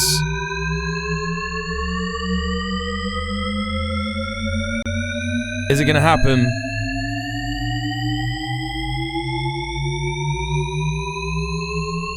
"20 seconds. Hello, Neo Confucianist. Body rock. I don't know what that means. I don't know what you're asking me there. 10 seconds.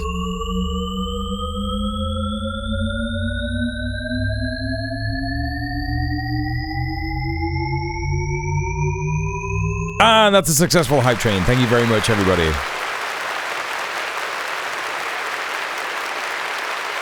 Sounds like the Andy C tune intro. Oh, you were talking about Body Rock by Andy C. Yeah. Yeah, I know about that tune. Yo, thank you so much.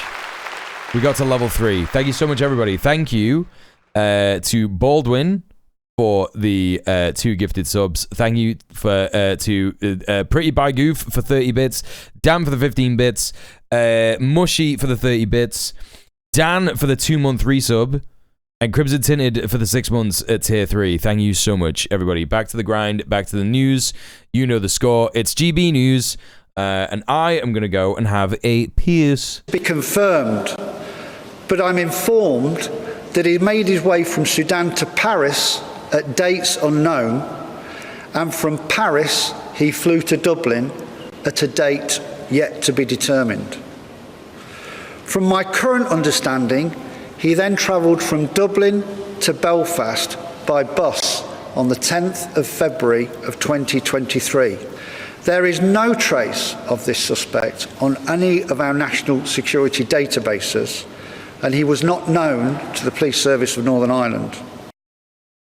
Minutes later, the Home Office confirmed that the individual suspected of the attack in Belfast is a Sudanese national with leave to remain in the UK until 2028. Well, he entered the UK in 2023 and was granted refugee status the same year. Reform UK leader Nigel Farage said the suspect should never have been in Britain. Last night on the streets of Belfast, barbaric, horrific in every way. We know that the man was of Sudanese origin. Number 10 are point blank refusing to say whether he came here legally or illegally. All that we know is that he was given leave to remain. Well, I'm sorry, but we're giving out that sort of status. We're dishing it out like Smarties to people we haven't properly checked. And I very much doubt whether this man should have been in Britain at all. Well, Nigel Farage is right. The British state has been giving out leave to remain like Smarties. Liberal elites are destroying our country, but they're not living with the consequences of mass uncontrolled migration. Hard-working Brits are. And they've had enough. DUP MP Gavin Robinson hit the nail on the head in Parliament today. Will he confirm that he and his government recognise that uncontrolled immigration needs to end? Will he confirm that the government needs to reassure and protect our population who for too long have had their concerns ignored? Well, he's right. For too long, the concerns of millions of Brits have been ignored. They're sick and tired of mass uncontrolled migration. They're sick and tired of being told that they're racists for caring about it. They've had it up to here with being told they're the problem. It's that anger that has spilled out onto the streets of Belfast tonight.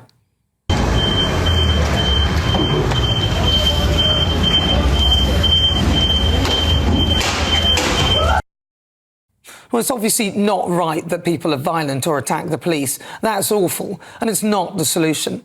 But our political leaders have to take responsibility for the fact that they have pushed a lot of normal people to the brink. Well, we're now joined by GB News' national reporter Charlie Peters, who is in Belfast for us. Charlie, what can you tell us? What's going on there? Well, Nana, we've moved about 200 metres up the road from we last spoke to you in the last 20 minutes or so, just because the tension and atmosphere, I have to say, it is becoming more intense here, so much so that some of the emergency services have left the area. There are pockets of violence and disturbance and disorder throughout other areas of Belfast and indeed across the province of Northern Ireland tonight. As we speak, we've seen emergency services up and down this location here, the Newtonards Road, quite regularly just in the last 10 minutes, many of them diverting away from the street because behind me, the bus, the glider bus that was set on fire a few hours ago, that's now fully burned out. Other wheelie bins were pushed into its place, some of them as recently in the last hour. Here's an armoured car from the police just moving down the area now. Now, we have seen those, Nana, in a convoy of 4 moving around. That is a typical tactic for the police service of Northern Ireland, operating in those convoys. But in this area, we've seen them move away, not wanting to approach the group of about maybe 100 masked people, most of them, of course, men, many of them very young men, some of them children, standing around that smouldering wreck of where that bus was, about 200 metres behind us. Another 100 metres beyond there, to the left, as you look down the street, currently being filmed by Doogie Beattie, as you look down that vision there, you can see just past where the smoke is, on the 3rd Union Jack, is Lendrick Street. Now, in that location, a number of houses have been set on fire. Some of them are said to be housing migrants in HMOs, but we're awaiting further updates on that. As we approach that location, we were warned in no uncertain terms, do not go closer, by men in masks, coming up to us, warning to not get any closer. Funnily enough, we took that guidance and have since moved away, although one... Did you like how I just fucked off then, chat, as soon as we hit the dono goal? Got the fuck off, rapid. Is it just me, or is this guy absolutely seeing some of the worst things a human can see? Sudan to the Paris migrant camp. Oh yeah, 1000%, yeah. The guy's been fucked up. Did Keir call a Cobra meeting? I thought that's what they do when things start burning. Yeah, it's crazy that he didn't do that, isn't it? It's crazy that... He's just fine. There's no need for a Cobra meeting. It's fine as long as it's white people going mental, attacking the Browns, then it's fine. No Cobra meeting necessary. Also, hi, Salt Chicken. Welcome in. Interaction with a man who came straight up to us, told us to leave. That was interrupted by Paul Burrows, who's the leader of the Ulster Unionist Party, telling him that there needs to be a free press. We won't have thugs on the street here in East Belfast, but the disorder and the disturbances go ahead. Now, I just want to bring you... It's the fastest faced reaction of British Unionist nationalism yet. From Northern Ireland's Justice Minister, Naomi Long, who's saying that weaponising genuine hurt, concern and anger are feeling is unacceptable, saying it's simply disingenuous, in her view, to claim that this current disturbance is being carried out for the good of Northern Ireland. She continues, there is no place for masked thugs to take to the streets and threaten, intimidate, disrupt and cause wanton damage. That is the perspective of the Justice Minister here in Northern Ireland. That statement released very recently as these fires continue on residential properties. Gangs of masked people, many of them kids, many of them young men, still gathering around the smouldering wreck of that bus. Further vehicles being set ablaze on Lendrick Street, about 300 metres behind me. We have also seen the interior and exterior of some buildings also on fire. What is consistent here from those involved in those disturbances, some of whom have approached us, of course, and those who are just onlookers, perhaps supporters, but not involved directly in that violence, is there is a lot of anger here. There is a lot of dismay and distress and frustration about what happened in North Belfast last night. Of course, a 30-year-old Sudanese man has now been charged in relation to what happened in North Belfast. But for people here, a lot of them, that's not good enough, and they are wanting to take justice into their own hands. And that is why, while that man remains in police custody on suspicion of those offences, having been charged with them, will appear at Belfast Magistrates Court tomorrow. The people around here, some of them are taking matters into their own hands. All right, Charlie, thank you very much for that. That's Charlie Peters. He's live in Belfast for us. We will be going back to him throughout the programme, but let's get the thoughts of my panel. Hey, Morgana. Conservative MP Esther McVeigh, GB News contributor Will Kingston, and political commentator Kai Wilshaw. Now, remember, chat, when Henry Novak was killed last week, Kemi Badenoch was like, all lives matter. I don't want to hear white lives matter. I don't want to hear black lives matter because all lives matter, right? That's what she said. Which is like, shit. But for a conservative, quite interesting, right? She's saying she's standing firmly in the middle of the right. she's on the right, but she's firmly in the middle of the right, isn't she? She doesn't want anyone being woke and admitting that black people, you know, are treated that their lives don't matter, but she doesn't want anyone being anti-woke and saying that, you know, white people are actually treated like that as well. So it's going to be interesting to hear what Esther McVeigh has to say. Esther, looking at that there, a lot of people are blaming the way the governments have managed immigration, in particular illegal migration. And some people will point to the likes of Suella Braverman and Robert Jenrick, who were part of the Conservative Party at the time, who had control over that. Why is it that they couldn't get things through? What was the problem that stopped them from... Because I know they were trying to push to get out of the ECHR and all the things that the Conservative Party are now saying they want to do. But what was it that stopped them from being able to try and push that through? I think people have to understand it is a very difficult problem to solve. No politician is trying to make themselves unpopular by not solving it.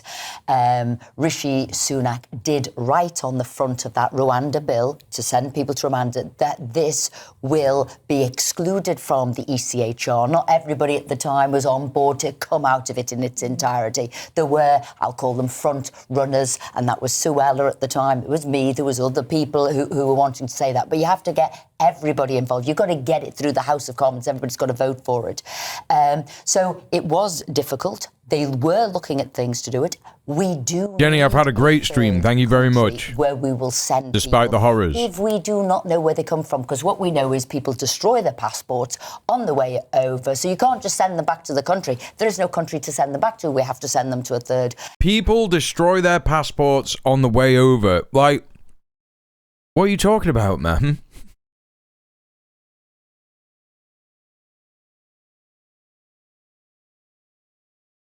They just don't have a passport. You're a fucking idiot. Country. Labour got rid of that on day one. They now know it was the biggest mistake ever. Other countries are picking up our Rwanda scheme. But what people are upset about are people breaking into this country of whom we know nothing about. Too many numbers. And like I said, yes, the Conservatives didn't solve the problem, but yes, they were coming up with solutions. And now the politicians today are feeble. They're not doing it. Esther McVeigh's gonna fucking join Reform, man. She's gonna join Reform. She sounded like she's a fucking reformer. That's crazy, man. Anything, the smash the gangs hasn't worked. Giving another 600 million to France hasn't worked. I'm afraid you're going to have to detain and deport, and you might have to do a moratorium. Nobody comes to this country for maybe 3-5 years. Esther, I think that's a bit of a cop-out to say that, well, this was an incredibly difficult challenge and our leaders at the time didn't have the political courage to do it, but then now to say that the politicians are equally feeble. Fact of the matter is, for 15 or 20 years, no one has had political courage to lead a party in the right direction and, ironically, in the direction of the people.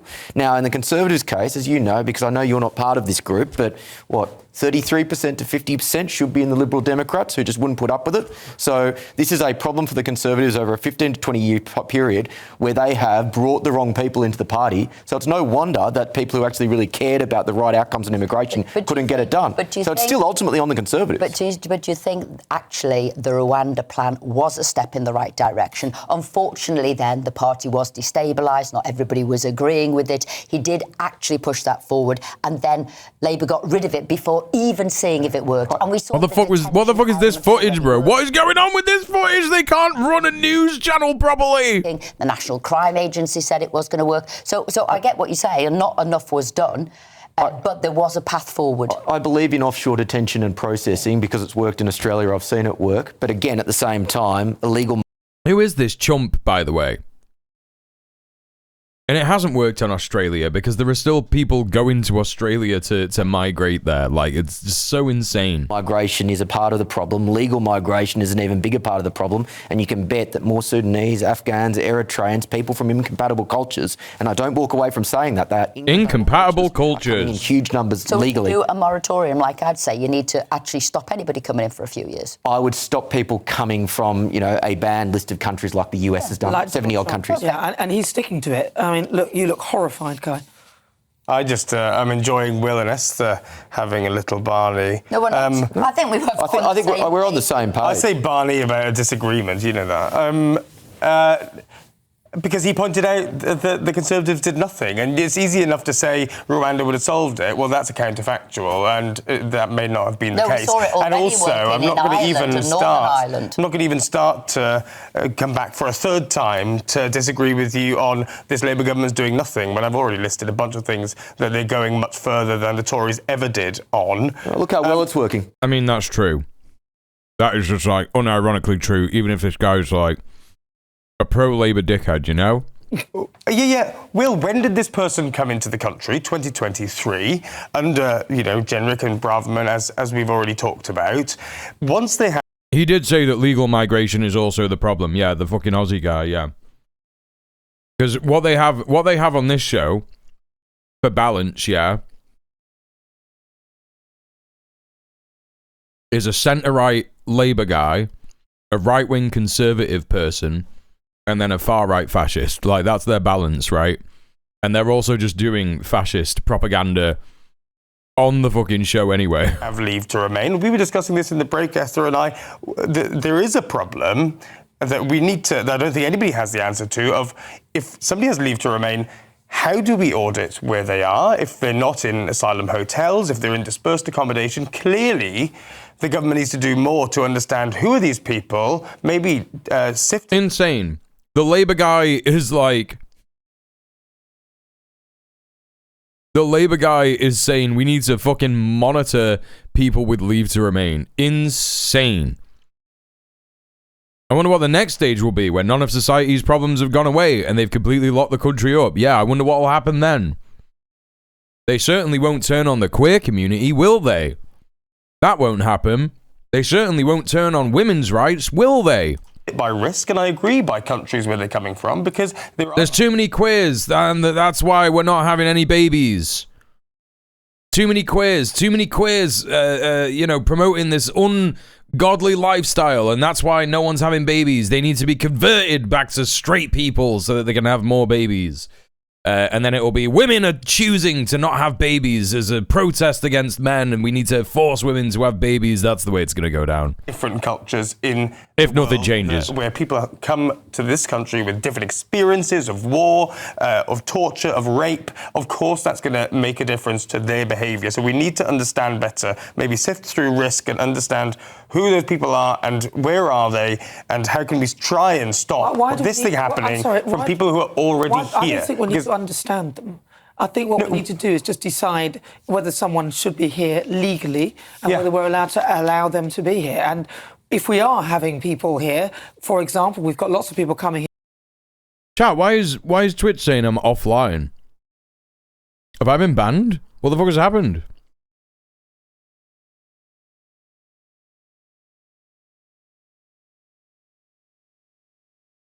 Oh no, I just refreshed and it's changed now. That was so odd. That was so odd. Here via small boat, they get here, we let them roam. This is a really good example of why they should be detained and kept in secure accommodation until we know everything that we need to know about them. This guy arrived and within months was given leave to remain, right? Yeah. So there was, I don't know what vetting they did, but they don't even know some of his transport arrangements, and they didn't even have any record of him. No, exactly. So this is the problem here. Yeah. These people are coming, they're trying to hit a target, the government's trying to hit a target of, I've got a load of people through now. What they should be given, I think, at the Home Office, is they should be given commission when they don't allow someone in. Bro, what are you talking about? They don't have a target to let people in the country. There's nonsense. That's what I would do. It's also proved that, the psychometric tests, the interview tests, etc., they were doing do not work. Yeah. They're not strict enough. They're not stringent enough. You're not maybe understanding if they have come from war-torn countries, if they have been traumatised by whatever wars are happening in their country. They're psychologically not fit or not the same. So I think there's lots of things that we say that's not working. Yeah. And that's why there was a big UK rogue state error, yeah. last week, because 260,000 members of the public said, we now want to know crime by data. We want to know immigration status, nationality, religion. We want to know, because then we will have the answers. What is going on? Which country shouldn't be here? Which ethnicity shouldn't be here? Who's creating, Yeah, so we should stop Ukrainians coming in then, yeah? Yeah. Yeah, that makes sense. Stop Ukrainians getting in then, yeah? the most crimes. And that is the way forward. And Oh, what's that? No. Oh, what's the difference between Ukrainians? Wait, hang on. What do you mean? you know, the government doesn't want to do it, but actually the public is saying, this is common sense, we need to know what's going on. But I think as well, like, take the emotion out of it and just look at each country as a risk... You just had a bunch of white people doing loads of crime in Belfast. Loads of crime. Exactly. Yeah, which ethnicity shouldn't be here is absolutely insane. They're just saying it out loud on GB News here.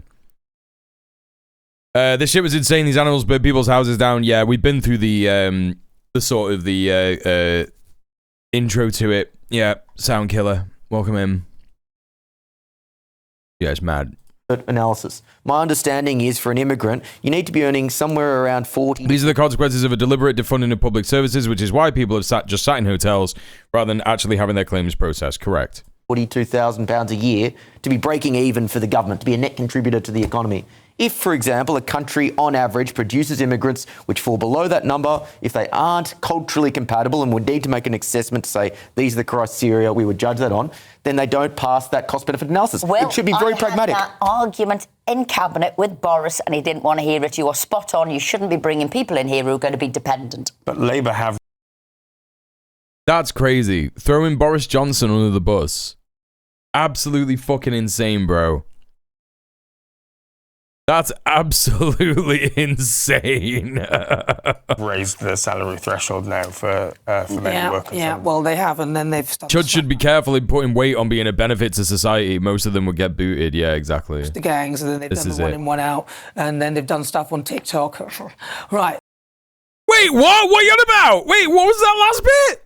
Which fall below that number, if they aren't culturally compatible and would need to make an assessment to say these are the criteria we would judge that on, then they don't pass that cost-benefit analysis. Well, it should be very pragmatic. I had that argument in Cabinet with Boris and he didn't want to hear it. You are spot on. You shouldn't be bringing people in here who are going to be dependent. But Labour have raised the salary threshold now for many workers. Yeah, well, they have, and then they've done the smash the gangs, and then they've done the one in, one out, and then they've done stuff on TikTok. Right. That's unironically pretty funny. All right, what do we got next? We got the Sky News report here. The protests in... so we're going to see how establishment media, GB News is technically establishment media, but establishment media that is known and respected and broadcasted to millions of people's homes every day. Let's see how they are covering this. Of course, they're saying here protests in Belfast that saw homes, cars, and yada, yada, yada. You know, protests, Chad. Just protests. Just cheeky little protests. Cheeky little protests. And a bus set on fire. Northern Ireland's First Ministers condemned the violence as outright thuggery. Now, it was sparked after a stabbing in the city on Monday night that left a man in his 40s with serious injuries. A 30-year-old Sudanese man will appear in court today charged with attempted murder. We're not going into more details about the attack. I know things have been circulating on social media because there is a charge. We do not want to do anything to jeopardise justice taking place. We're joined now by Stephen White, the former Assistant Chief Constable at Police Service Northern Ireland. Thanks so much for joining us, Stephen. Good to see you. That was mad. You did loads of reporting on Henry Novak. What are you talking about? It doesn't make any sense at all. See you. First, your reaction to the scale of what we saw overnight, but why don't we start with the attack itself? Well, it was a very vicious, violent attack in a residential area of North Belfast that I know very well. I was the commander there some years ago, and that Oh, were you? part of Belfast has suffered. You're a commander, were you? In terms of violence during the Troubles, and things were certainly getting a lot better. Old army bases are now turned into. This guy belongs in The Hague. I can tell by his eyes, 1,000%. He belongs in The Hague. What is this? Who is this guy? Yeah, fucking Peeler. Yeah, there you go. And on. So there's a good news story in that area. But sadly, this very vicious, violent attack has put community tension at a very high level. And of course, it's the police who are trying to deal with sporadic violence that has erupted in the aftermath of that. Can you talk to us a bit more about the history of the area? As you say, it's an area that you know very well. You talked to us about its suffering during the Troubles. Talk to us a bit more about that. Don't let this cunt talk about that. Fuck me, bro. Well, like a lot of Northern Ireland, particularly Belfast, it's a patchwork of what we call orange and green, those areas that are pro-British unionist and those that are pro-United Ireland nationalist. And in quite a lot of the places, the two communities are living side by side and divided by peace walls, peace lines that still exist. Community relations are always quite fragile in that area. Something like 1 in 7 of all the murders that took place during the dark days of Northern Ireland Troubles happened in that area. So it's a very concentrated area of working class. He's kind of correct about this so far, but like, you know, obviously he's a dickhead. Housing. Peace lines is crazy as well, yeah. Of course, this particular incident has, in a sense, sparked off the whole debate about housing, employment, how we deal with those who are in social need and so on. So it's no, those debates have been happening for fucking ages in the north of Ireland. You're chatting rubbish. It's a very fuck's sake, man. Situation. Northern Ireland policing has always been. It's complex. It's complex, chat.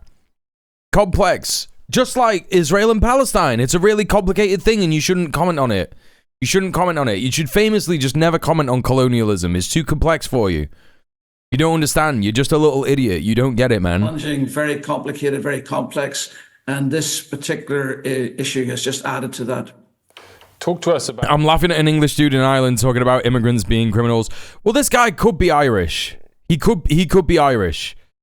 You know, there is such a thing as a comprador. You know what I mean? These kinds of people exist, but they would never call themselves Irish. He probably would never call himself Irish. You know what I mean?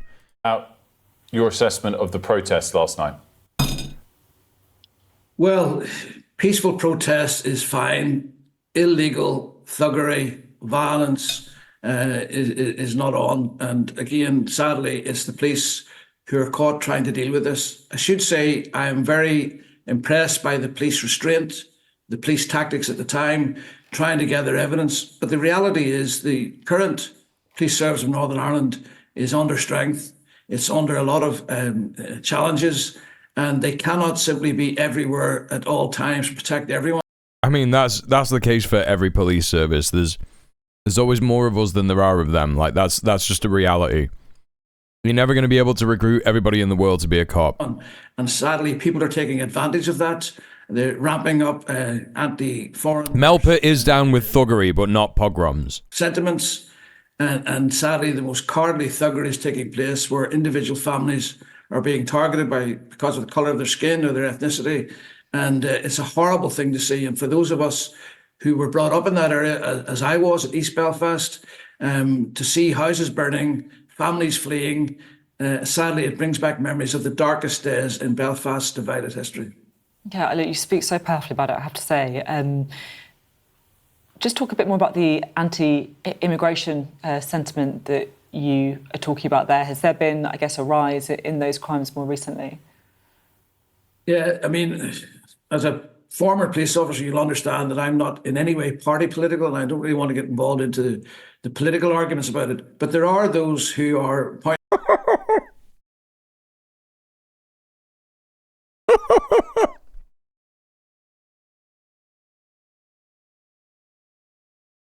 My man's like, I was brought up in East Belfast,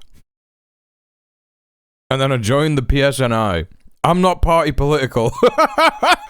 Pointing out that for example, Brexit and the situation with the border between this part of the United Kingdom, Northern Ireland, and the Republic of Ireland, which is still part of the European Union, is one issue. That freedom of movement, the common travel area, where people can come from mainland Europe. Hey Val, how's it going? Good to see you. The UK. Heading home from member defence and post-defence drinks. Let's go! Legendary. Northern Ireland. That is an issue. There's an issue around who monitors, who supervises those who are either illegal immigrants, legal immigrants, those asking for political asylum and so on. And of course, they're very genuine refugees who need our care, they need our compassion. There's also a large number of foreigners who have made Northern Ireland their homes, who are contributing to the economy, to the National Health Service. Business entrepreneurs, we had one burned out just a few days ago in a disgraceful scene in the Shankill Road. People who are bringing employment to the area, people who are contributing to the area. So there's a whole complex issue. Massive scrap happened in the pub. I hope you're all right. The social needs, particularly in working class areas of Belfast, and how... What was it? Just people being fucking stupid or... those of a different some political shit are being accepted. And as I say, while the police probably not in Edinburgh, right? And try to deter crime and try to provide public order and reassurance, they simply cannot be everywhere every time. Bro, you're not even in the cops anymore. You don't need to defend them. You could even sit there and be like, back in my day, I would have fucking beat the shit out of these cunts. I don't give a fuck. I would have been on every block, bro.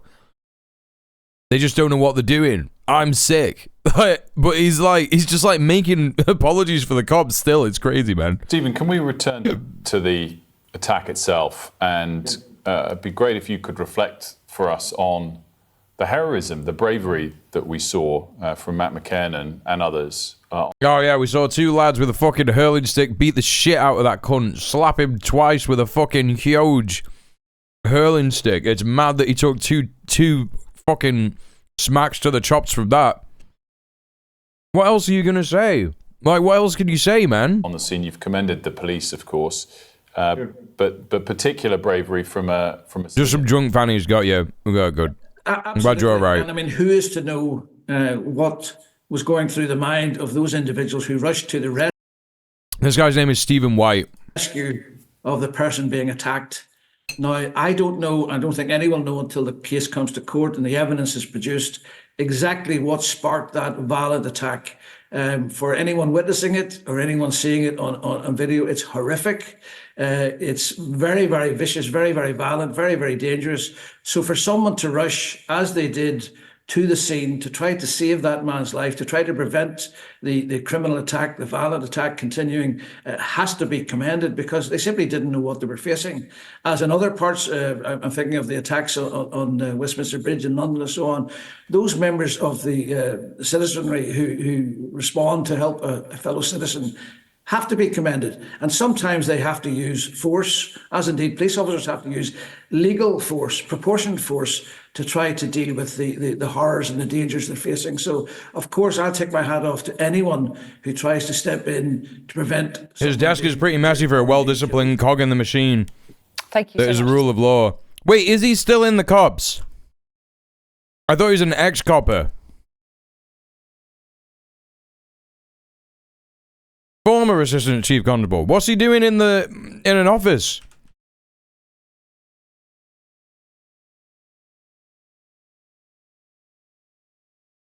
He's probably got active roles, yeah.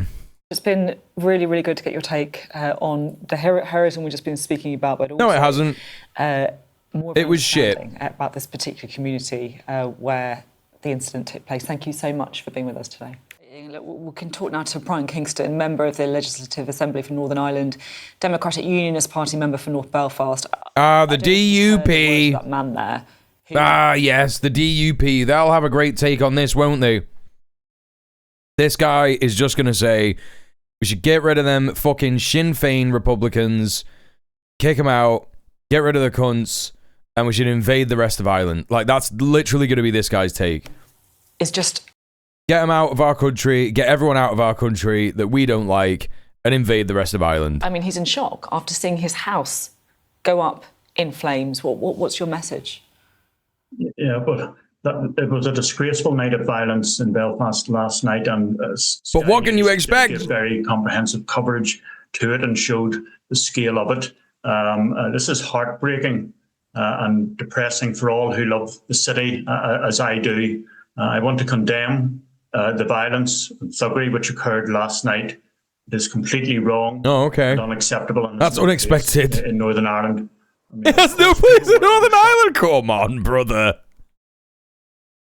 You can't be saying that as the DUP. You've done so much violence. What do you mean, bro? Outraged by the knife attack which occurred in my constituency of North Belfast on Monday night, and our thoughts remain with the victim of that attack. But now, this morning, we have deport him to London. Yeah, victims of violence, cars burned, homes burned, businesses burned, people in fear and terror put out of their homes as that man has been. There were anonymous calls for protests yesterday in outrage at the knife attack. But when even they know how bad this looks. Yeah, it's fascinating. A great risk that things will get out of hand. And some people followed up those protests with carrying out acts of violence. And it showed a level of planning, which was depressing. And it was targeted, at the homes, properties and businesses of foreign nationals living in parts of Belfast. So I say that is totally unacceptable. Of course, there are issues around crime and about immigration policy. But the response to crime is not to create more crime and more victims. I hope people will reflect this morning on the damage that they have done within their own community, within my area of North. That's probably not going to happen, Doug. That's probably not going to fucking happen. Belfast this morning, I was out viewing one street where 6 homes were attacked, another street where 3 homes were attacked, and cars burned out in those streets. It is just depressing, and it does not help address the issue. Yes, there are issues that we need to be dealing with, but this cannot be the response. I appeal for calm, for this madness to end. Comment for us, if you will, on the police response and what you'd like to see. I mean, said more shit than fucking any of the right-wing parties in the UK about what was happening in Southampton. Even though what happened in Southampton wasn't nearly as bad as this. So maybe that's why, right? Maybe it's because there was just so many examples of like racialized people being attacked, their homes being attacked, right? That even the DUP are out here being like, yep, condemn it, terrible shit, don't be doing that shit, you mad bastards. Even though these cunts are fucking part of it. Like, the DUP were, in charge of Ireland for like a number of fucking years, the north of Ireland even, and, mismanaged funds, acted like the Tories, terrible shit. Just fucking terrible, terrible shit. Who was it? Arlene Foster, the previous First Minister or whatever? Yeah. Kind of responsible for the north of Ireland going this way.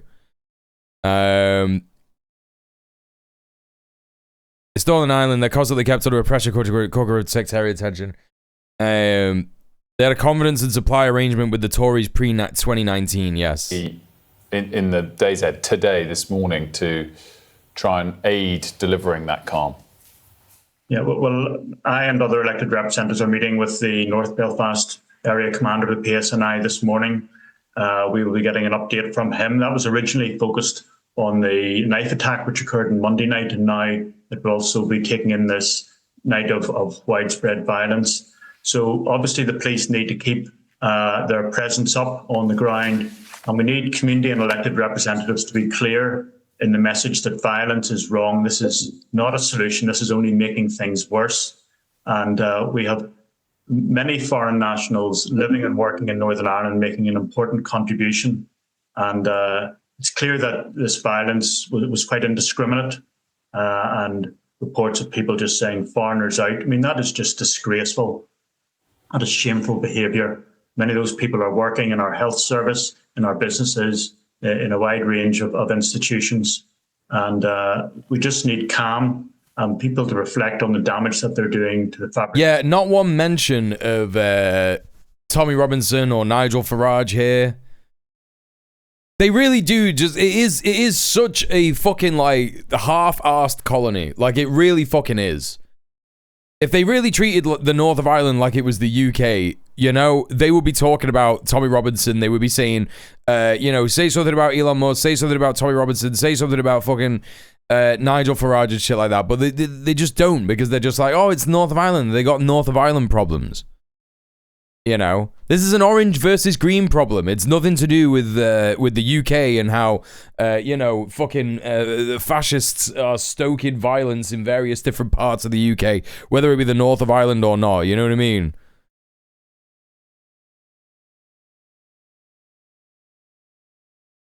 It's just the way shit is done in provincial areas, including the north of England. That's kind of true as well. It's definitely not to the extent of Northern Ireland, not by a long shot, but the north as well, kind of, yeah. Society. Yeah, why don't they ban Twitter? I have no idea. They love banning everything else. I genuinely, even though I use Twitter for news, I genuinely wouldn't even be that arsed if they banned Twitter, because what's going to happen? I'm not going to be able to get Bonza Barry's Iran mega threads. That's going to suck. But all the other bits of news and bits and pieces, I could just go to like Dropsite News' website. I could just look for stuff on YouTube instead. Do you know what I mean? It's like, it wouldn't be that big of a deal. It would make life so much better for like everyone in Britain if they just banned Twitter. It would be so good.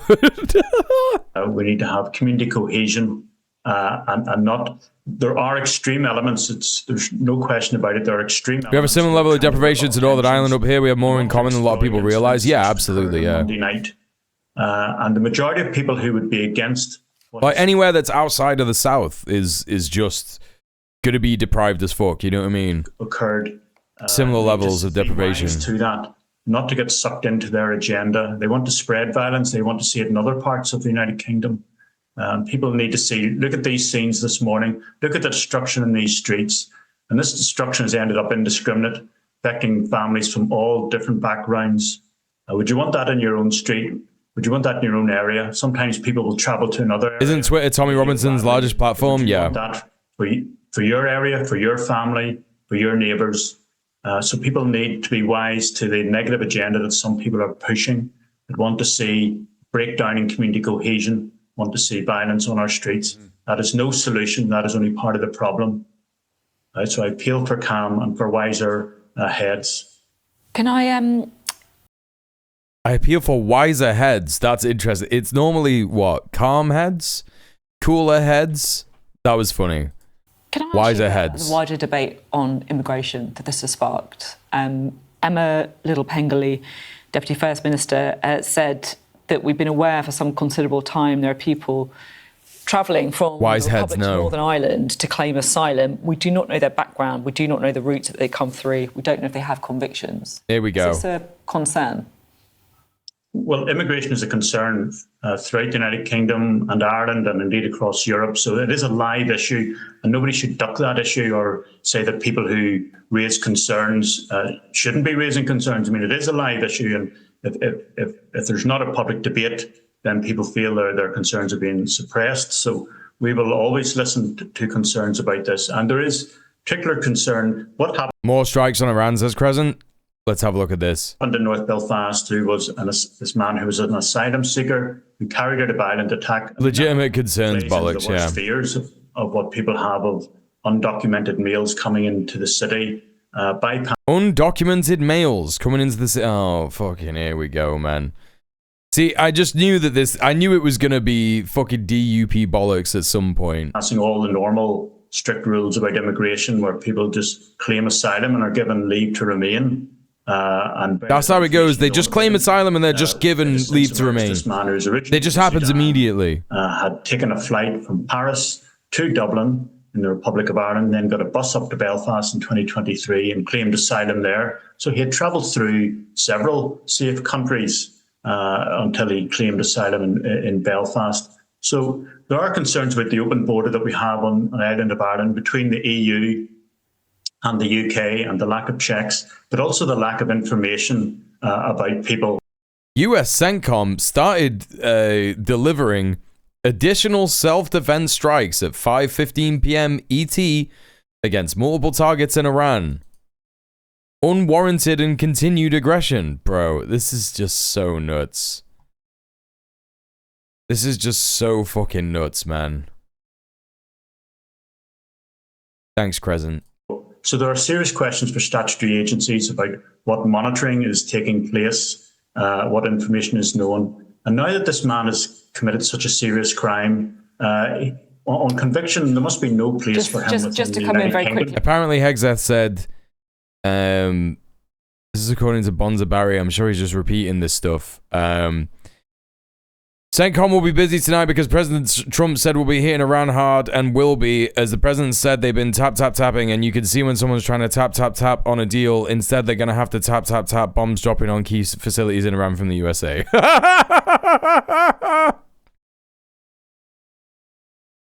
That can't be the real thing that he said. Bro, it can't be. It's a clown statement. Hello, Discharge 15. Excellent name. Okay, let's have a look. Brother, I can't. But of course, he is busy because CENTCOM, Central Command, will be busy tonight because President Trump said we will be hitting Iran hard, and we will be. Because Iran has a chance to make a good deal, a great deal, to codify what they said they've been willing to do, and they haven't been willing to do it. So, as President Trump said, they've been tapping. You can see when someone's trying to tap on a deal. Instead, they're going to have tap bombs dropping on key facilities in Iran from the United States of America.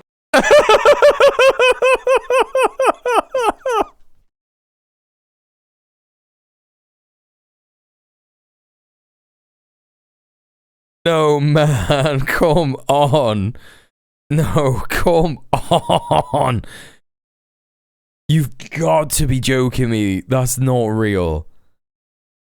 The rolled up sleeves, the way he said it. Nuts, man. His tattoos are ugly as fuck. Yeah, it's because he's a fash. Because they're fash tattoos, innit? Fucking Jerusalem cross bullshit or whatever. I know that that's on his chest, apparently, like, but, you know. Hey, Mark Hoots, welcome in. This is the same dude who unironically uses the word wokester. Yeah, that's sick, though. I'm a wokester. I don't mind him using that. That's funny as hell. We're all wokesters here, chat, right? I'm a wokester. They have the worst tattoo artists, yeah. 1000%. Like, if you're someone who values art, why are you gonna do, like, fash fucking art? You know what I mean? Why would you do that? It's some of the most, like, uninspired dog shit that you could possibly do. You know. That's why they're all bad. Has the posting president done a post? Let's find out. Let's find out together, chat. The wokesters in the Democrats. Oh no, he's still got the secret mission. Secret oil tankers.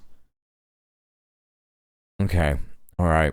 Because there's obviously an active court case that is a suspect at this stage. So there's been... He really thinks people will replaying his speeches 100 years from now, and or if any of his speeches are played 100 years from now, it'll be Chinese school kids laughing at him. Yeah.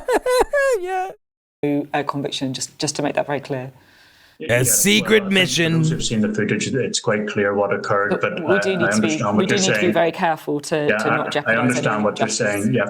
Well, let's say then, if he is convicted, then people in his circumstances who come to the UK claiming they're a victim, to the UK, they are under threat, and then if he is proven guilty to have carried out this heinous crime, then he should be deported from the UK.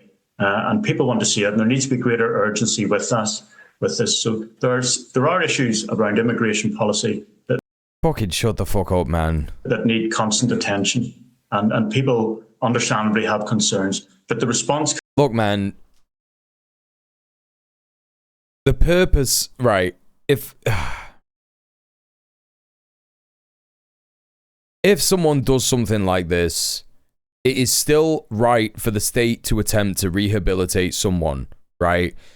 What kind of admission is the state making when they're just saying, okay, we'll just send them back where they came from? They're not only saying that they can't be asked to rehabilitate people.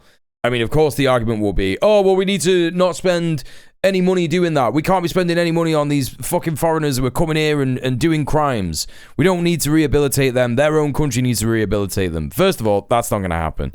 Second, like, if they're coming from Sudan, at what point is Sudan going to have, like, a fucking breather from the genocide that has been happening over the last couple of fucking years in order to be able to, like, sort out their fucking prison system, yeah? You know what I mean?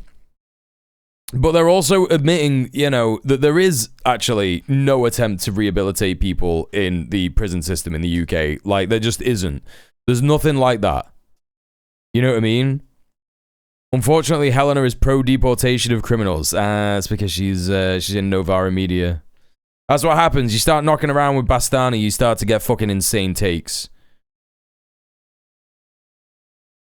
You know? To not be to have violence in our street and the creation of more victims. Naomi, thanks so much for joining us. Can we start with Monday night and your reaction to the... That's the real comment we should be having about this shit. What makes people do that? How we can fix it? Instead, we got this bullshit. Yeah, it's just like, you know, all of these conversations. This is the way that we should be talking about this, just in general, to literally everybody, right? Is that, like, whenever these conversations happen about, like, taking these extremely punitive measures against migrants or, you know, even any criminals, because let's face it, pretty soon, and I'm pretty sure that they've already started doing it. They've been doing it in America anyway. They've been saying that, like, even people who were born in America should just be deported if they're, like, leftists and you know, doing so-called leftist terrorism, right? And leftist terrorism is, you know, anything from people doing actual direct action to, like, Brian Tyler Cohen, yeah? So, you know, the range is broad, so they're gonna start saying this about fucking left-wingers anyway. You know what I'm saying? Absolutely mad, and there is just gonna be an entire conversation. It is just anything like that, any kind of, like, punitive measure that comes from, like, saying, oh yeah, we just need to, like, send criminals away, just deport criminals. They're gonna threaten to do that to you know, left-wingers soon. Right? Do you know what I mean? Everything is going to get so much worse when the climate collapse really hits. I think that things will get worse and then the climate collapse will hit. And we'll have to spend a lot of time, like, trying to fix it. I do think that things are going to get worse sooner than that, right? I do think that, like, this oil stuff is really going to be the kicker for imperial core societies. Because as soon as imperial core people have got nothing to lose, the fascists aren't going to be organized enough. They're just going to end up, like, setting a bunch of stuff on fire. Left-wingers who've already been organizing will already be organized, right? To me, it's just kind of like a no-brainer. You know what I'm saying? Khartoum Aid Kitchen. The RSF raided the hospitals in Khartoum and everywhere and elsewhere, and volunteers and doctors have been working to fix them. Hell yeah, Khartoum Aid Kitchen, let's go. Constantly adapting to the evolving situation in Sudan. Our decisions on where to operate and what focus on driven by a commitment to saving lives. Hell yeah, absolute fucking W-org. W-org, man. Oh, them bullet holes in that fucking gaff, man. Legendary. Thanks for sharing that. I'm looking at indoor food growing right now. Yeah, that's the way to do it. Would never have enough, but I feel better trying to give myself more security than not. Yeah, 1000%. Isn't the right organized on a structural, systemic level? The capital, the state, media, etc. Yeah, but there's far less of them than there are of us. Brutal violence that we saw. Well, I think, like everyone else who... I'm talking about like the difference between civilians, like not the state. And in the state, there is still less of them than there are of us. Yesterday to the videos that were circulating on social media and who witnessed what was a barbaric and sustained attack on a gentleman who is now probably going to face life-altering injuries. And I wish him a good recovery. And I think of his family, because this must be incredibly traumatic. And I was horrified. If we lose the AMOC, the UK is going to implode. Everything stops working when there's like an inch of snow and nowhere has air conditioning. Yeah. And I was frightened. And I think many people... And that's like pretty much happening now, right? There was like an insane heat wave for like 3 days, and now it's just cold. Now it's just like the same temperature as it was, like, I don't know what, like it started to get warm, and there was fucking, I don't know, what was it? Like 3 or 4 days of insane heat, you know? And then there was just no, and then like it's just the same as it was in like February now. It's just extremely mild once again. So odd, so weird. Across Northern Ireland, and seeing those scenes were really shaken by what they witnessed. Truly appalling violence, completely unacceptable.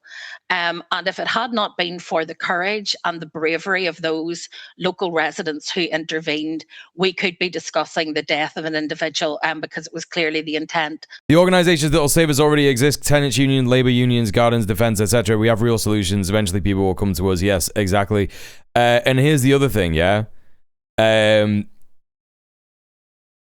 It's cool that we just didn't get May this year. Yeah, it's so good that just didn't happen.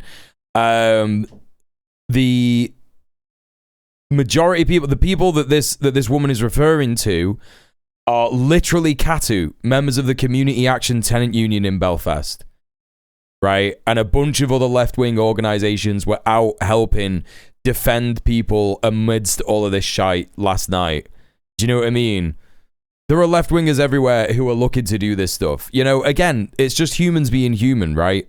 It's humans being human. There are humans who are acting inhuman with, you know, false consciousness. But a lot of that false consciousness behind it is a stress and devastation at the state of things in terms of, like, you know, the economy and how no one can get a fucking job and everyone's fucking bored. Right? A lot of the shit that happened last night, even in the north of Ireland, would absolutely be down to people having fucking no prospects and nothing to do and being bored. There is going to be a contingent of the people who did that, who went along with it, right? Who feel like that's sorry, right? Yeah, when there's a crisis, humans have a strong tendency to work together always. Correct. Absolutely correct. Of the person who was involved. They bravely and without consideration of their own safety intervened to stop the attack, and thankfully the police were on the scene quickly and were able to make arrests. And as we know now, the justice system is in train, and hopefully that will be robustly dealt with. So a very, very difficult time for people, and I understand entirely that people were shocked and frightened and even angry at what they saw on the streets. However, none of that can justify what took place in Belfast and Portadown and other places last night. Oh, not just in Belfast, Portadown. Innocent people being driven from their homes, their properties destroyed, their cars hijacked and set on fire, public transport destroyed. Right, we're doing a decent bit of door knocking here. Most people feel the same things, have the same issues, have an idea of good solutions. Exactly, right? And I don't know if you were doing this stuff before you started watching my stream, right? But if you weren't doing this stuff before you started watching my stream, I've been saying this, haven't I? Right? What did I tell you? That's the reality. That's the reality on the ground. You know what I'm saying? But this is why I say, even if that's not the case for Val, like, you know, me being proven right in, you know, a chatter's own organizing or whatever.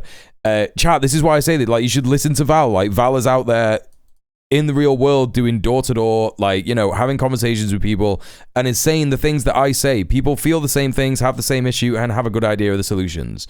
You influenced me to join Live and Rent. There you go. Do you know what I mean? Like, that. This is like me fucking, like, you know, my chatters saying, oh, Mule was right. It turns out that Mule was actually right. Like, when I spoke to people in my local community, there is not a big appetite for this kind of insane fascist shit, right? Most people are just poor and struggling and having a shite time. And, you know, that's why joining a tenant union, you know, doing a trade union, right? and shit like that. You know, do some organizing, go to your local pro-Palestine protest, all this kind of business. Build power, right? You have to build worker power. That's how we do things. You have recommendations for OPSEC policy for Greens organized. I would never tell any organization what their OPSEC policy should be, because an organization's OPSEC policy should be created by them. The only thing to think about when it comes to operational security is, are you like, you know, are you doing anything that could be considered sketchy, right? If you're doing anything that could be considered sketchy, I would be concerned about that. And what kind of people are you looking to stop from infiltrating your organization, right? If it's cops, you pretty much just need to be operating from the position that you've already been infiltrated, because cops are fucking everywhere. They got spy cops literally fucking everywhere.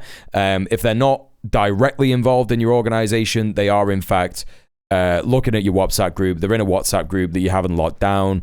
You know, they are texting you or some shit like that. They're a member that you don't see at meetings, right? So, you know, come from a point that you have already, you know, like act like you've already been infiltrated, because it's likely that you have. But you have to sit down and you have to say to yourself, right, okay, what are we worried about in terms of operational security? That's just what OPSEC is, operational security. What operations are you doing and how do they need to be secure, right? With Greens organized, you're just trying to push the Greens more left, right? So I don't know, I like personally, I don't know what kind of stuff that you could be doing that like could get you in trouble with the cops in the Greens organized. Probably not a lot, right? But you know, the cops would still be interested in probably destabilizing or disrupting Greens organize. Yeah. So I don't think you need to be worried about things like journalists infiltrating or whatever. I mean, they could, and the Greens could get some bad press from like this evil leftist group within the Greens is the whole reason that the Green Party is becoming so radical. You know, maybe something like that could happen, but you all need to sit down and have a conversation about it, right? Never ever, like, listen, one of the biggest mistakes that you could do in organizing when you're actually like building an organization is just copying and pasting a policy. Never ever ever do that, right? Please don't ever ever do that. Sit down, do the work, and just, you know, just do it properly. My biggest concern is wreckers. I mean, that's super interesting. I mean, you know, I would say that if your biggest concern is wreckers, I mean, that's a really important thing to worry about, because a lot of people, unfortunately, you know, can engage in wrecker behavior. There will always be wreckers. I don't think that's true. I don't think that there will always be wreckers. I think that wreckers is an imperial core organizing phenomenon that comes from people being encouraged to be cops in our societies. And I think that, like, in terms of wreckers, you gotta do some learning about like what a wrecker actually is. You know, how a wrecker could, you know, operate, because again, like a wrecker is not like operating knowingly, right? If it's a wrecker, they don't know that they're doing the thing that they're doing. Yeah, they're just like you know, doing it because they're dysregulated, and they've chosen to choose organizing as like a form of therapy, right? So educate yourself on wreckers, like how wreckers work, you know, spread it around to like the other people in your org, and think about the best way that you think that you could, you know, you could stop wreckers from wrecking. I mean, at the end of the day, in terms of like operational security, you don't need to worry about being infiltrated by wreckers, because you are, some people could just, they don't know that they're doing it, right? It's not an active thing, yeah? They genuinely think that they're doing the right thing. And what I think you need to have instead of an OPSEC policy for wreckers is you need to have rules about conduct in the organization, because wreckers often, you know, weaponize social justice language, you know, attempt to punish people, attempt to kick people out of the org. You know, you just need conduct policies. Do you know what I'm saying? Probably more of a problem disrupting, because we're working with Acorn and shit.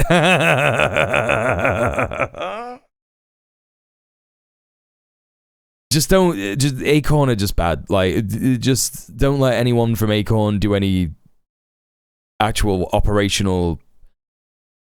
Oh, you're worried about cops disrupting because you're working with Acorn, right? Okay, I was wondering why you mentioned Acorn. Yeah, Acorn have been infiltrated by the cops.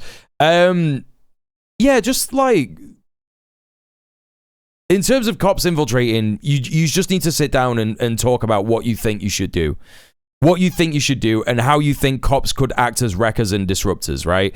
You could choose to have like a totally, and listen, this is, Green's organized. This is like a political party thing, right? So you could get away with being authoritarian as shit. You don't have to be horizontal with this shit. You could just go Stalin mode and you could be like, right, no fucking relationships within the party. Yeah? That would be my first thing. Completely destroys any kind of spy cop shit at all. If you have a relationship with someone in the org, you're out. That's it. Unless you're already in a relationship before you join the org. Sometimes people can't help that, right? They want their partners to join, this, that, and the other. No dating in the org. Instant spy cop destroyer. I know that might sound a bit insane, but that's just off the top of my dome. I'm just thinking, what do spy cops do? Well, they engage in organizations. They engage in having sexual and romantic relationships with people in those organizations, force them to have kids, all this kind of stuff. Terrible, horrible stuff. That's just the thing that comes to my head. Not gonna be like the be all and end all. This is why you need to sit down and have a conversation about it. Yeah, no fucking in the org. No fucking in the org allowed.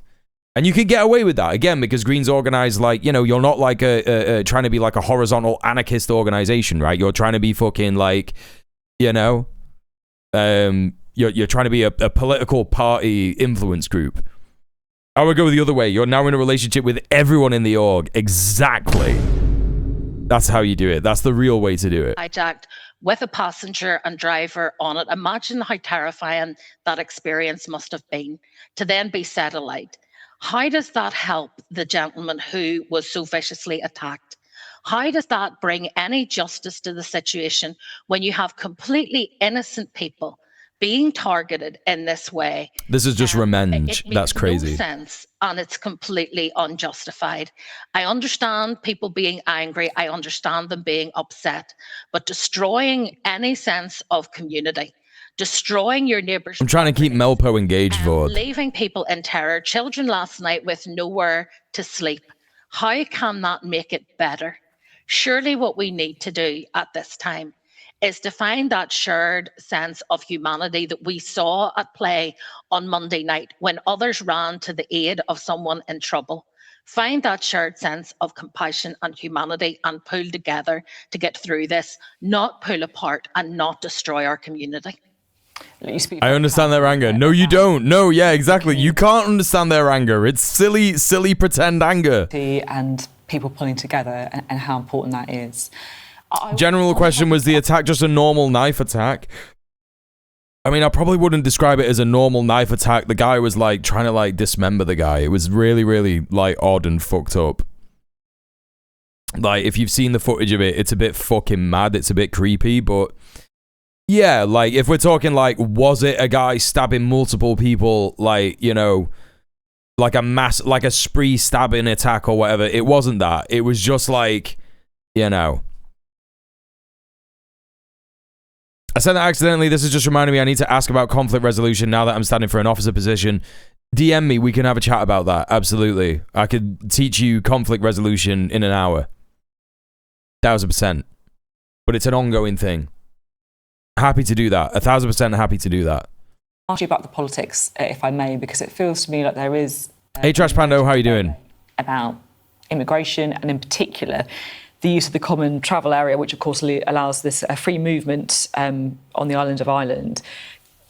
There has been based community organising and mutual support. Yeah, you know it. That's how it goes. And also, of course, that's how we do it. That's how we do it. That's how we do it, chat. We just help each other. Help each other. Help each other. Who said that this is each one teach one. Help each other. Entering the United Kingdom, that they are travelling to the Republic first and entering the United Kingdom. I'm doing shitty, but I hope you're doing well. I'm sorry to hear it. Let's get some love in the chat for Trash Pando. Well, it's something I'm aware of, and it's something that Border Force and the Home Office are also aware of. And as Justice Minister, I don't have responsibility for immigration. It's a reserved matter in Westminster. But I do communicate with the Home Office. I do communicate with my counterpart in Dublin in the Justice Ministry there. And I have raised the issue about bad faith actors, people who exploit the benefits of the common travel area for criminal purposes, whether that is immigration crime or whether it is people who are using it, for example, for other kinds of trafficking. And it is of concern. But let's be clear.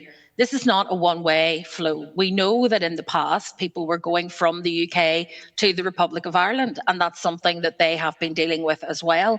What we need to do, again, in these challenging times, is not to finger point at each other, but to pull together in these islands in order to keep all of our communities safe and to make sure that irrespective of the colour of your skin, irrespective of whether you were born here or chose to come here to live, that you are safe in your home, that you're safe on our streets.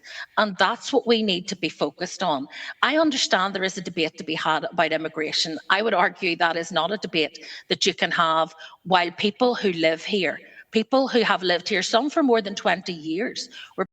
I don't think there is a debate to be had about immigration. I just wish people wouldn't just concede to the right immediately on this. It's so frustrating. I mean, I know it's Sinn Féin, right? And Sinn Féin are like not as based as, you know, they used to be. They're certainly not as based as like, yes, it is a bus, yeah. They're certainly not as based as like, you know, they could be. And they certainly have done things over the past fucking, you know, couple of years since they've been in power that's pissed off people, pissed off Republicans who've supported them. Do you know what I mean? And left-wingers and stuff. And it makes sense as to why she is conceding to the right on this immigration thing, because they're just, you know, it's a common thing that happens, right? Put out of their homes last night for no reason other than the colour of Everyone is scared to challenge the dominant narratives. It's so frustrating, That's yeah. not a debate about immigration. If we want to have a debate about immigration, let's have it in the cool, calm and collected environment that it requires. What angers me is that there are bad faith actors, I have to say, in UK politics and far beyond it, who via social media and other means were inflaming tensions. Okay, well, at least she's fucking saying this now. At least this is coming out. This is good. This is better. And we're using this tragedy that happened in North Belfast, Possible US warship hit. Oh, hell yeah, dude. weaponising the genuine fear and pain of people here in Northern Ireland. People who I doubt could have found Belfast on a map the day before, who were suddenly all over this story. I've been thinking about that. People either not wanting to go against narratives or going fully against them. A lot of the times when people do this, it's because they're avoiding conflict, right?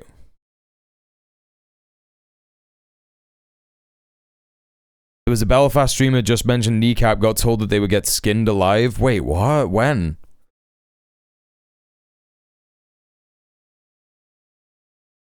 What, a Belfast streamer on Twitch? Because it suits a Or do you mean just like a fucking auditor or whatever? narrative that they want to create, which divides people by the colour of their skin, divides people into locals and others. I don't want that narrative of division for Northern Ireland. I want us to build strong, safe communities, and those communities are going to be inclusive and safe for everyone. That has to be the goal. And I would appeal to those who were on the streets last night not to get involved in further disorder and in further conflict within their own communities. And I would call on those who have been whipping up with their... I had a minute then where I thought the thing that I said before was true. I thought the thing that I said before was true, that Keir Starmer had banned Twitter, and I was like, oh, I can't even look at Bonza Barry to see what the crack is.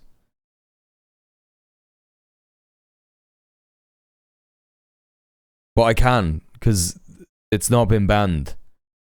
There's a lot of fake stuff going around currently, says Bonza Barry. Not sure what has been hit yet, but CENTCOM claims similar target as last night.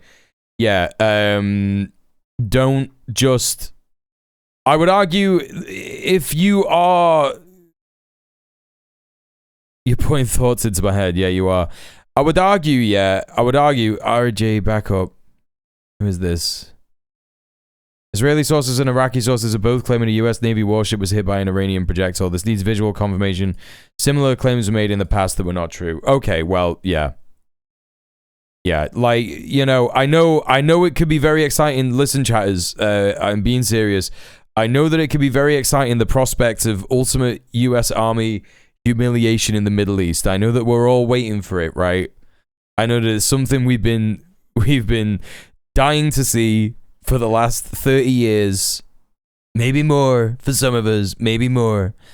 But generally, I would say cooler heads must prevail, and I'm not saying that in the insane way that some, you know, politicians say it. I'm saying that in the let's make sure that we get correct information. Yeah, correct information. It's important that we get correct information.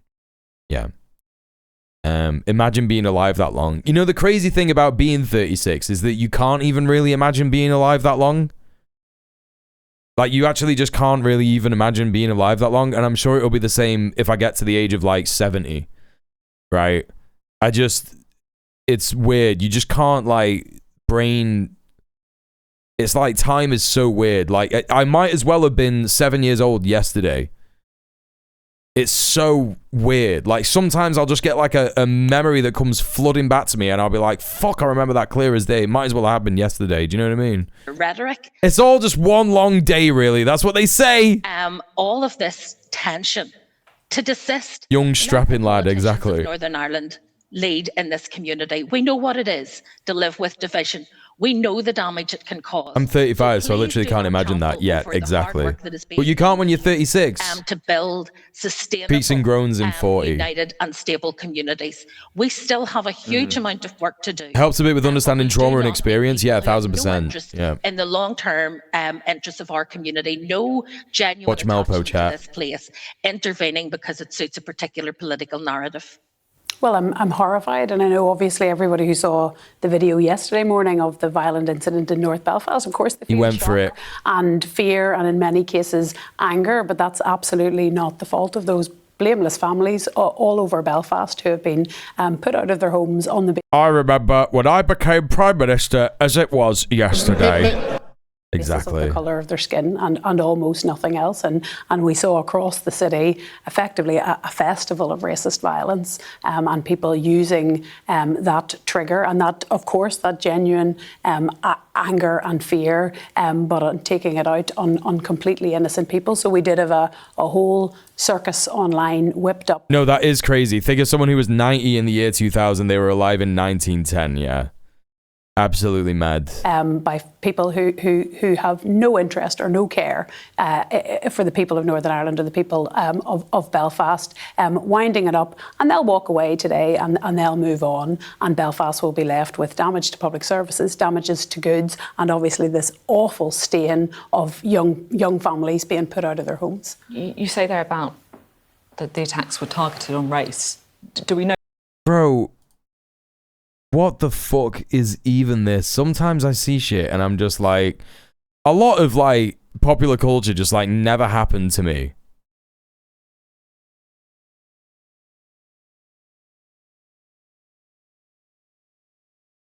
New Scotty T MBE, winner of Celebrity Big Brother. Who? Bro, it was even Celebrity Big Brother. Like, this guy's supposed to be a celebrity, and I don't know who he is, mate. I don't know who that is either, and I'm a young person. I guarantee that this is probably a winner of Celebrity Big Brother from, like, the first Celebrity Big Brother in, like, 2002 or something. Anyway, this guy's apparently endorsed Restore Britain. He said, don't ever split the vote. Fuck reform, restore Britain. But you are splitting the vote. You are splitting the vote. If you're gonna vote Restore Britain, you are gonna split the vote. This is crazy, man. What is happening? Well, we do. We literally have video footage that I think was broadcast on channels has said, get the ethnics out or get the foreigners out. We saw obviously going into areas where houses of multiple occupation are common and where they know that there will be people of other backgrounds. I know my own 2 years deep into Doctor Who nerdiness by the time you were born. Late into the evening who were targeted. Well, that's it. I'm restored now because of Scotty T. Yeah, he said it. Entirely, he said it. Who are contributing to society and to the economy, who have no bed to sleep in tonight. So yes, we do know it was on the basis of the. Apparently, he's a Geordie Shore guy. Oh, that's fucking crazy. Colour of their skin. Exactly a year ago, the same thing happened in Ballymena. Northern Ireland's no stranger to violence, even while the violence we saw in that video was visceral. It's because it was videoed. We've had violence before, but unfortunately, we do also have. I'll live my whole life by the advice of Scotty T. It can't be the same guy that did that one thing. Who is it? Geordie Shore, Scotty T. Oh, it's him. Oh, it's him. Chat, I hate to admit, I watched Geordie Shore. Wobbegong that comes in the chat. He, I used to watch it with him and his sister. Because it's just absolutely fucking insane. It's just so insane. It's one of the most insane things you'll ever watch.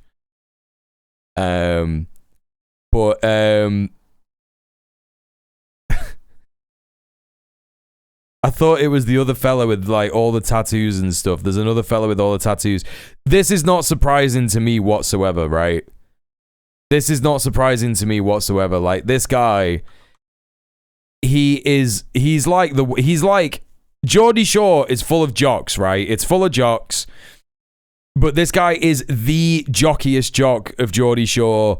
He was always going on about like, yeah, loads of fucking fanny, man. Like, all you want to do is just get out and, like, fuck loads of fucking fanny and that. You know what I mean? That's all you want to do. Just get out, get fucking pissed and fucking with the fanny, man. You know what I mean? Like, that's literally it. Like, it's all this guy used to... It's all he's fucking on about. And, like, yeah, they all used to do that and all. They all said that and all, but, like, he was the worst of it. I remember him saying, like, some of the worst things of all time. Of a ready bed of people who are completely He was charged. He was charged in 2024 by the Financial Conduct Authority for unauthorized ads.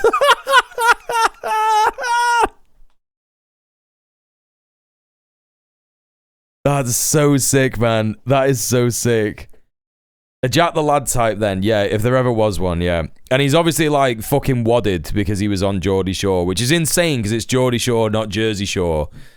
But I feel like them cunts were already wadded in it. I feel like they get them all from...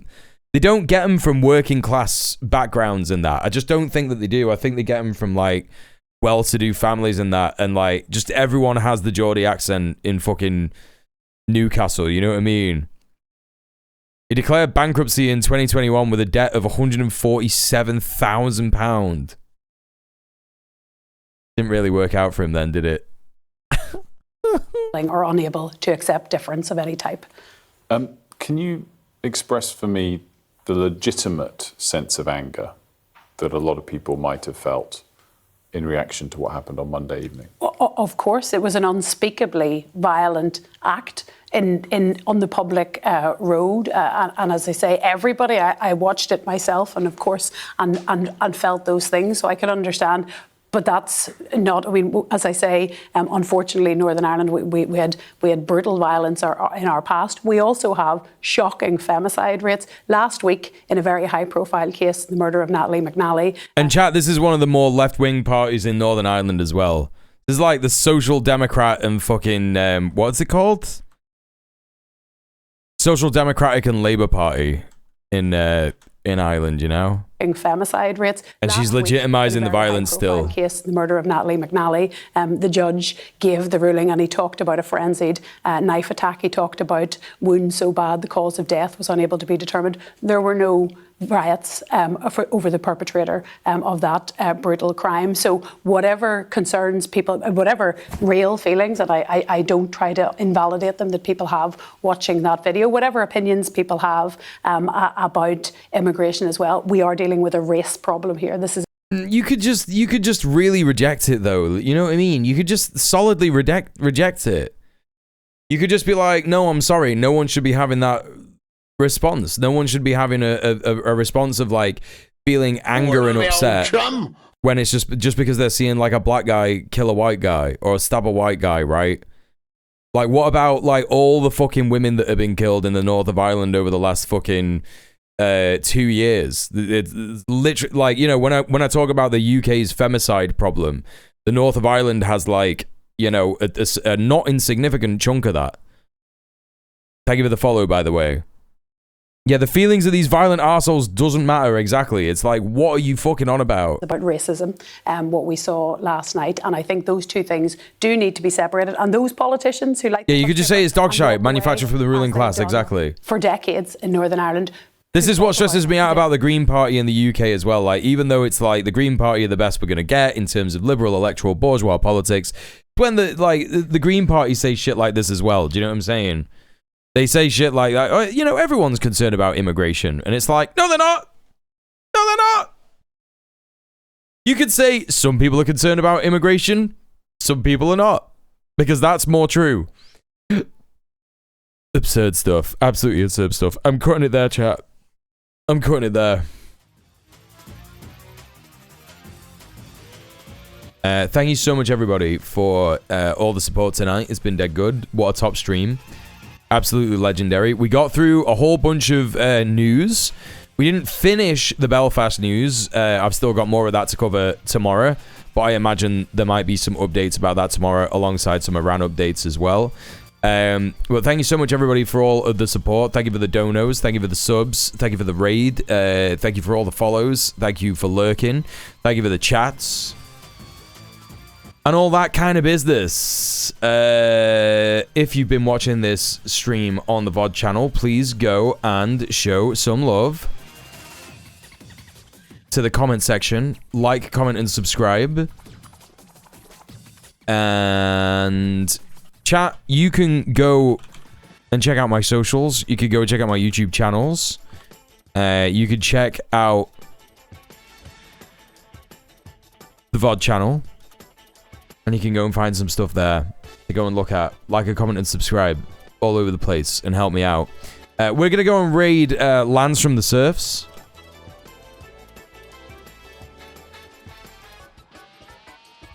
He is having a look and seeing who stole $200,000 worth of Lego, which seems rather interesting. And maybe a little bit of break from the insane politics that we have been covering here on the Donkers Jongas broadcast. But I will be back tomorrow. Same mule time, same mule place, round about 6 p.m. I'll see you there and then. Stay excellent to each other, everybody. Good night, good night, good night.